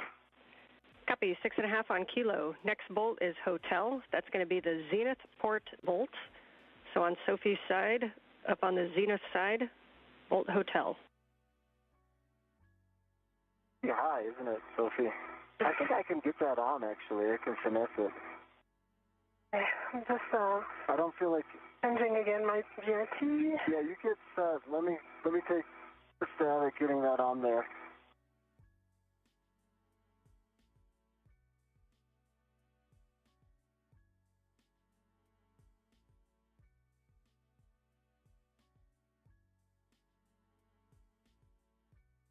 Okay, I've got it on.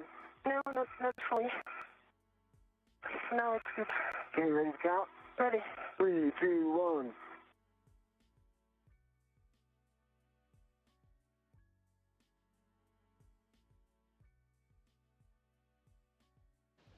This is Mission Control Houston, 3 hours and 46 minutes into today's spacewalk. NASA astronaut Anil Menon is currently there on your screen. You can see him from the helmet camera view from Sophie Adenot, ESA astronaut, her helmet camera looking at him. They're currently working to remove bolts. 6.5 on hotels. You're going for bolt echo next, which is the one right next to that one. It's also on the zenith side, but on Anil's side.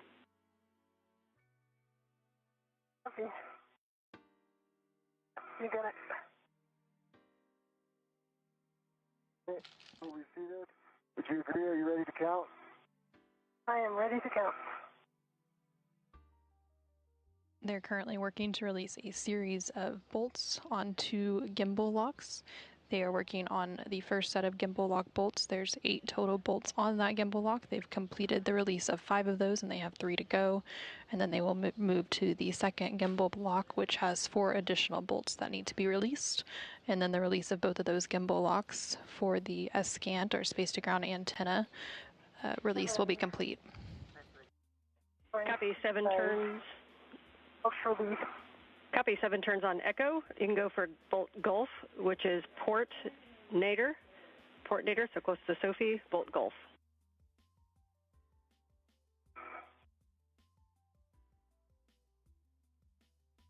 Ready to count? Ready. 1, 2, 3.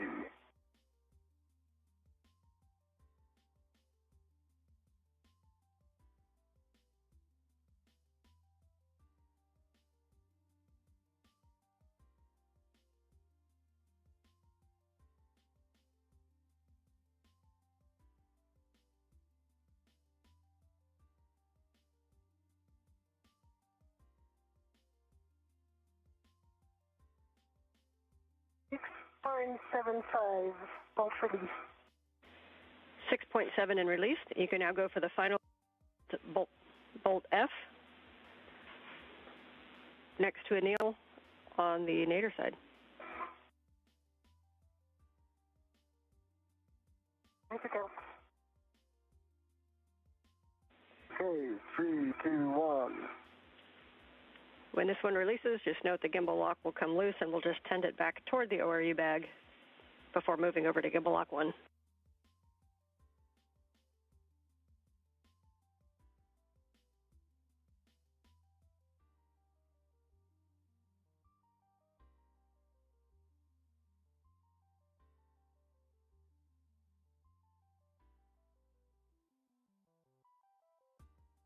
Seven turns. Copy, 7 turns on bolt F. So you can tend that gimbal lock toward the ORU bag, and we'll get set up to release gimbal lock 1. So right now it's on my New York station, and so if we remove it right now, it's going to be kind of annoying in the way. Would it be okay to remove the bolts of gimbal lock 1 and then move both at the same time? Yes, we are good with that plan. Okay, so I need time to reposition then. We cannot have access to. We concur. As you guys get in reposition, I'll just give you some big picture on what we're going to do next. After we remove these gimbal locks, Sophie will be putting them back in the ORU bag and retrieving the agate heat shield. And Anil, we're going to have you grab the torque wrench and hit bolts number 2 and 4 again. Copy. And I set my TCV to 4.5. Copy EV1 TCV 4.5.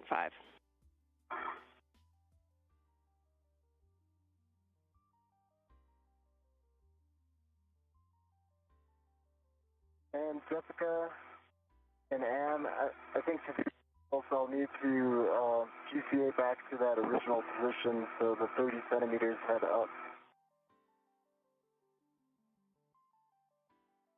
We copy back to the original position, 30 centimeters body up.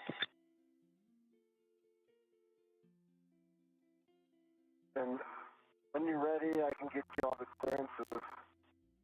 Okay, are you ready for brakes off now? Sophie, would it be okay if I GCA? Yes. Okay, I've got, you need any comm or anything? No, I'm okay. good. Yes, ready for brakes off, ready for GCA. Brakes are off.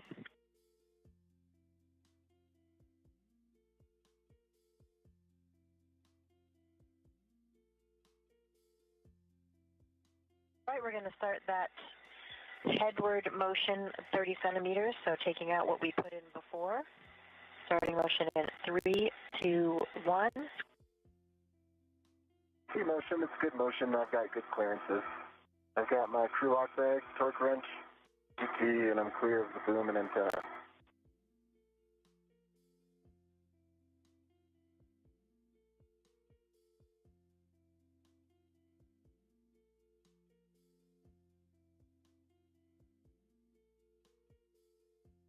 Right, that's your 30 centimeters. GCA complete, I've got good reach to all the bolts. Copy GCA complete, brakes are on. Copy, brakes on. I'm going to go up and then rigidize my BRT so that I can help you. Sounds great. Do it again. Good news is there's only 4 bolts on this one. Order still matters, and we're going to be starting on bolt alpha, which is on the starboard side, most zenith starboard bolt. Zenith starboard. And I am not ready, Anil. I understand. I'm just moving it around.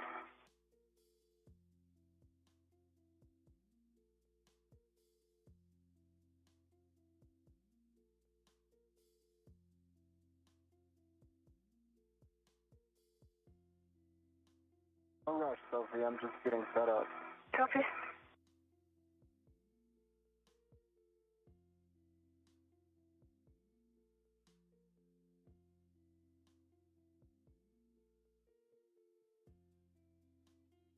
Yeah, I'm ready when you are. No rush. Yeah, I concur. This is also. Okay, you ready to count? I am ready to count. Starting in 3, 2, 1.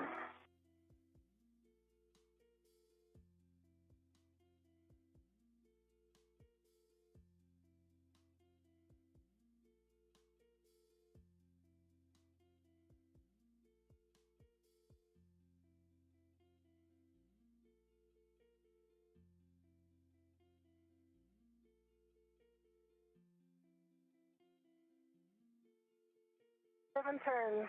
Bolt release. 7 turns on bolt alpha. Next one is delta, which is also zenith, but on the port side. So port zenith, bolt delta.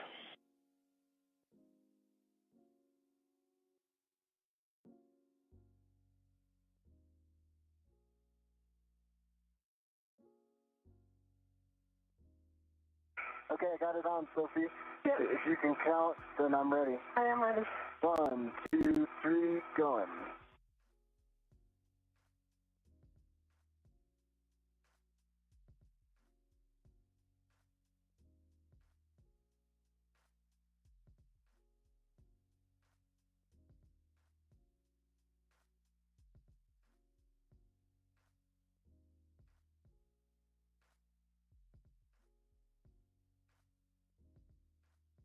Seven turns, vote for these.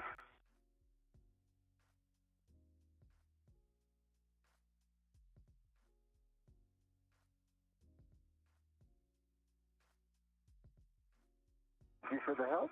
You're welcome. I got it. Yep, okay, you got it.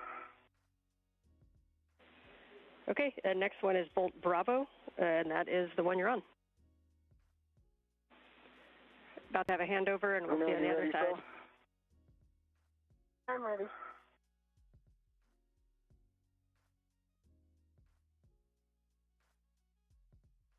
This is Mission Control Houston. We're 3 hours and 56 minutes into today's spacewalk.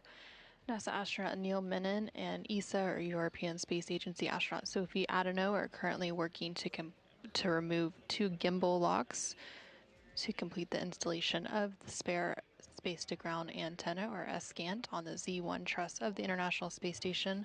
There are 2 gimbal locks. The first gimbal lock... I said, once we I'm get back with you. Okay, go ahead, make the call, Phil.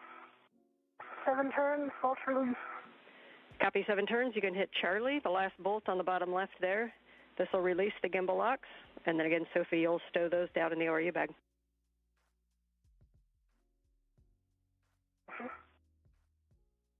Ready, on the clock.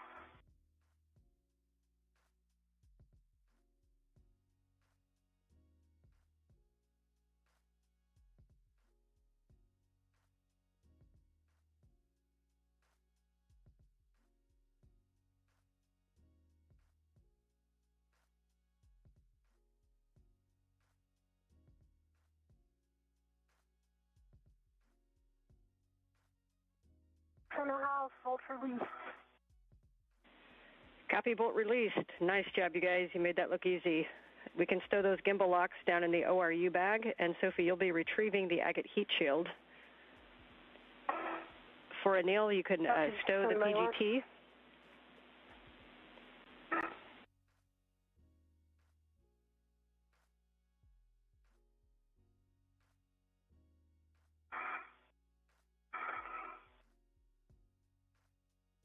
Okay, PGT stowed. Okay, and that is the last time that we'll be using the ERAD, so you can remove that as well. Okay, give me some time to work on it then. No worries. Thanks. Go ahead. I'm ready to copy. Yeah, no worries. It's just admin items. Once you get those stowed, then we're going to need you to cycle your HECA again and get a glove and HAP check before we move on to bolt ops.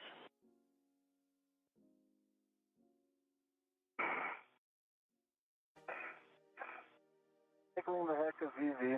That's happening now. Can we chat a second for the strategy to remove the gimbal lock? Yes. Anil? I think that's a great idea. I'm with you. I'm listening. Okay. We'd like to remove the forward one first. Okay. And then I will need to protect my visor, because it's going to come towards me. Okay. And then we'll remove the aft one. Okay. As soon as they are removed, of course, no touch of the T-handle. Yeah, just I will need my 2 hands to translate, so I'll wait until I remove my local. So, yeah. Okay. How are you able to help to... I can help a lot if I can just clean up my workspace. So let me get this ERAD off, the PGT back, and then I'll be with you. We like the plan. And in the meantime, Houston, I just star cycle my hacker.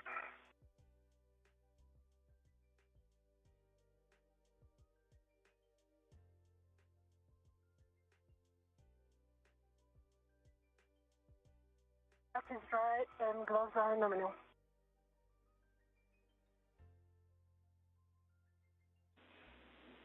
Copy, Sophie.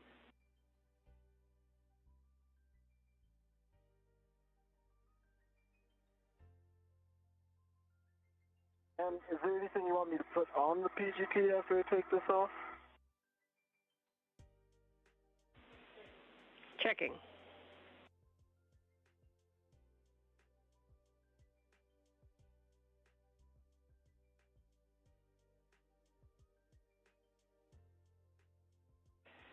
And Anil, you are going to want this 6-inch wobble back on to reinstall the bolts at the FSE.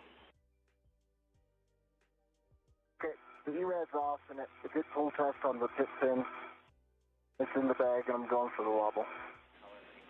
Copy. I'm almost there, Sophie. No worries, take your time. Do what you need to do.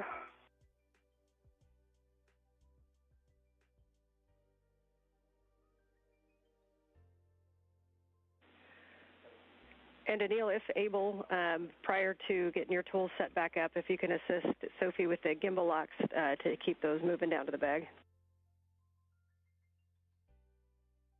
I'm going to assist her right now. I was just worried the ERAD would be a spatial conflict. Yeah, good point.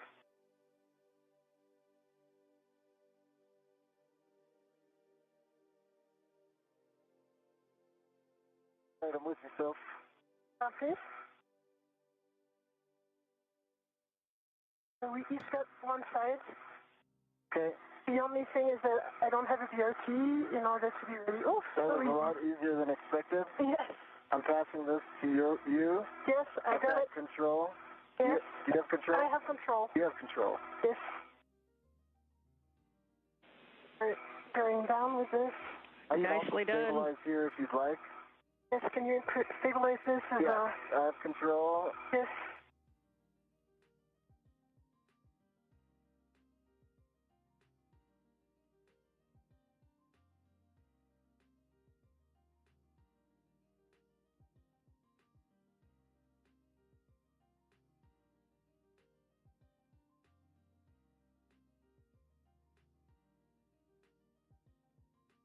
Okay, you keep control. I'm going down a little bit, and then you'll send them to me. Okay. It's going to be easy because they are ready to me. Yep.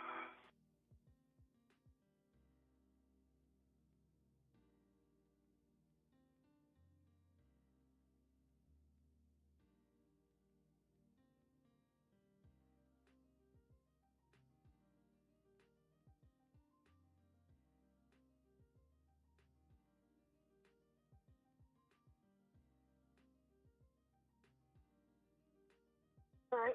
Okay. I'm ready to receive them. Okay, the rep's going to bring it to you, but Yes. I'm going to wait until you got a hand on them before I let go. I got it. Okay, you have control. I have control. Nice handoff. Okay, Ann, I'm in a good spot for whatever you want me to do next. Okay. So we'll do a glove and hap check first.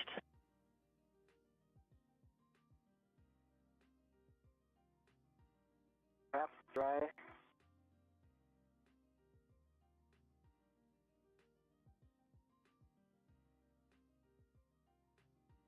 Looks nominal. Copy, glove and hap. So if you can find your way to the torque wrench, we're going to have you torque bolts 2 and 4 again, the aft and the starboard. First, the wrench is in hand. Which one do you want me to do first? Bolt number 2 on the aft side.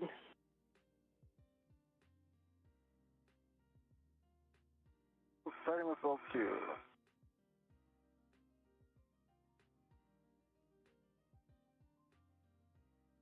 Yeah, I'm going to pack the bag later because, the torque wrench anyway. Yep, we got the torque wrench, and you will be putting the crew lock bag, so that's a good plan to leave it a mess right now, and we'll just be grabbing the heat shield. Okay.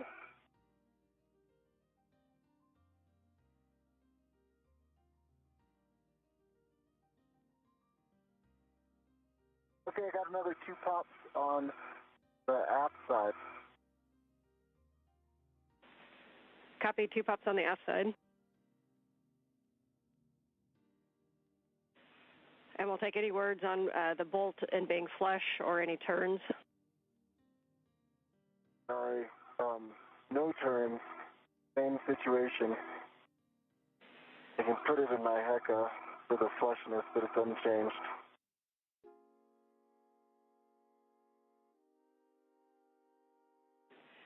Okay, we can go to bolt 4, and then we're going to end up having you kind of wiggle that T-handle, see if we can offload and get any turns on these bolts. Do you want me to do bolt 4 without the wiggle or bolt 4 with wiggle first? Just hit bolt 4. Hey, we'll do the wiggle at the end, so just hit the bolt.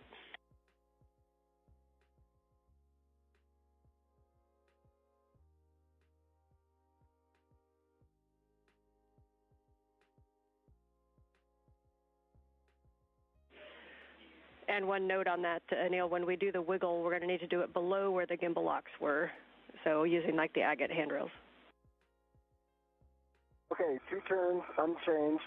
I tap the torque wrench down to Sophie while she's down there. Yes, well, you can hand it down to Sophie. I can send and give you the... That's great. And I can also hand you the heat shield. He's coming. Okay, let me give you the...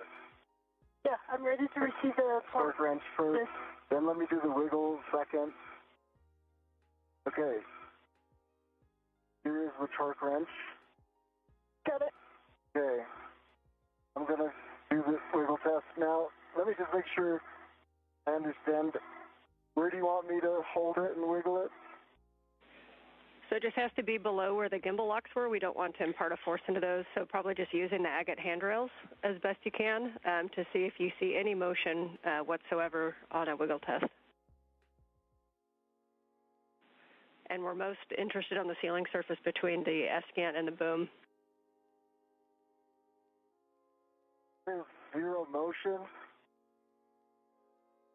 Gosh, I don't even know how to quantify this, but I can see the tiniest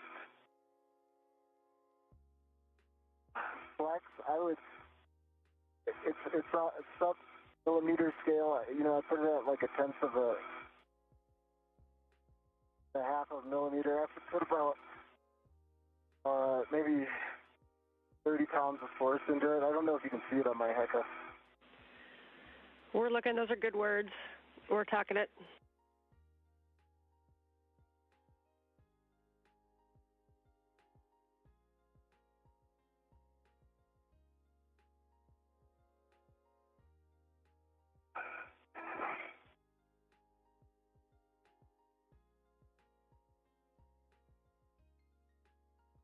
And while you're talking, Houston, Sophie, guys.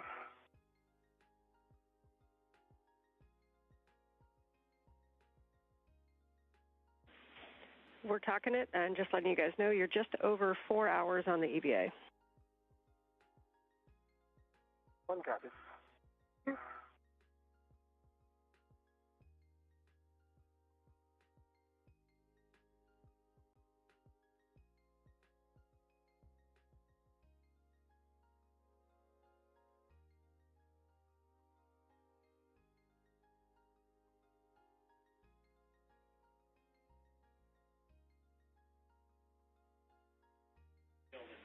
Okay, let's install that heat shield. You guys can work together to do so.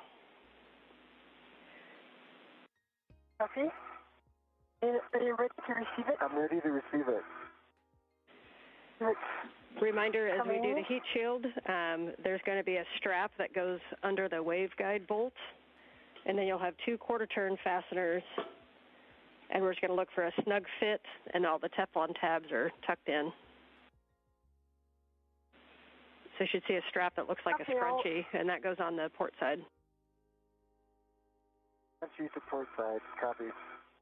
I'm on my way. Want me to start it? So yes, please start, and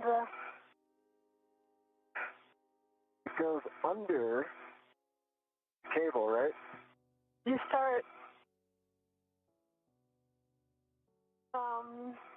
That's exactly it. You got it. And yes, under the cables. Sorry.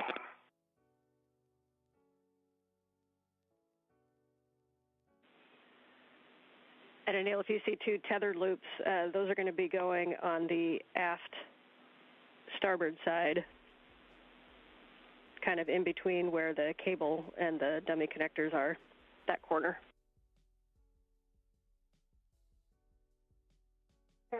Just the RT so that I can help you. Okay, I copy that, Anne. I see those loops.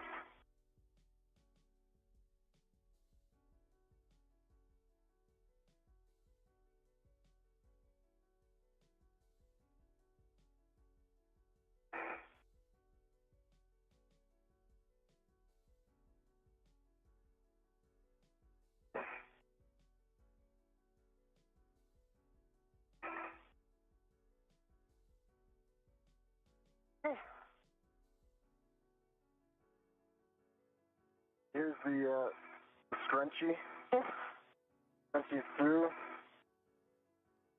One more. And then can you get it from the other side? I sure can. I got it, and it's going under the cables again. Yep. It's through. All right. Taking care of the elastic guys under these guys. Up.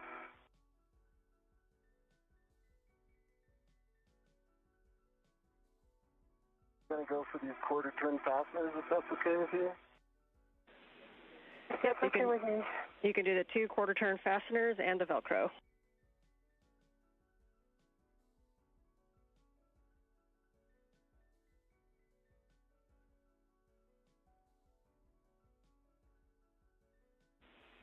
And we see the strap under the waveguide bolt. Nicely done.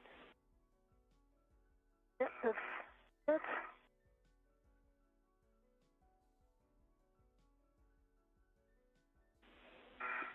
Can you check that it's protecting bolt number 3 forward? Yeah, I can check. So, yes, it's over bolt 3. Okay. We've got 4 good covers on the bolt. I see that the Teflon tabs are tucked in. The quarter turn fasteners, you're working on it. Those quarter turn fasteners are secure. Okay. And I'm just putting on the last Velcro.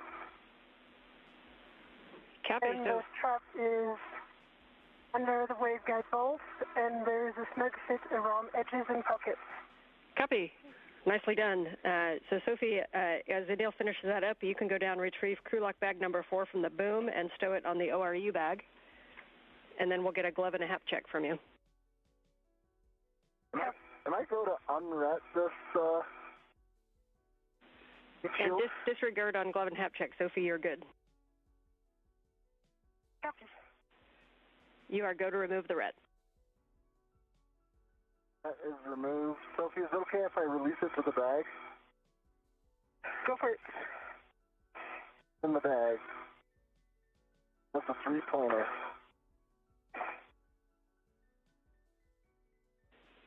Really nicely done. We caught up a little bit on that heat shield. That was good work. So the next steps are going to be to get in position for the handoff of the failed. So, Sophie, you're going to get the crew lock bag number 4 down toward the ORU bag. And Neil, you'll be ready to talk to Jessica and Jack and to get a go for the GCA to the published Z1 tie-down removal assist position.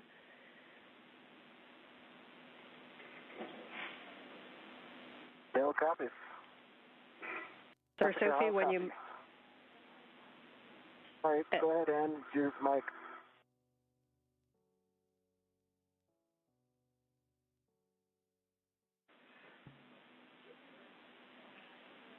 And Sophie, we see you moving.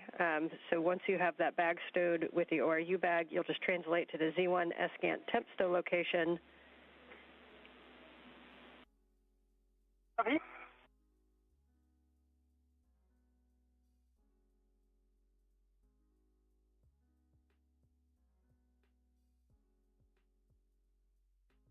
And am I clear to talk to Jessica? And yes, Anil, you can give M1 the go to published Z1 tie-down removal assist. Just work with Sophie on clearances from the boom. We are in the procedure reference sheet now. We're looking at the tie-down removal assist position. Awesome. Let me know when you're ready. I'm ready. Okay, are you ready to take brakes off? I'm ready for brakes off. Brakes are off.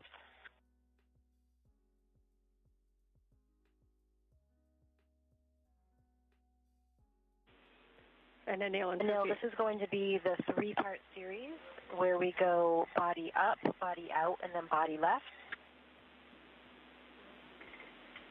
No copies. And prior to moving body left on Anil, we'll just make sure that Sophie is down on the Z1. I am on the Z1, working on the bag.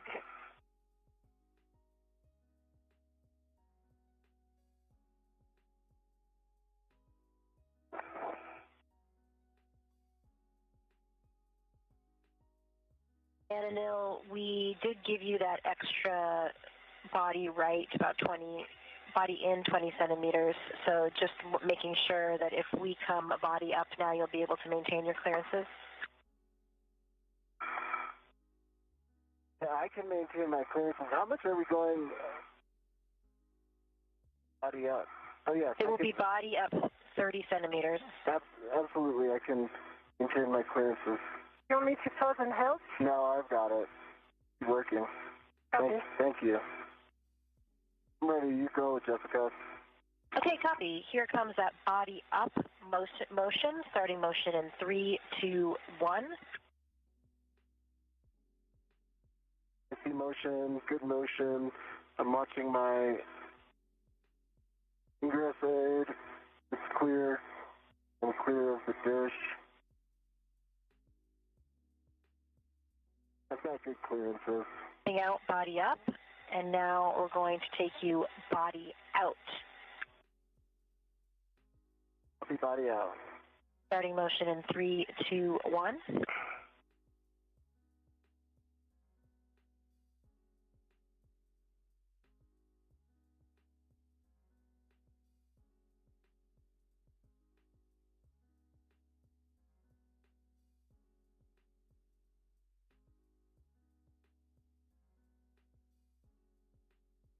This is Mission Control Houston. We're about 4 hours and 18 minutes into today's spacewalk, which began at 7:27 a.m. Central, 8:27 a.m. Eastern Time.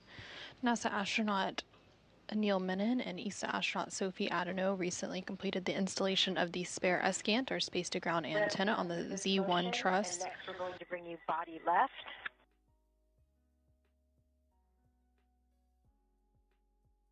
As part of that installation, they installed 4 bolts mounting. Sophie and Anil, are you ready for that body left motion? Yes, I am ready. Okay, starting motion in 3, 2, 1. I see motion. Got good clearances.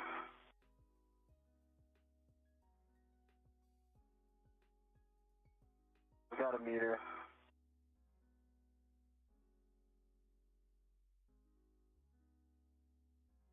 Got good clearances.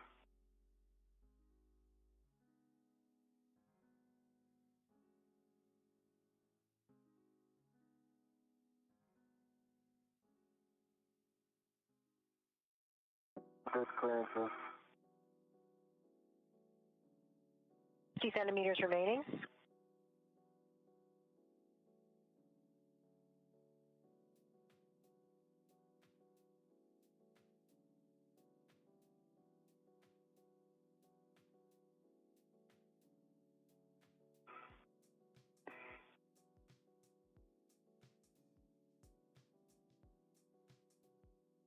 Got good clearances. Okay, Anil, this is the published position. What do you think? Well, I think if you could do 30 centimeters body forward, you could probably get a ret on it. Is that possible? Don't think so, but stand by. We're going to check first. While they pack that, the first step is going to be to put a RET on the SGANT. That can be from either of you. And then we'll be releasing the long-duration tie-down tethers. And Sophie, if you wanted to start the long-duration tie-down tethers, you can. Yeah, I'm going to first start on the RET. Sophie, while they talk about that, tell me when you're done with your RET.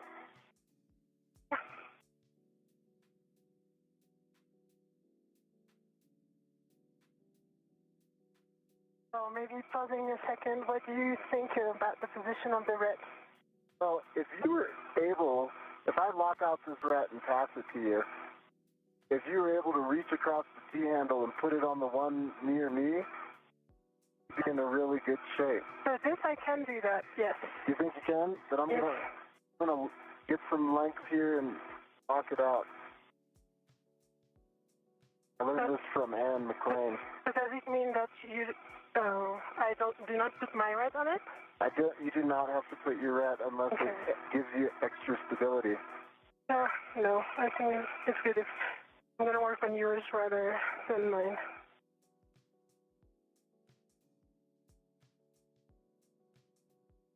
Okay. This is Mission Control Houston. We are 4 hours and 21 minutes into today's spacewalk. NASA astronaut Anil Menon and ESA astronaut Sophie Adenot recently completed the installation of the spare SGANT, or space-to-ground antenna, on the Z1 truss of the International Space Station. They installed 4 bolts, which mounted the new antenna to the SGANT boom, and they also mated the power and data connections. They did experience some trouble achieving the desired torque values on 2 of the 4 bolts. However, the antenna is structurally stable, so they went ahead and removed the gimbal locks, and they completed the agate heat shield installation, which is the antenna group interface tube on the SGANT antenna. So that installation process is now complete, and the crew members are now moving on to their next task of the day, which is retrieving the failed SGANT, or space-to-ground antenna, from its temporary stowage location where it was left after last week's spacewalk on August 18th. I'm with you. So all you need to do is rotate it about a foot towards me, and I'll have control of it. That's along the pitch axis, like pitching it towards me. Copy. Think that you can achieve that? I'm just assessing tight arms, which are super tight. Get too good of a job. No, we can give you up to 13 centimeters of body in. I'll take it, Jessica. Okay, we're starting motion body in 3, 2, 1.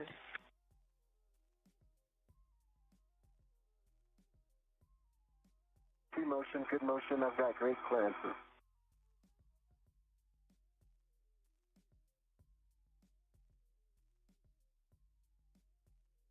Okay, and there is your body in limit. All right, DCA complete. Thank you. Okay, copy. Stand by for brakes. Brakes are on. Brakes on. All right, Sophie, this is as close as I can come. I'm about 8 inches away from having a hand on it. Okay. So, just want to confirm the plan with you before I do this. So one plan would be to release this upper thing, which can easily go, and then come back and I can pull it. So this upper one would be off easily.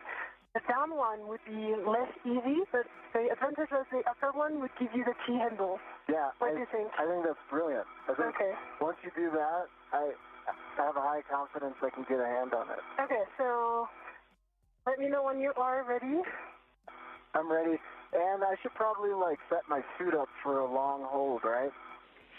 Good call. Yes, you're reading the procedure with me, so I would set yourself up with your TCV, your visor, heaters. Make sure your ingress aid is tucked in, and note that you've got about 15 minutes to losing the big heater that you have out there. So about 15 minutes to sunset. Okay, that's great work. I learned from the last one. And for Sophie, for the long duration tie down tethers, we like your plan. You're doing great work on those. If you want to leave one side of those hooked to the handrails while Anil clears the SGANT, you can, and then we can clean them up afterwards. Yeah, that's the plan. Okay, PCV is set to 3. Love heaters are on, and I'm in a good position to receive it for the long haul. TCV 3 for EV1. I cannot release them, it's too tight, so let me work on it again.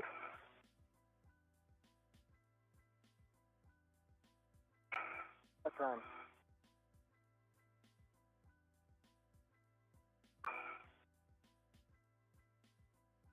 Yeah, got it. Nice work.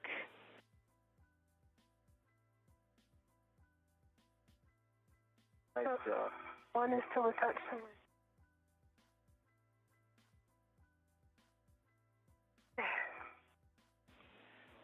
Astronauts everywhere have sympathy for using long-duration tie-down tethers. Nicely done. I've got control of the SGANT right now. Copy. Let me work on the other. Well, the key thing is that I'm going to ask you to move it too much upwards because it's really tight. Okay. If I need to let go, I can let go too. No, let me try first. For Jessica, I'm not imparting any forces into the arm.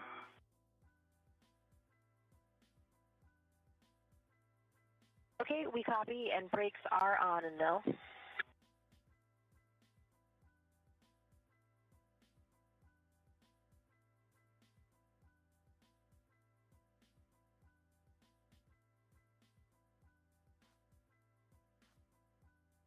Sophie, in case this affects you, do you see the base of the SGANT wedged on the near the And gotta go the other side.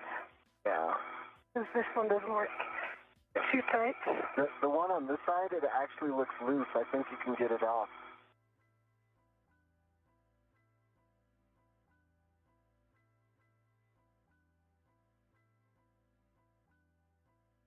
Yeah, that one.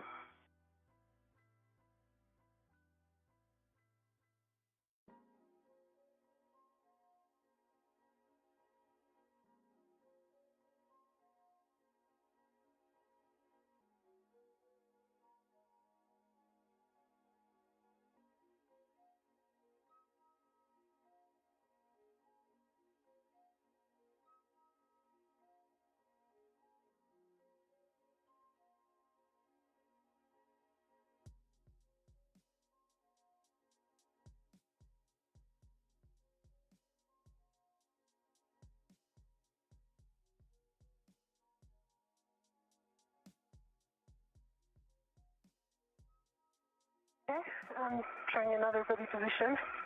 All right, it's a very awkward position. The hook is a hook.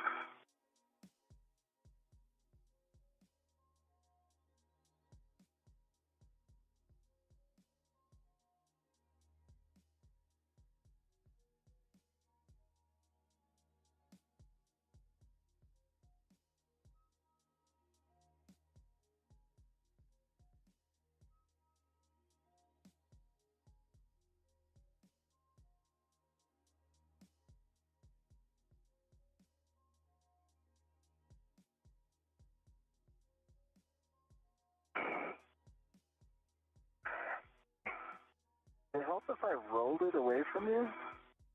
Need some more space?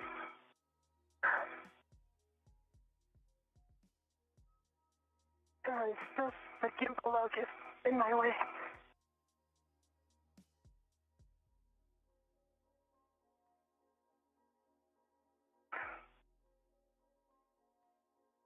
Alright, let me know. Do you get it? No.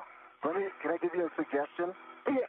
If you do a full body, if you put your body on this side of the boom, my side of the boom, and you just square up on that hook, you'll be facing it.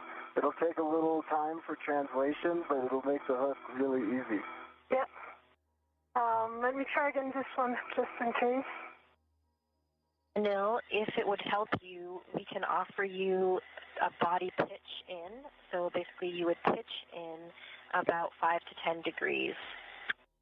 I think I'm fine, thank you. Okay, I need to translate completely the other side. Yeah, I agree with you. Don't worry about it. Once you get there, that hook will become very easy.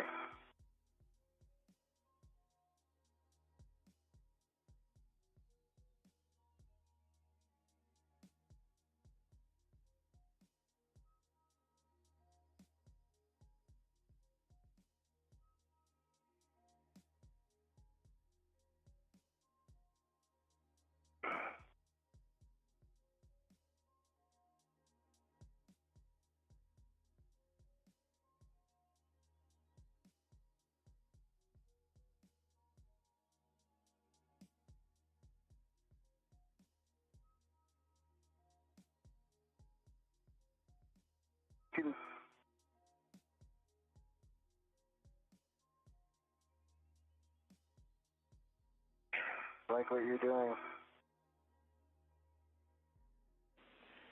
We like it too. Got your feet? Oh, okay. Sorry. No, it's okay.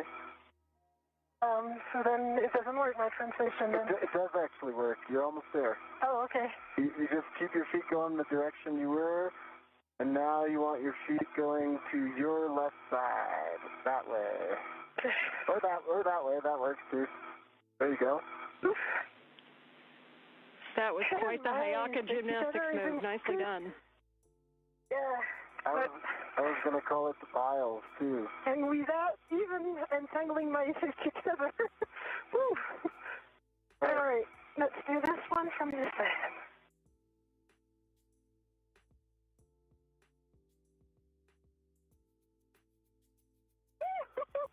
Got it.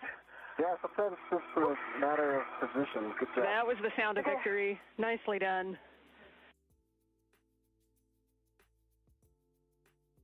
Okay, now I need to go back the other side just to check that there is no... Can you reverse all that? No, my plan is to not reverse. Okay. Just slide this inside. Especially the wire tie.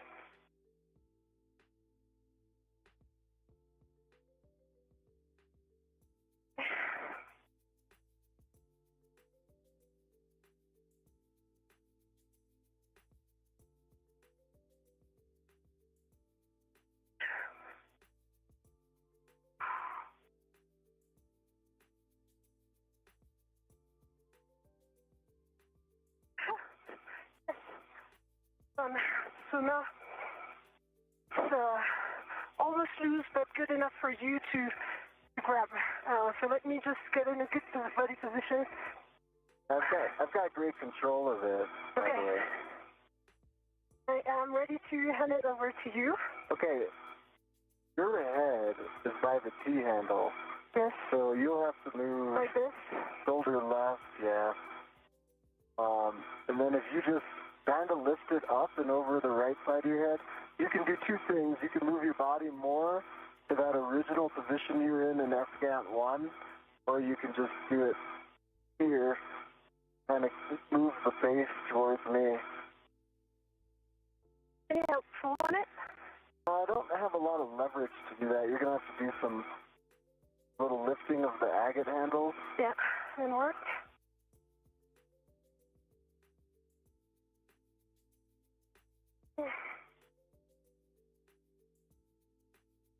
Really? Okay, it's the agate bolt. It's here. Okay. I've got it. And I'm moving it towards me so I can get a handle there. There you go. I release it. Release it out of control. Nicely done, you guys. I know that felt painful, but that actually kind of got us back on the timeline a bit. So that was very efficient work. So this time, Sophie, you can go ahead and clean up the workspace. You're going to be getting everything back to the ORU bag and taking that ORU bag toward the airlock. Okay. And we'll hand the comm over to Anil to give M1 the go to GCA to publish Z1 back-off position. Okay, Jessica.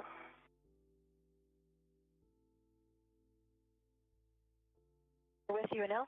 All right, I've got really good clearances and control of the failed SGANT, so I think I can steer clear of things. And I will, of course, be primary for this area, and you are go for the next series of positions, which I think starts with the Z1 back-off. Okay, yes, stand by. We're getting set up.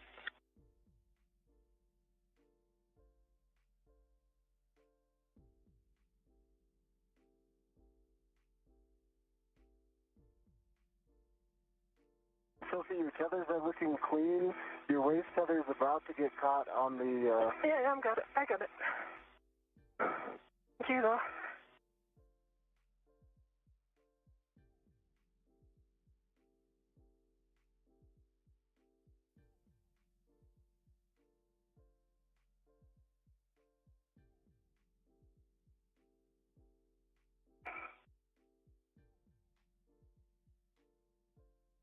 Camera's caught. Did you say? The camera loop is stuck on the... Yeah, I see that. Thanks.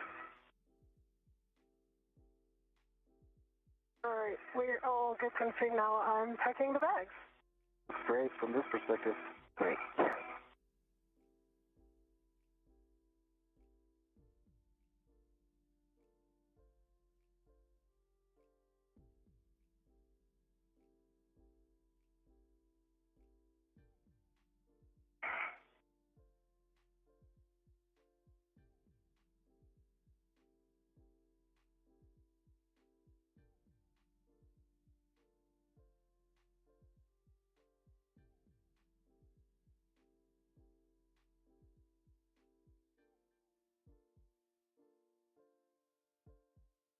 Anil, this is going to be two maneuvers. First, we're going to bring you body out, and then we're going to bring you body right back to that Z1 back-off position where you were. All right, one's ready. Okay, starting motion body out in 3, 2, 1. Good motion, good motion. I got good clearance.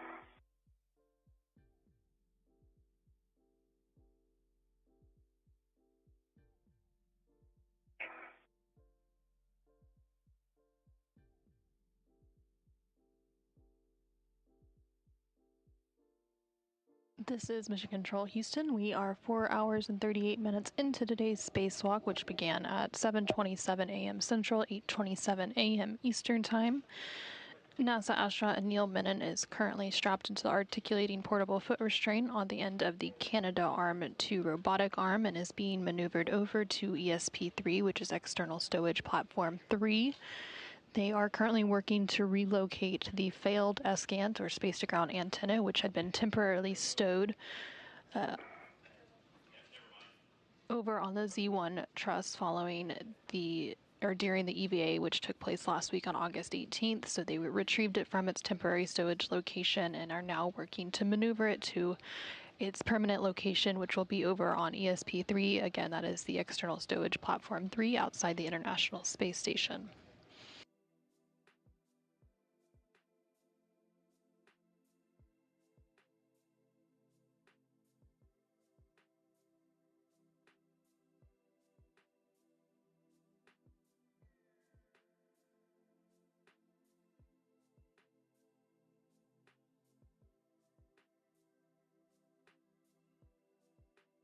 Anil, we're going to bring you body right in 3, 2, 1.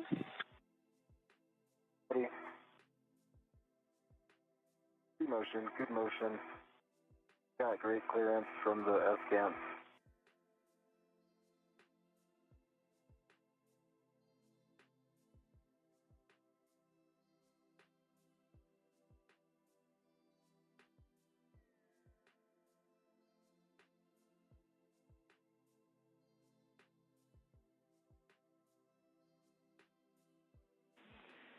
we're coming up on a handover. You guys can keep doing what you're doing. I'll meet you on the other side with a big picture. One.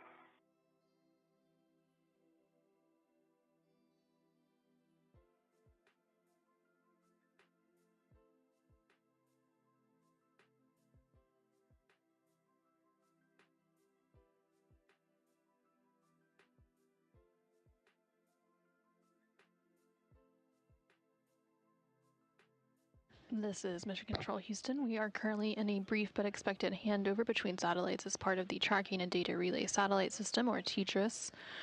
We are now about 4 hours and 40 minutes into today's spacewalk, and the spacewalkers today, which are NASA astronaut Anil Menon, serving as EV-1, and ESA astronaut Sophie Adenot, serving as EV-2, are currently working to maneuver over to ESP-3, which is External Stowage Platform 3, to permanently relocate the failed SGANT, or space-to-ground antenna, which had been previously removed from the Z1 truss and temporarily stowed during last week's EVA on August 18th. Following that installation over on... In 3, 2, 1.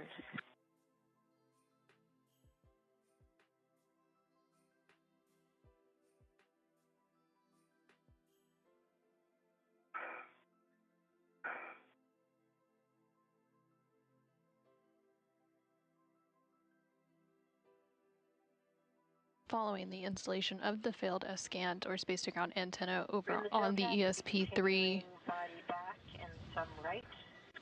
or That station's Venus position. or External Stowage Platform 3, the crew will then move into some cleanup activities. So specifically, they will begin cleaning up the SSRMS, which is the Space Station Robotic Manipulator System, also known as the Canada Arm 2 robotic arm. Yeah, I'm good with course. And just for coordination, we're going to have Anil hold at this Z1 back-off position until Sophie's ready to start translating after cleanup.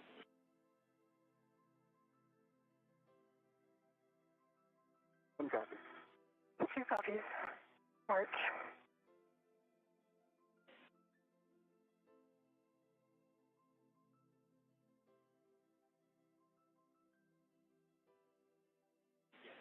Okay, so a couple words for both of you. First, for Sophie, when you have a free finger, if you would power cycle your HECA, then we can help you with the inventory, so you don't have to do that quite so detailed. We're going to have you finish cleaning up at the Z1, get the ORU and crew lock bag 4 bundled with the long-duration tie-down tethers inside. We'll get a good look at that work site because we'll not be coming back. Once you're completely clear of the boom and start the translation, we'll have Anil start his JOCAS, and at that time we can have Cronus is going to start playing with the antenna that you guys just installed to verify how that went. We have plenty of time. That handoff, like I said, it seems like it was a little bit challenging to do, but it actually went very quickly compared to what we expected. So we're very healthy on time and very healthy on consumables. So our plan is to get the failed antenna back over to ESP3 and just kind of go back on the nominal timeline. So really excellent work to both of you guys. Copy. One copy. Thanks for the words.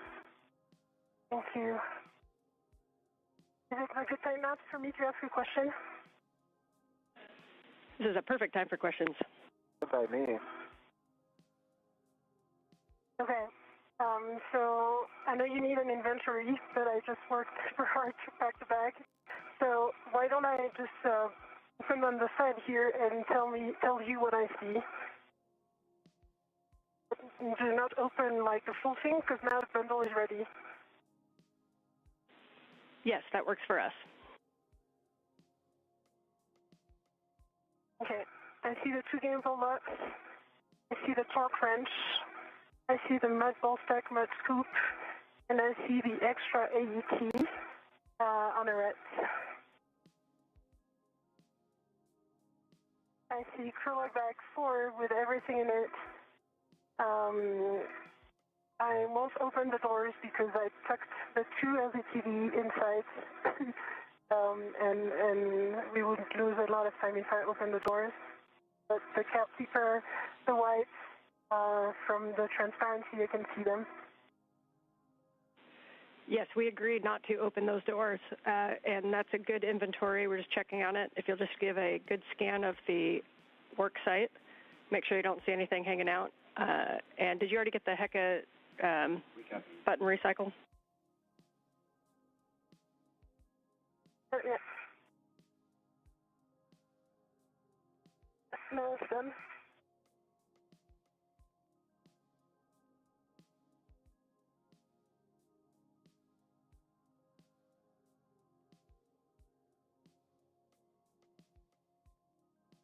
You're at the intermediate position, and as Ann mentioned, we'll be holding there. Happy to hold.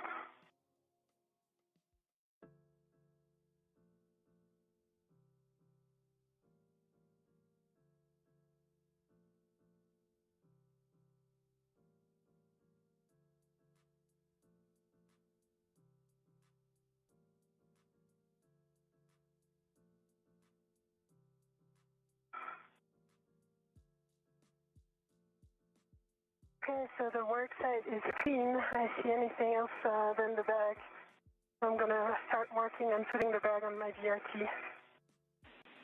Copy, really nice work, Sophie. Going from long-duration tie-down tether work into a bag inventory is not the easiest of tasks, but doing great. Yeah.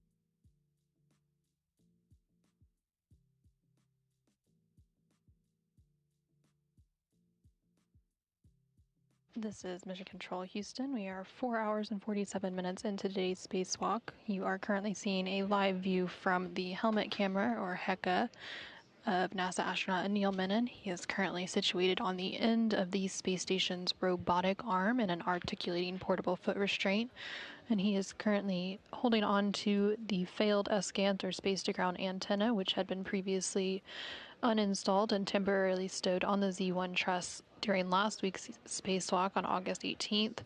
They have since retrieved that SGANT and are preparing to maneuver it over to ESP-3, which is External Stowage Platform 3, on board the International Space Station. Right now, NASA astronaut Anil Menon is in a holding pattern while ESA astronaut Sophie Adenot completes some worksite cleanup activities. And Sophie, we don't have a camera on you right now. If you have any statuses for us, we would take it. And we just got your HECA back. Oh, okay, good.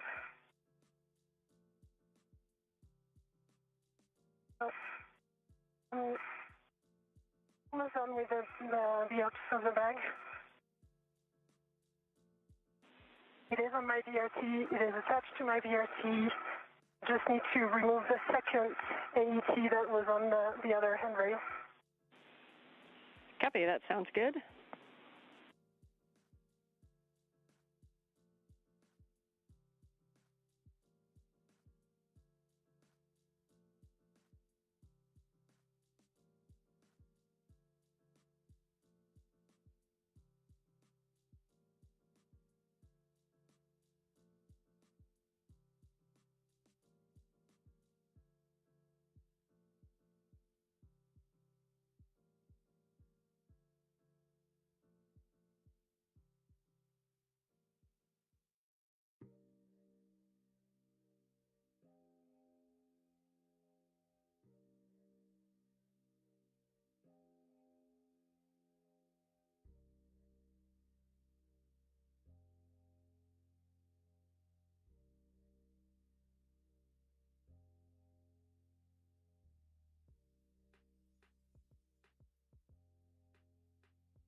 Your turn.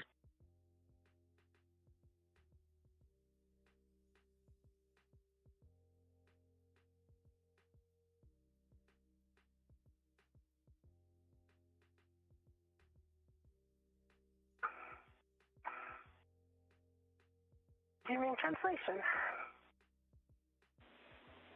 Copy, and we see it. So you'll just go back where you came from, and as you go by the airlock, you can temp stow that medium ORU bag. We have it down as a toolbox, but if you have a preferable location, that's fine too.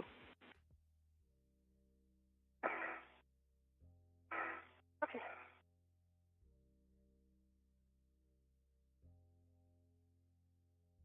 This is Michigan. Back into the airlock. Next. I can put on the D-ring. Yeah, but just Circular handrail, you mean? Yes. you can put on the circular handrail or even on the toolboxes.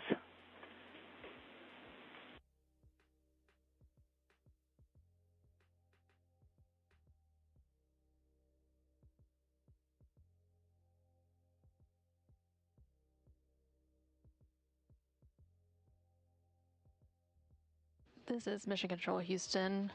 We are 4 hours 51 minutes into today's spacewalk, and you're currently seeing a view from the helmet camera of ESA astronaut Sophie Adenot. She recently completed some worksite cleanup tasks over at the Z1 truss, where they recently installed the spare SGANT or space-to-ground antenna. Following that cleanup, as well as a inventory of the tools and items that are in the bag that they have been carrying, she began her translation back over to the airlock, where she will drop off the bag and toolbox, and then she will head over to meet NASA astronaut Anil Menon over at the ESP-3 or External Stowage Platform 3 worksite to complete the installation of the failed SGANT or failed space-to-ground antenna that had been removed from the Z1 truss and temporarily stowed over there during an EVA or spacewalk that took place last Tuesday, August 18th.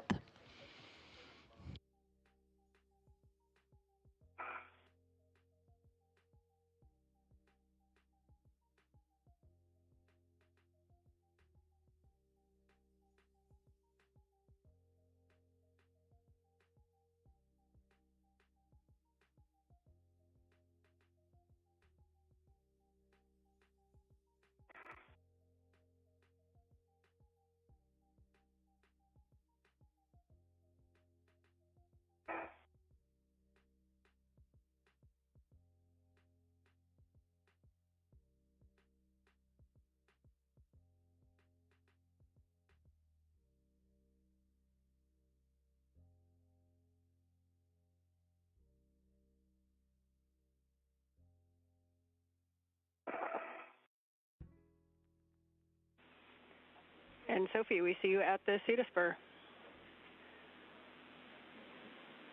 So one recommended location would just be to put that on the front of those toolboxes right there if you want to save the translation going underneath. But just a reminder, we're healthy on consumables and healthy on time, so there's no rush.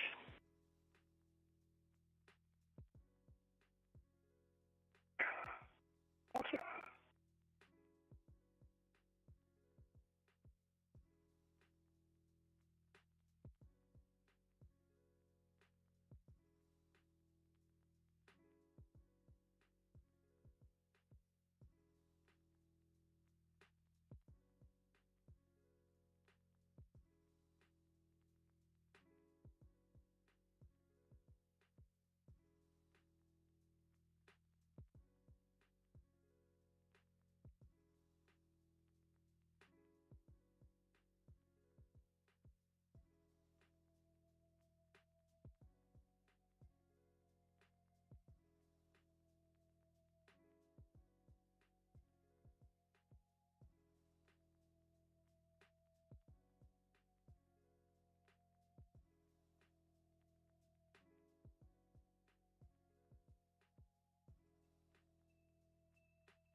for the crew, just be advised that we're going to be doing Thank you for your patience.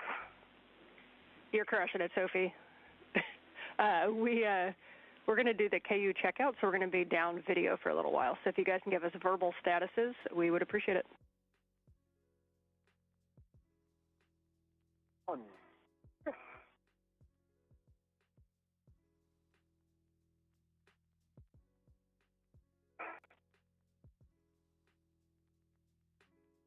Man, when does the video down start? Has it started? It has not started yet.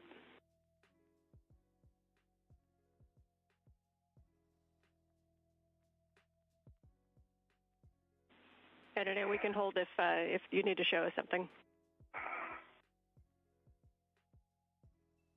No, I was just curious when it would start the verbal feedback.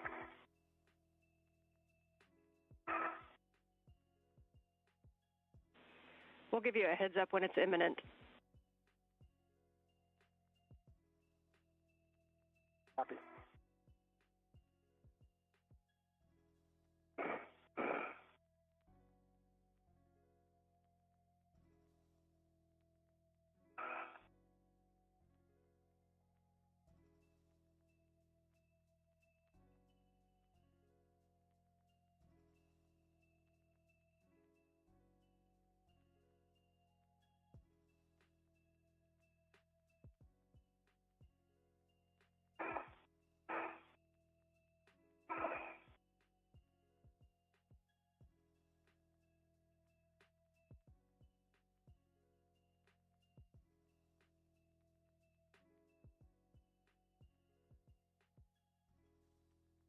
Sophie, TCV setting 7.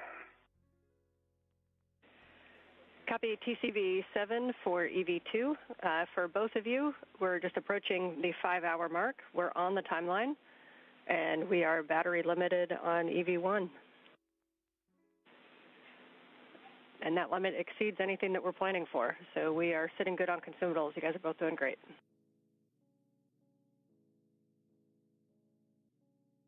Thank you.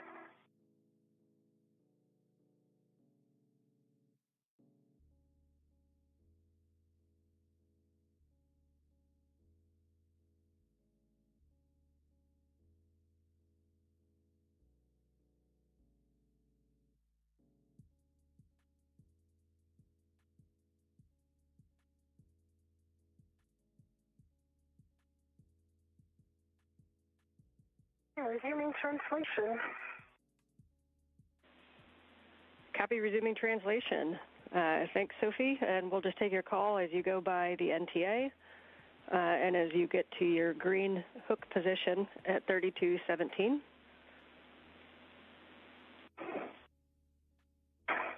Copy NTA green hook position.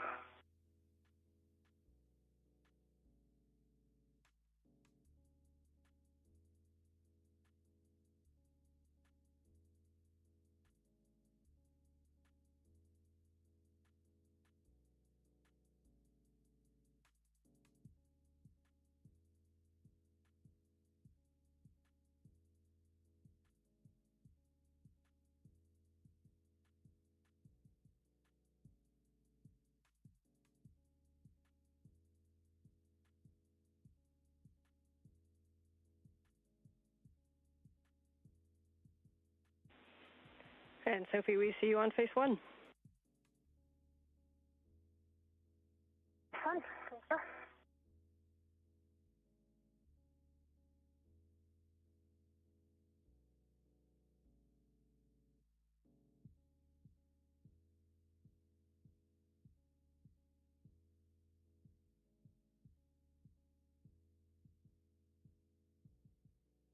Thank you. NTA. Copy. Sophie is passing the NTA.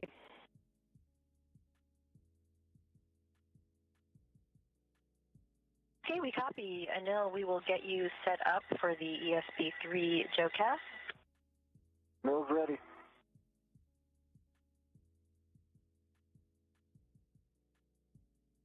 And you have my go when you're ready.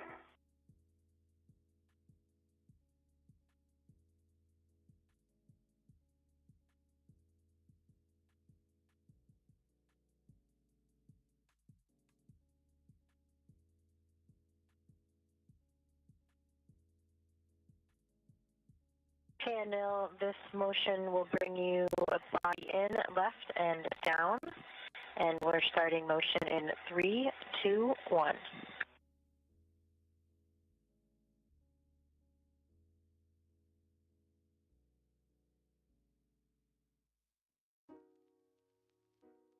See motion, good motion.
Copy.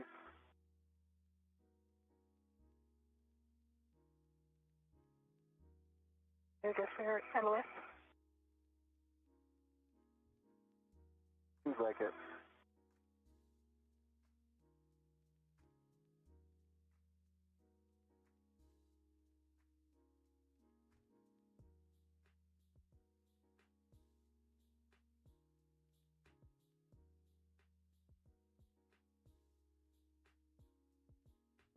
We hear the IV crew. What's that? You have good come with the IV crew. We loud and clear, and we have good green status for comm with ground. You think it's related to the KU takeout? Nope, I got you guys loud and clear, and we can still see you too. Oh, okay. Oh, nice. Nice. Yep, and we see you at your green hook location.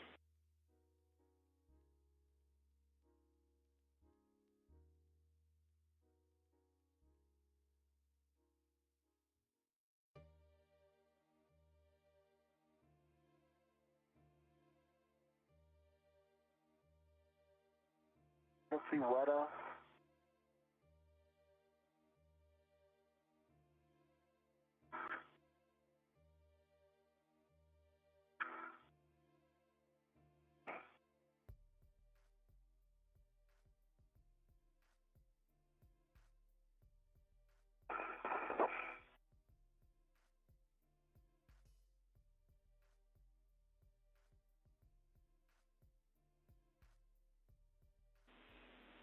Crossing Weta, crew lock bags, tucked.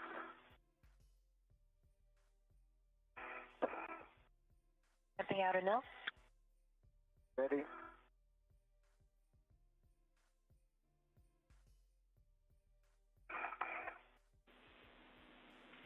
And Sophie, once you have the green hook on 3217, you'll be taking that same path that you did before down to the FSE. Copy.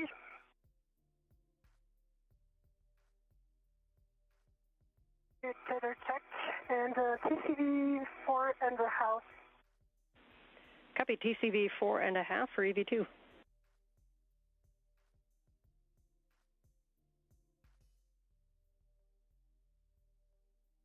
You know, we're going to get set up for that single joint maneuver for the ESP3 bolt access. One copy.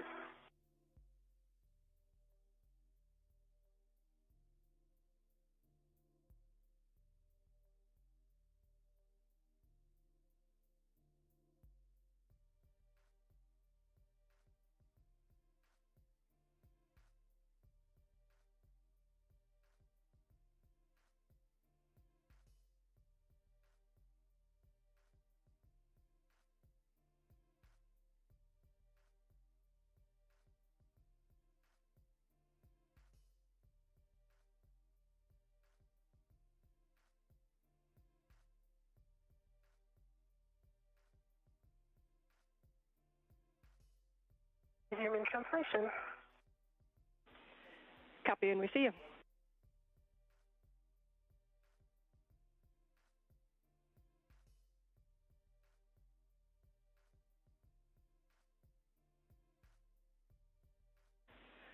And we are now one command away from losing the KU video.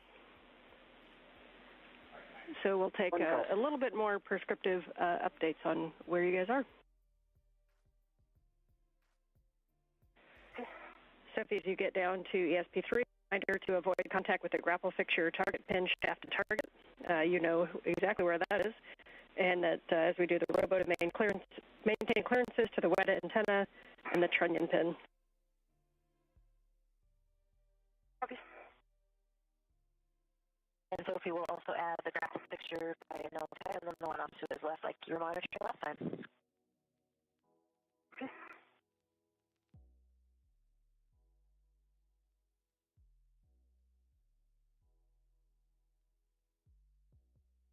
And Sophie, you can just tell me, stay where you are, more forward. Copy. That seemed to work.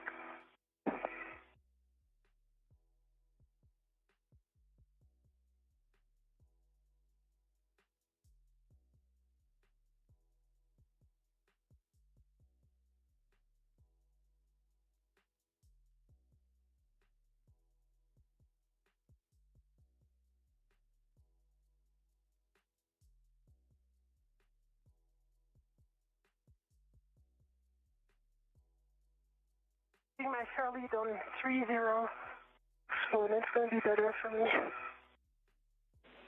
We copy, Sophie.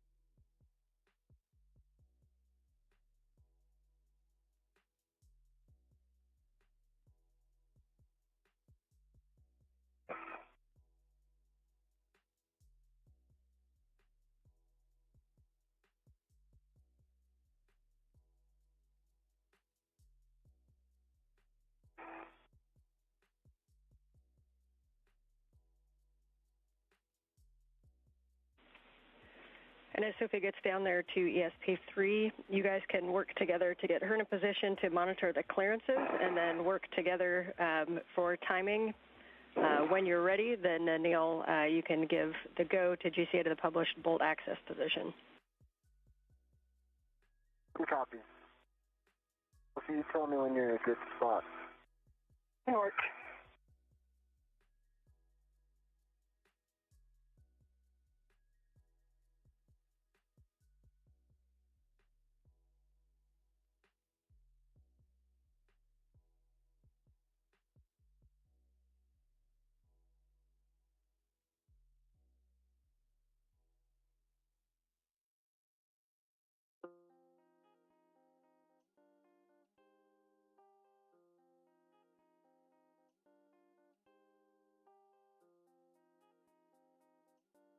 This is Mission Control Houston. We are currently about 5 hours and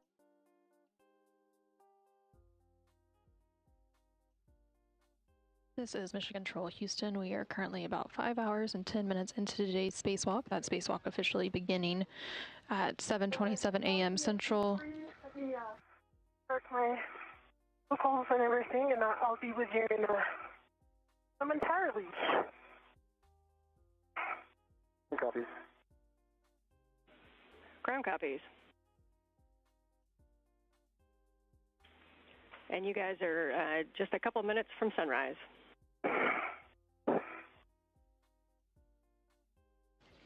Again, that spacewalk officially beginning at 7:27 a.m. Central, 8:27 a.m. Eastern Time. So Flight 1 hadn't arranged for it.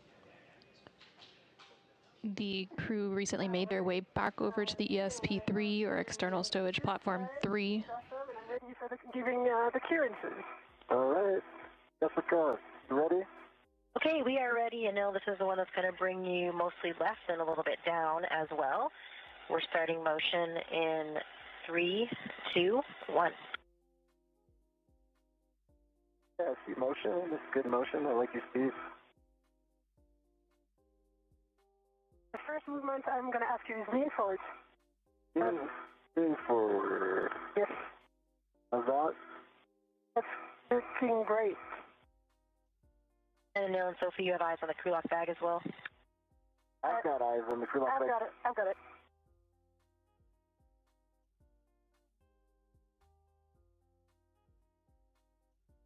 Continue leaning forward, that's good.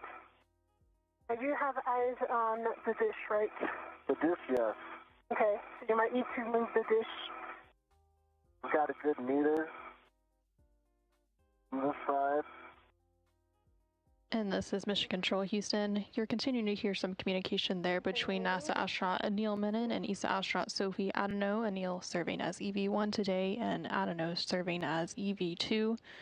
They recently made their way back over to ESP3, or External Stowage Platform 3, to complete the installation of the failed SGANT, or Space-to-Ground Antenna, which had been previously temp stowed over on the Z1 truss following its uninstallation last week on August 18th. Earlier in the EVA, or Spacewalk today, they did complete the installation of the spare SGANT on the Z1 truss. The reason we are hearing the crew but not seeing them is because there is an intentional KU outage while they complete some initial checkouts of that new or spare SGANT that has now been installed over on the Z1 truss. It's expected to last about 30 minutes and has been underway for about 10 minutes or so, but we do expect to get views back once some of those checkouts are complete. There on your screen, you're seeing a live look inside the International Space Station Flight Control Room here in Houston, Texas. The Orbit 2 team of flight controllers continues to be on console. They are the execute team for today's spacewalk and are being led by Flight Director Chris Dobbins. Put on brakes, please. Stop GCA here. Sharon? Okay. And you're in a good spot. I'm coming around to help you on the other side. Okay. Yep, and here Neil and Sophie will just work together to install the SGANT into the passive pins into the FSC receptacles.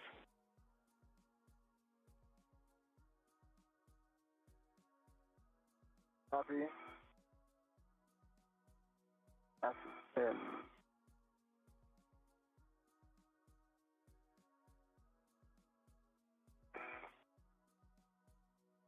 I think I've got him in the passive pins, Sophie, when you get there. Stand by. Yeah, I've got them in the passive pins. Copy. I'm good. If I'm going to do the bolts next, I'm going to get in position so that I can hold it. Yeah, and just a reminder, it's going to be a slight pull towards you. Okay. Keep them in the pins. Oh, stand by one. Can you hold it? I'm just going to put my visor. You've got plenty of time. Okay, visor down, and I have good control of the antenna. Okay, can you just hold it? I'll put my visor down. Yes, I'm holding it. Okay, I've got my visor down. We are now in the passive pins. All right, nice. You notice that jiggle there? If you can keep it down like that, do you think you can do that? It'll stay in the pins, but it doesn't take much to get out of them, I think. What do you mean? You want me to just hold this position? Exactly, yeah. Yes, I'm holding. Okay, great. I think we're in a good spot, Ann. All right, I like it. Nice work, and I bet you're glad to let go of that thing. So at this point, you can retrieve your PGT. We're going to use a 6-inch wobble socket and set Bravo 7 clockwise 2. Bravo 7 clockwise 2. Bravo 7 clockwise 2.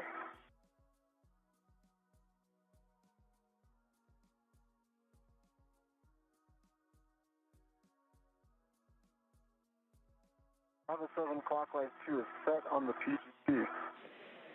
Copy. You are go to drive FSC bolt number 1, which is port. It's away from the pallet. You're going to expect 28 to 35 turns to engage.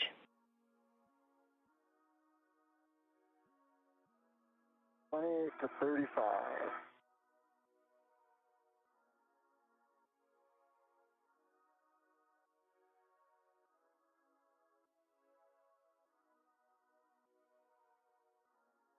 I'm Dad. I'm going to cal it. I'll be back with you in a second.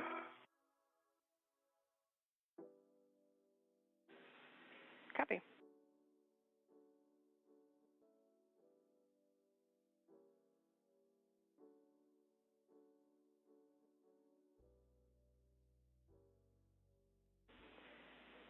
As you guys are working that, great news from Earth is that we have good power and data to the recently installed SGANT antenna.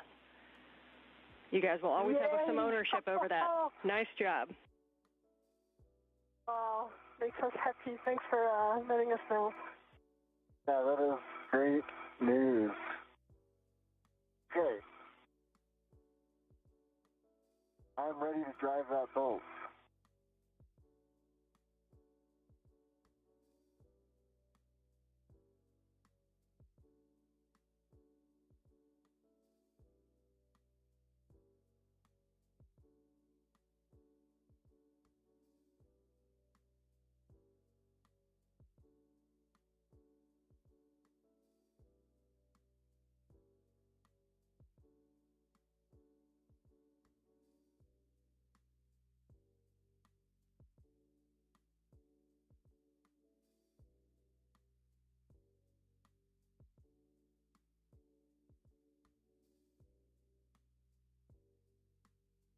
This is Mission Control Houston. We're now 5 hours and 18 minutes into today's spacewalk, and you're currently seeing a live view inside the International Space Station Flight Control Room here in Houston, Texas, where the Orbit 2 team of flight controllers is currently on console, being led by Flight Director Chris Dobbins. We did hear confirmation that the newly installed spared SGANT, or space-to-ground antenna on the Z1 truss, does have good power and data being received. Copy, still counting.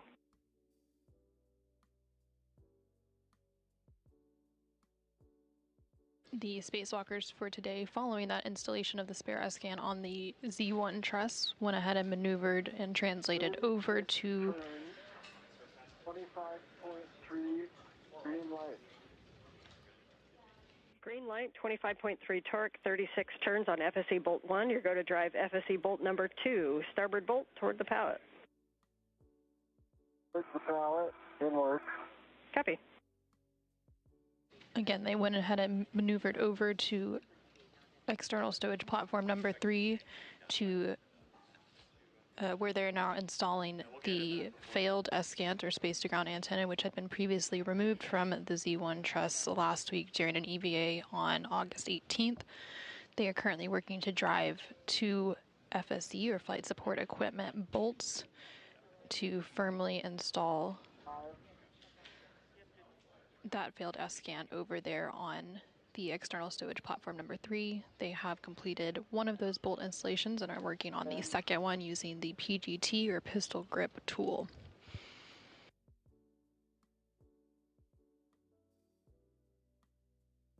$15.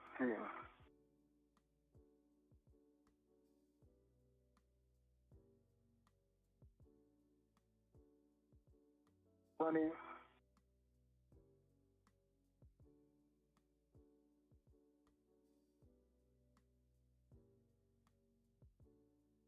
30, 25, sorry.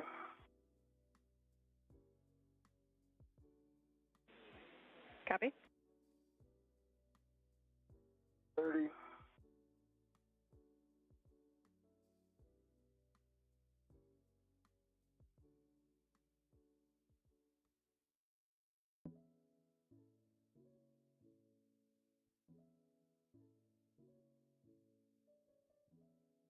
36 turns, 25.3 torque,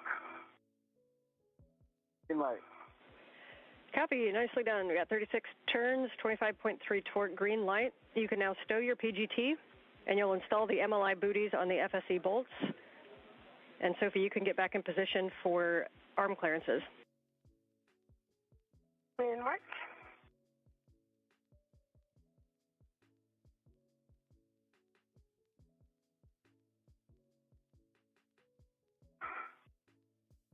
And this is Mission Control Houston. Those 2 FSE, or flight support equipment, bolts have been installed on the failed SGANT or space-to-ground antenna on the external stowage platform number 3.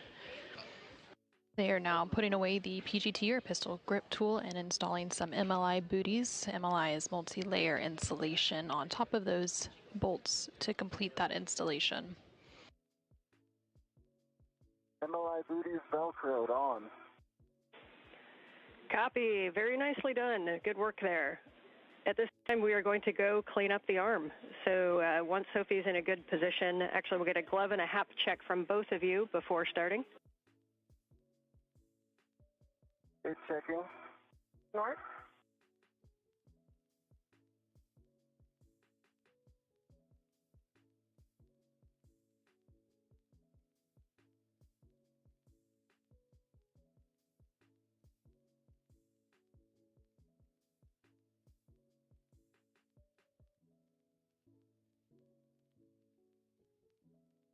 All right, try out nominal gloves for EV1.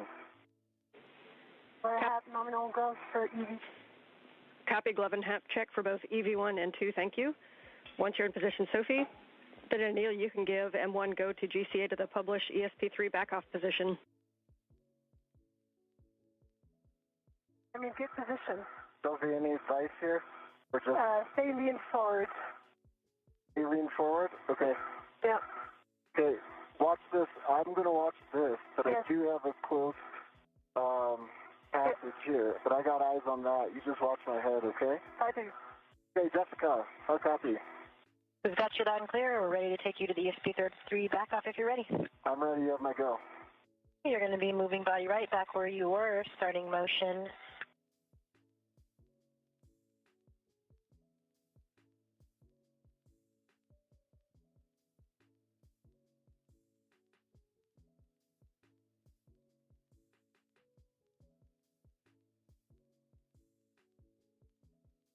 I know we're starting motion in 3, 2, 1. See motion, good motion. Clearances are getting better. I'll be continuing.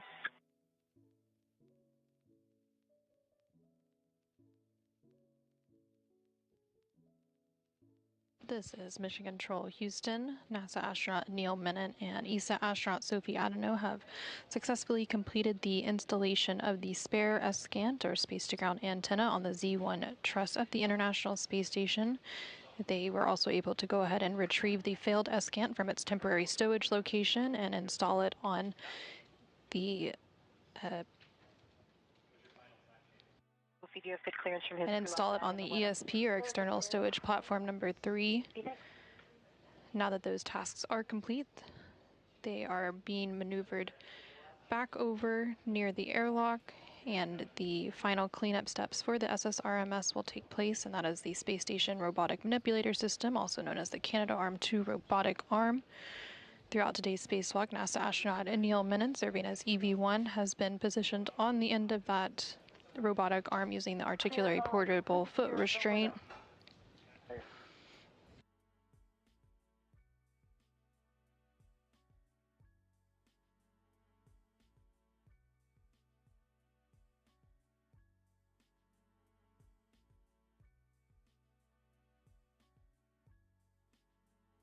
Ramping out, Anil will get set up for the intermediate position JOCAS.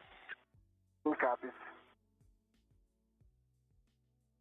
Once the robotic arm is maneuvered into its proper egress position, NASA astronaut Anil Menon will go ahead and exit that articulating portable foot restraint. Sophie, you're going to be translating back up to face 1, staying outboard of the arm position where you were before. We're going to have you do that same APFR pickup and putting it back on the Cedar cart.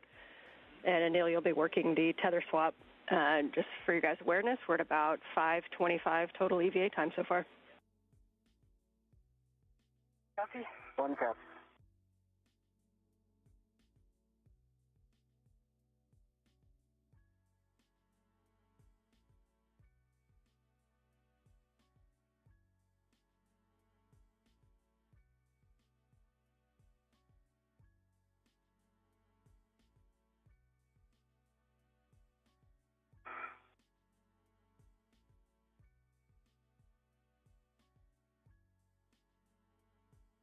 Anil, we're starting motion back up to the intermediate position in 3, 2, 1. And Sophie, you're going to translate to your green hook. And what?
We have you both back on video.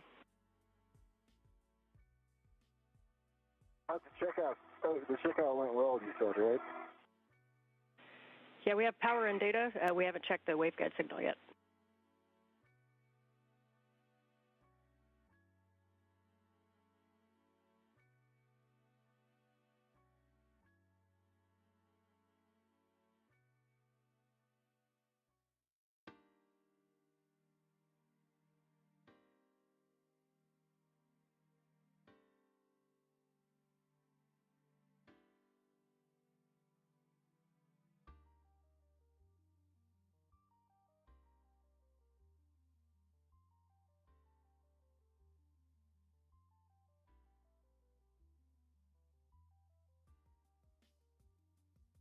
I'm on the starboard SETA card. You want me to tap twice?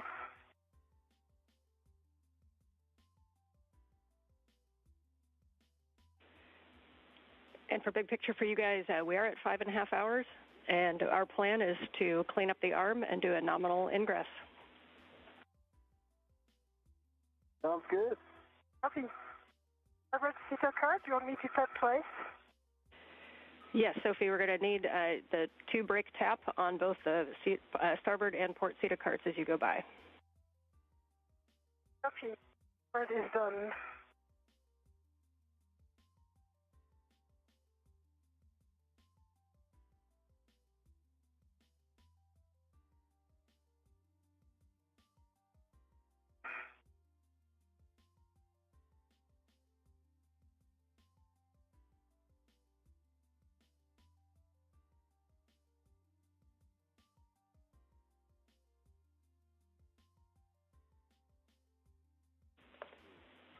And we copied the 2 taps on the port SETA cart.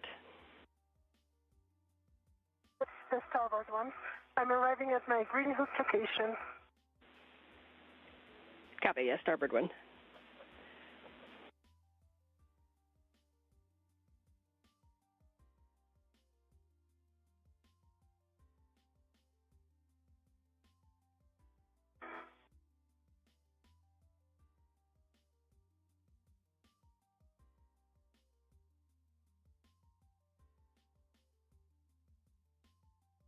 I don't know, we're ramping out. One cap.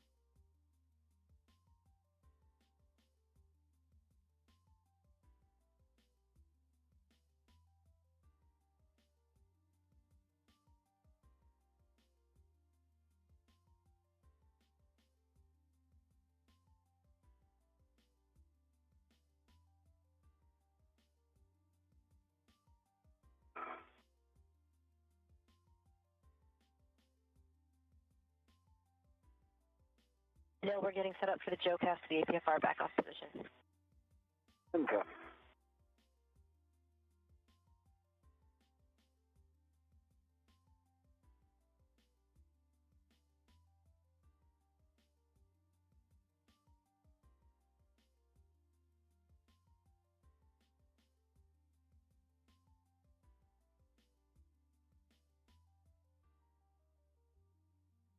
know we're starting motion in 3, 2, 1.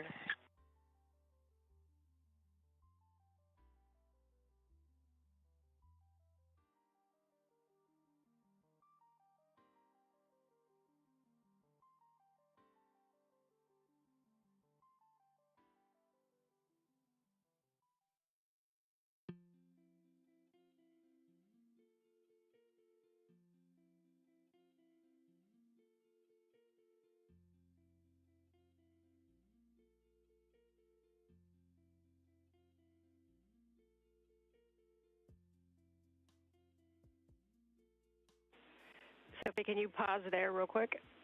And we're going to need you to just U-turn to the left and hit those brake pedals right there by your left hand that are on the inboard side. Copy. Work.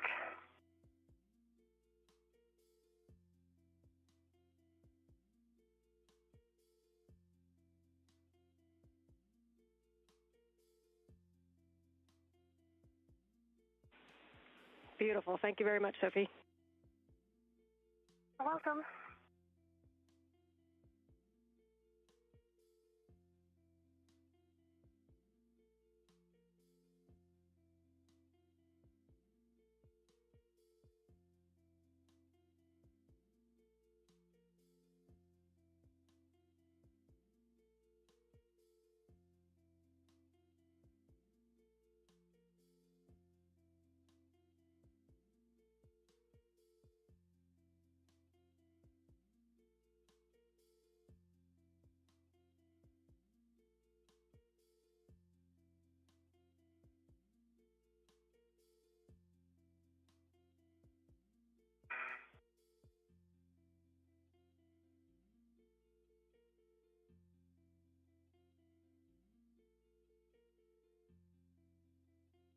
Up on the starboard side of the port seeker. Copy, and we're going to need those on the inboard side as you translate off the other side, and you can find a good position where you can watch your crewmate come into phase 1. Okay.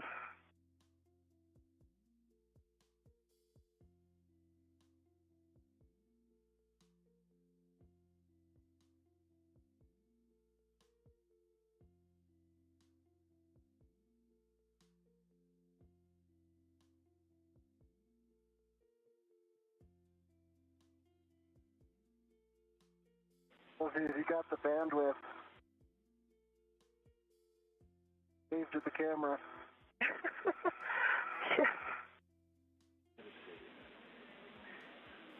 You're behind. And we saw your 2 taps on the port seat-a-curt, and we'll want to hold you there, Sophie. I don't want to move too much farther inboard because Neil's going to be coming right over your right shoulder. Okay, so I'm going to go 1 mile after board. Yeah, that looks pretty good. I think that'll be clear. Okay, Neil, we are at the back-off position. Be back off. Let Sophie get situated for 1 second. Give me a sec. Yep, and once you guys are ready, and it'll be given the go. We're getting set up for the next maneuver. Yep, Yep, and I think you already know your next step is to give a go to the published APFR egress position whenever you're ready, and Sophie's set up. For that, TCV set to 5. Copy, EV1 TCV 5.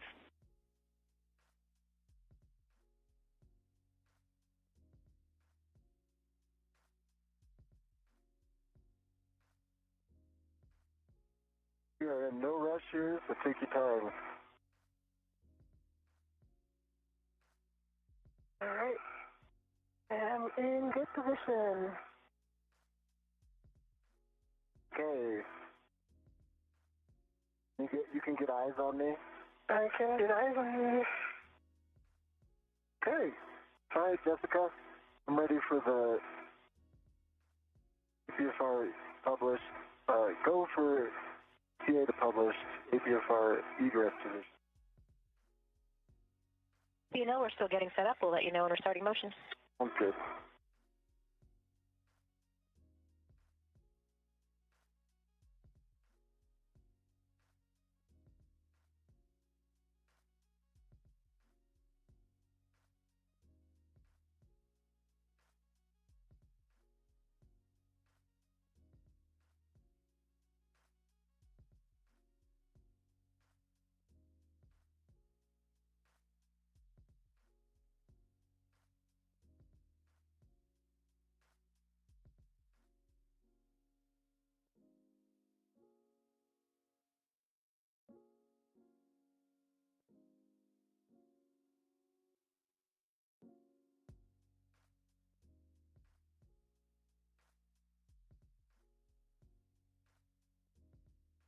Okay, now we're ready to bring you station aft, starting motion in 3, 2, 1.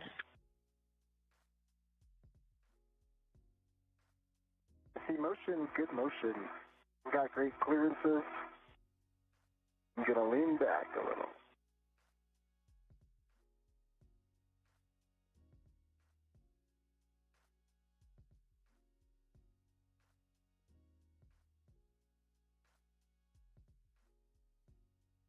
Off your right shoulder, Sophie, but I've got clearances from you. Yep.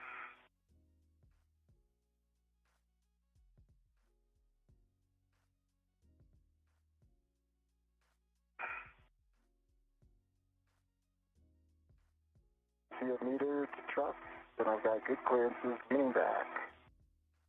Clearances confirmed.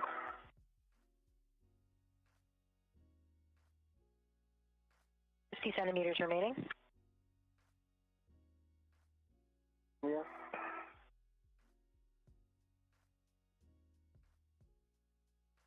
15 centimeters remaining. Plenty of room. All right, there's your published position. GCA complete. Good job. Copy GCA complete. Brakes are coming on. E-brake. Nil.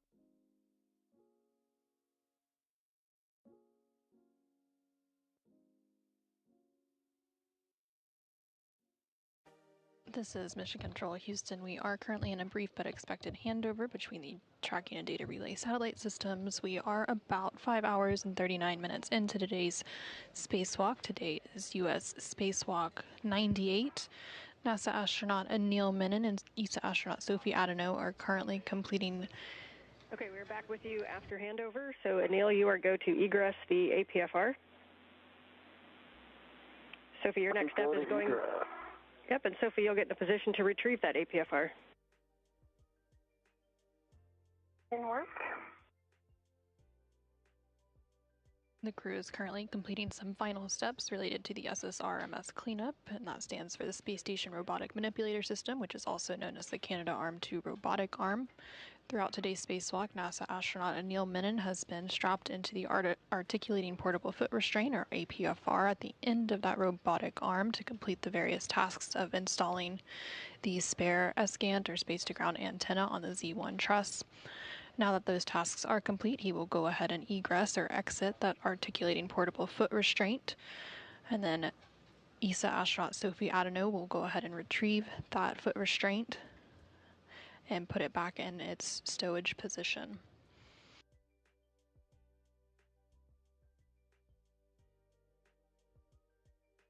What's your RIT? What? I'll give you a RIT. Oh, yeah. Oh, you could just put it on that if you want. Probably easy to put it right here. I put it in last time? Yeah, perfect. All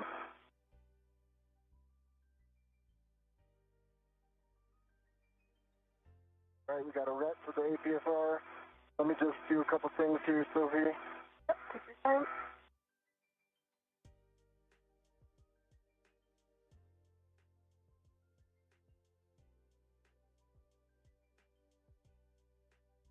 Currently on your screen, you're seeing a view from the helmet camera, or the HECO, which stands for HDEMU camera assembly, which is attached to the spacesuit of NASA astronaut Anil Menon. You can see him looking on at ESA astronaut Sophie Adenot. The space station is currently in a daytime pass as it flies about 260 statute miles over the Pacific Ocean.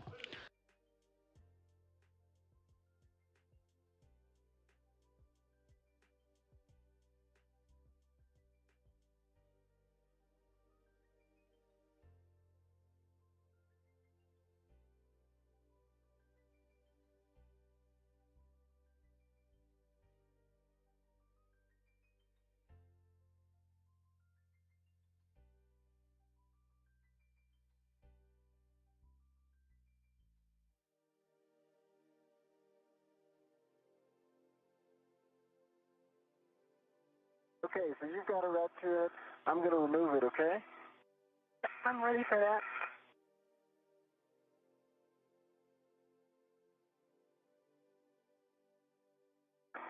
APFR is off. It is in your hands. You have control. I have control. Okay, and the APFR is handed off. Copy. Yeah, if you can just move your HECA so we can look at that APFR position on your left cuff checklist.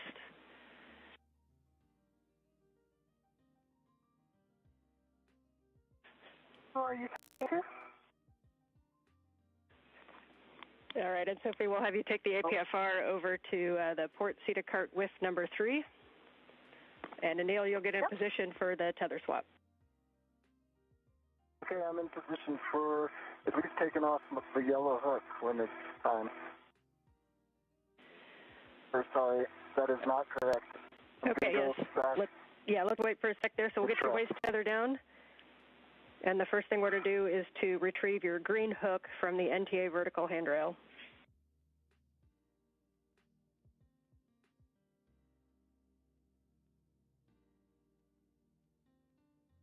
Tether is down, and I'm going for that green hook. Copy. And if you want to lock your green reel beforehand, you can. You can retrieve the green hook and put it on your red reel. I'm going to lock the green reel.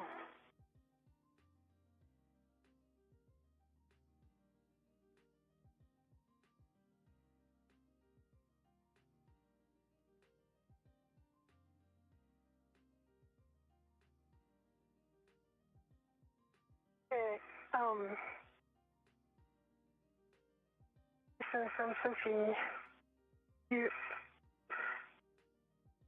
I'll let you finish your steps, but I have something. Yeah, that'd be great. Yeah, I'm almost there. Okay, green hook on red reel, locked, black on black, closed. Copy. You can unlock that reel.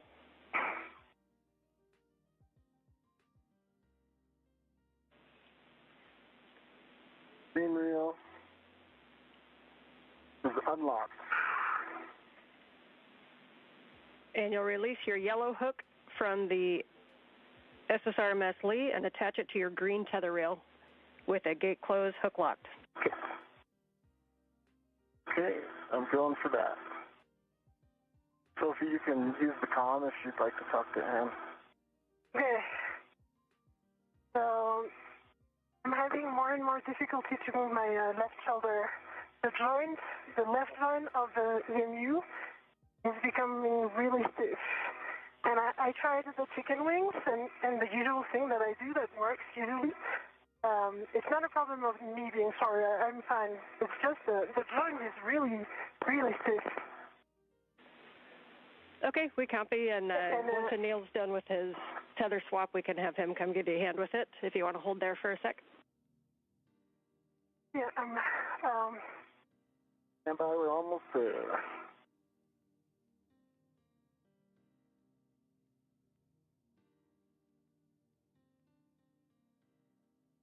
Nice heck of you.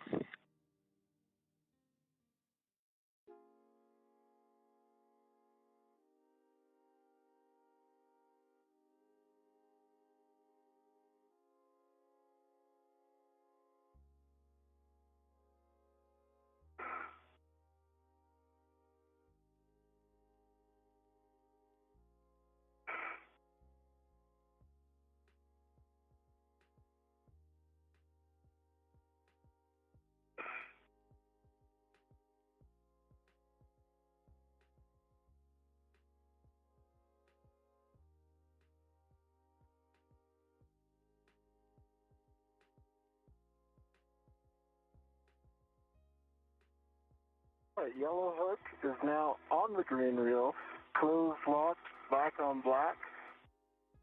I'm in a good config. I can target over here. All right, we concur. So we got your yellow hook on the green tether reel.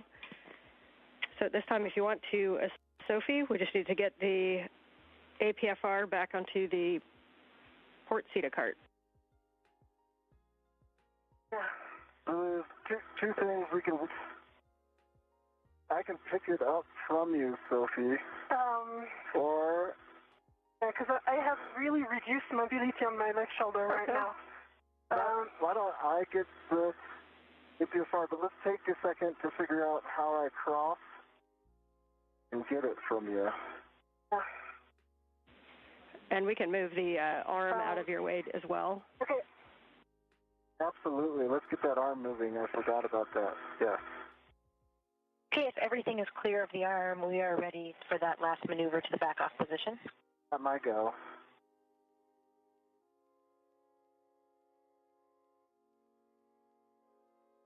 Okay, what I suggest is I go back to the port seater cart.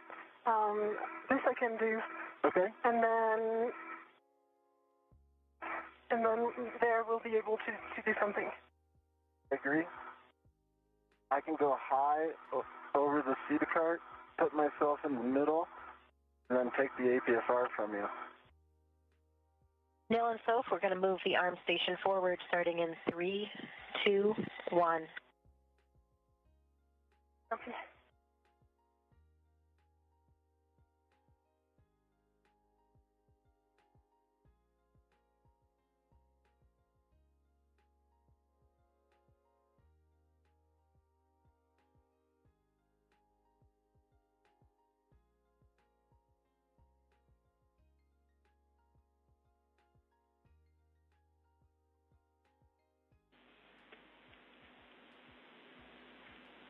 And Sophie, you seem to be translating now. Did the arm work itself out?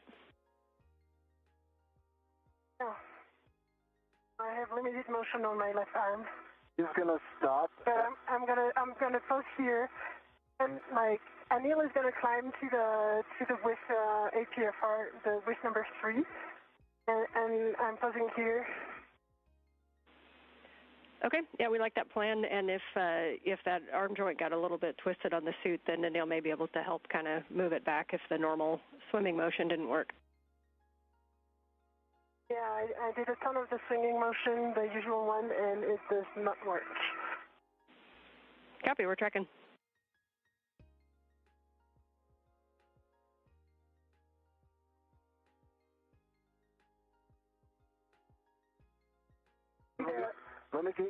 Let me get waist tether down. Take your time. I'm in good position right now.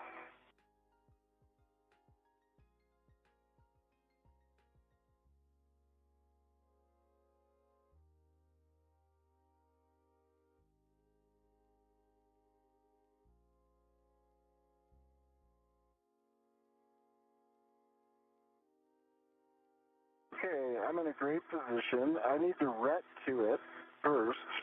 Or we leave it on my ret. I think it's long enough. Okay, yeah, I think that'll work. Yeah. Okay, let me release. So I'm releasing the jaws. Do you have good control? I have good control. Okay, releasing the jaws now. I'm leaving my ret. Okay. I've got it. Copy, I see it. And confirm APFR settings for stowage. APFR will go into width 3, and it's going to be 6 Papa Papa Fox 6. That's 6 Papa Papa Fox 6. Okay, we are set there, which is great. That's great. Yeah, I see it.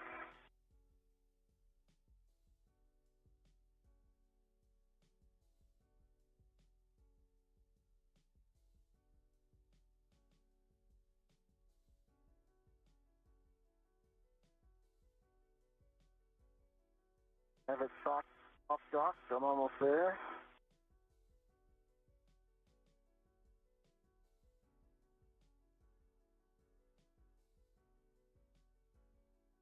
Okay, good pull twist test. Locking collar, black on black. Snob is depressible. I'm just going to get your ret off, okay? Yeah, I'm ready. Cabby and I would just need to make sure the ingress aid is low profile as well. We think it was, but just to verify. Low profile. Confirmed.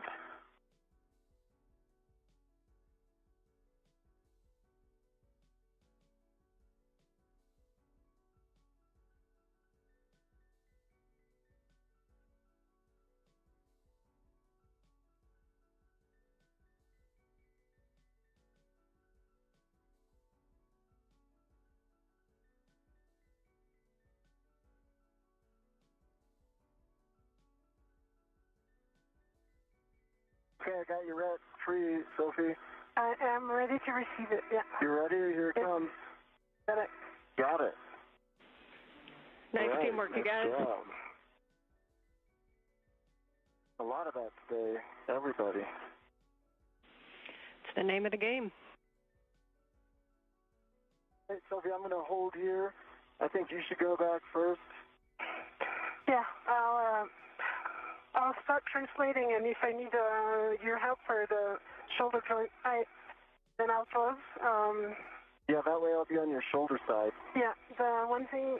Yeah, and actually, real quick, if you want to hold there, guys, we just want to talk about it real quick. If you don't mind just holding there for a minute and enjoying the view.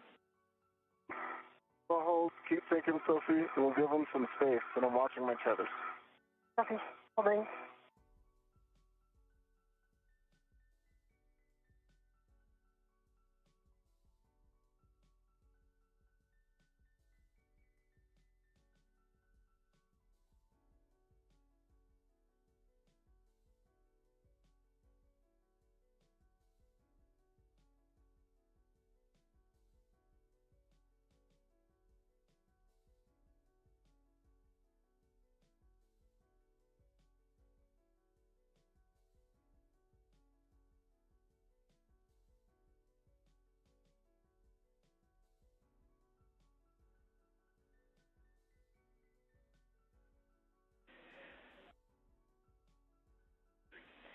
And Sophie, the question here is if we did a nominal translation, just kind of a nice slow translation, we got plenty of time, get back to the airlock, how much is that arm joint bothering you right now? Nice and slow, I think I can do it. Yeah, it's basically slower than usual.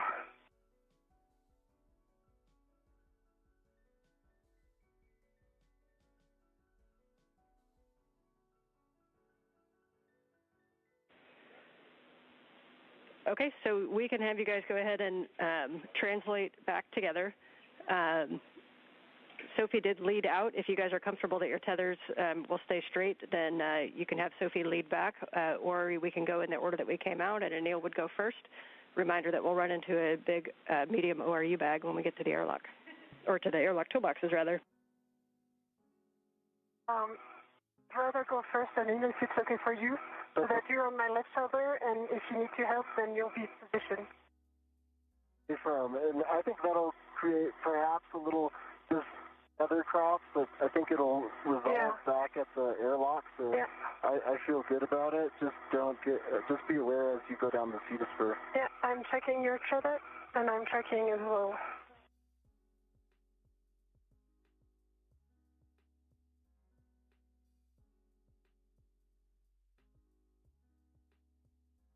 I'm going to wait until you get to the fetus spur. Copy.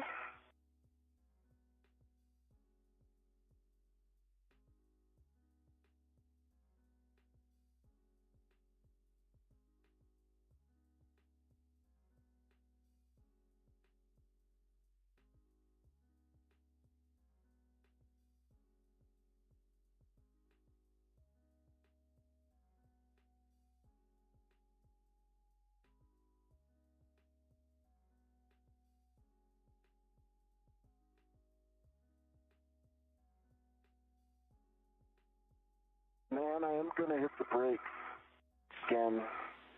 Copy. Good plan. Only one.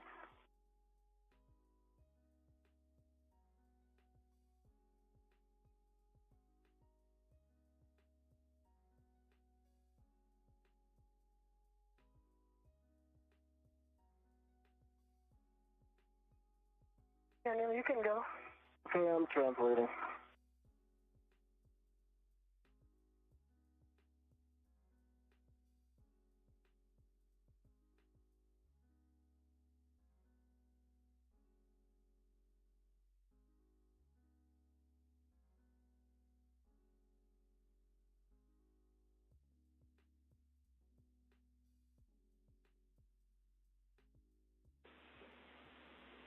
And we see you continuing down, Sophie, as you come down the cedar rail. Reminder that the bags will be down there at the toolboxes. We'll have Anil pick those up.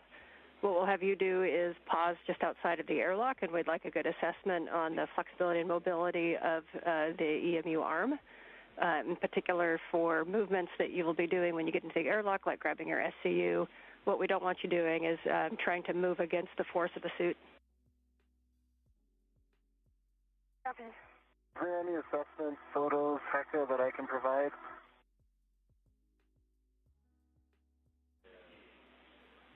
We are thinking about it.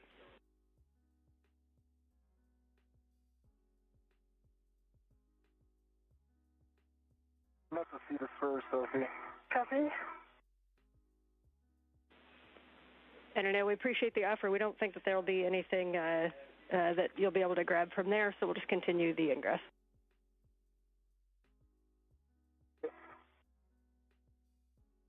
One copy. Two copies.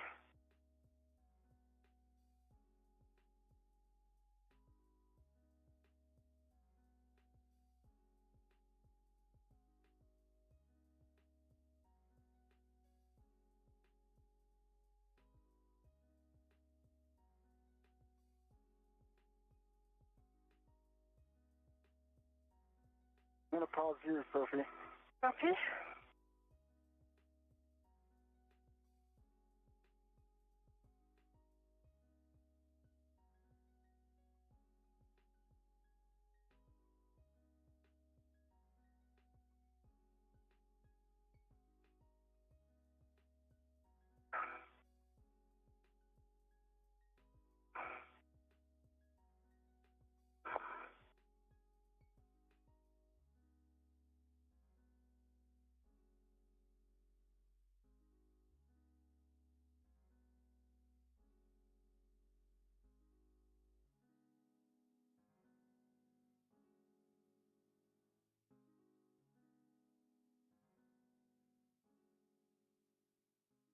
Thermal cover is open, and I'm going to put my waste tether directly on the airlock. Waste tether. Okay, copy. And any words on the mobility of that suit, in particular when you think about moving through the motions like SCUs and airlock egress?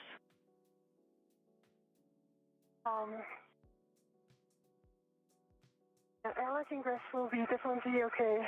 SCU, I think so as well. It might take a longer time. VA to press might be the tricky one. The auto actuator to press is going to be the tricky one, just because I cannot my arm closer to my body.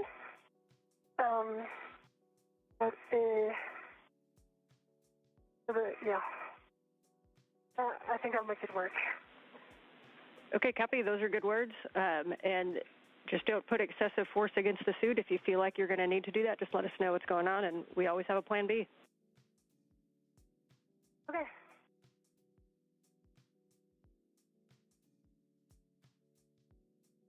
All right, so load pass to station, check. I have the waste tether, the airlock waste tether, all hook gate closed, lock, black on black. Copy, airlock. Hook gate closed, black on black, and my waste tether on gate closed, lock, black on black, with a large hook and small hook, gate closed, lock, black on black. So I have a good load pass to station. Copy, and we agree. You can turn off your HECA and ingress the airlock. Okay. Do you want to pass me the bags, Anil? Yeah, I can do it. One option is you get in the airlock and I can pass it to you in the airlock. Okay, let's do that. And would that be okay? That works for us.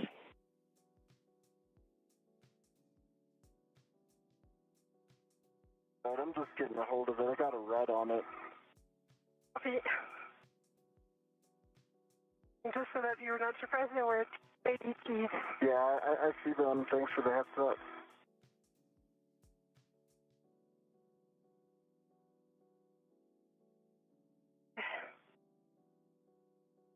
This is Mission Control Houston. Yeah, just 4 We are now 6 hours and 2 minutes into today's spacewalk, which began at 7:27 a.m. Central, 8:27 a.m. Eastern Time. The crew is wrapping up their final cleanup activities, and they are reporting their tether configurations. And soon they will be ingressing back into the crew lock portion of the Quest airlock to round out today's spacewalk.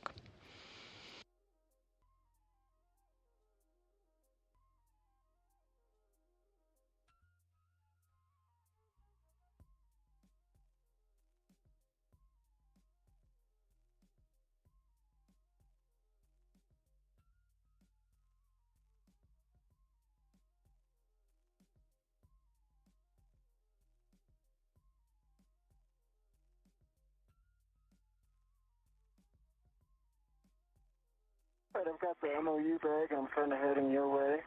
Yep.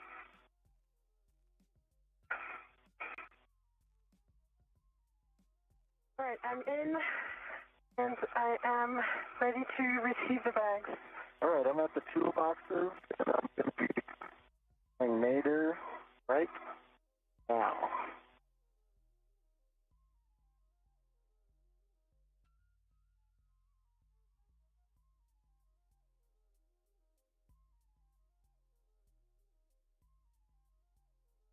That's a circular handrail, and I'm just going to put a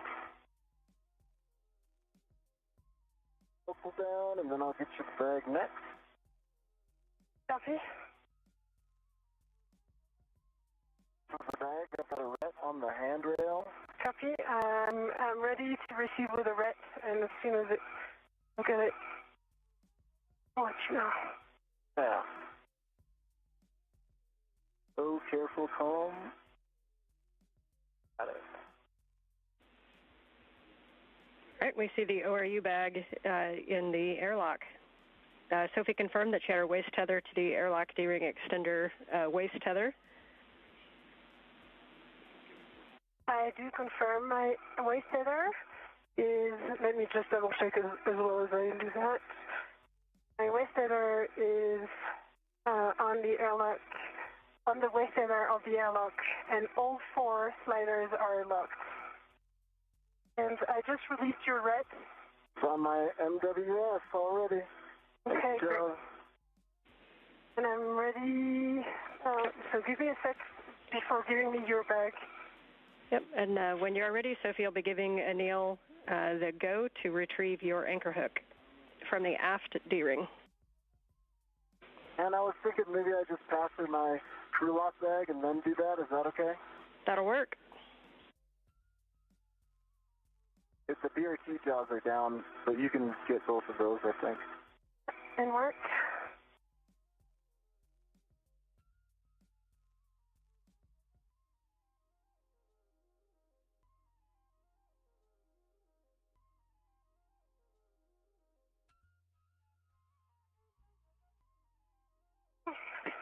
If BRT jobs are released, let me give you your ret. Okay. Can you read at the bag? I did read the bag. Great. It's actually even 80 on that. Okay. And I'm just going to clean up my MWS, and I'll be with you. Copy, that sounds good.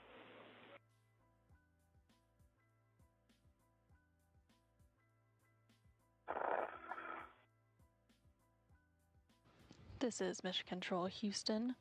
You're currently seeing a live view of the outside of the International Space Station. There in the center of your screen, you can see the outer thermal hatch for the Quest airlock, and you can see NASA astronaut Anil Menon, who has served as EV1 for the duration of today's spacewalk. Okay, so when you're ready, you can retrieve EV2 anchor hook from the aft airlock external D-ring and attach it to your waist tether.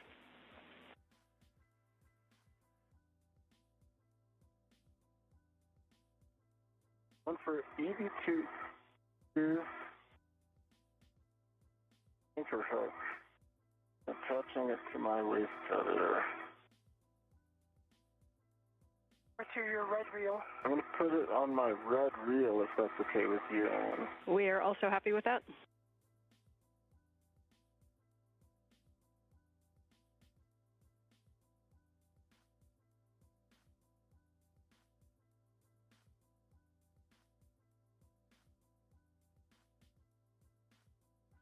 Again, you're currently seeing a live view outside the International Space Station there with NASA astronaut Anil Menon toward the center of your screen. He is close to that thermal cover of the Quest airlock. ESA astronaut Sophie Adenot, who has served as EV2 for the duration of today's spacewalk, has already ingressed or gone back inside the crew lock portion of that Quest airlock.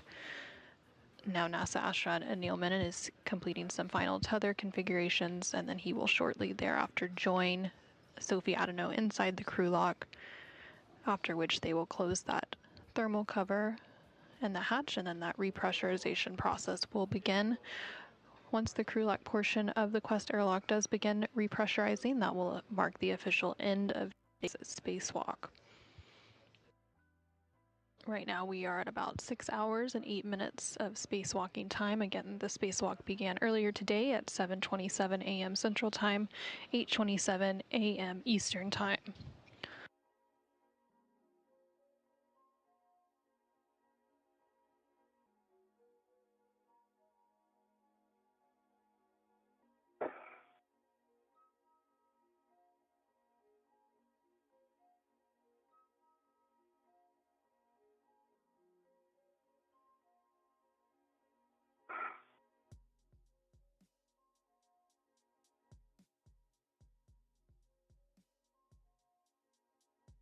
Is the EV1 red reel?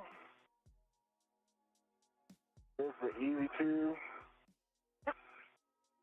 anchor hook on it? Copy EV2 anchor And now hook it's on locked. your. Copy anchor hook is on your red reel and it is locked. So you can stow your EV1 anchor hook on your workstation and turn off your HECA. All right, I'm doing both of those things right now.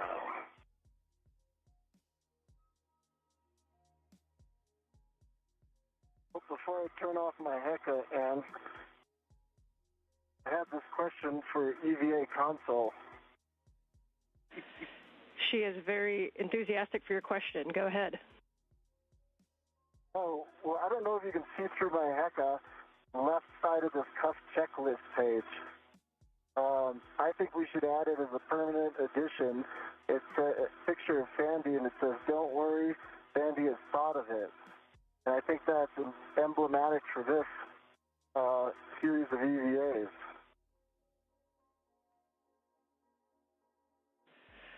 Well, I think you just gave her best birthday present. We are lucky to have her on the team, and we appreciate your words, Anil. Thanks, Ann. Thanks, Sandy. Going in now. We copy.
Hey, Sophie, I need to grab that thermal cover. So I'm going to turn. Copy, yeah, I'm clearing the bag as you enter, and I'm ready to grab your sheet as soon as it's the right time.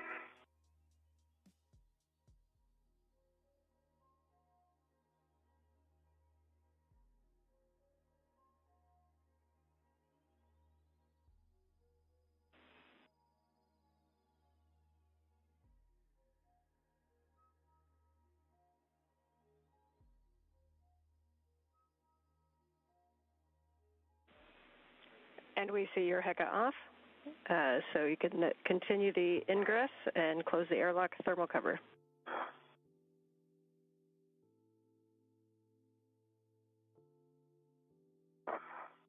got the thermal cone. Copies in work.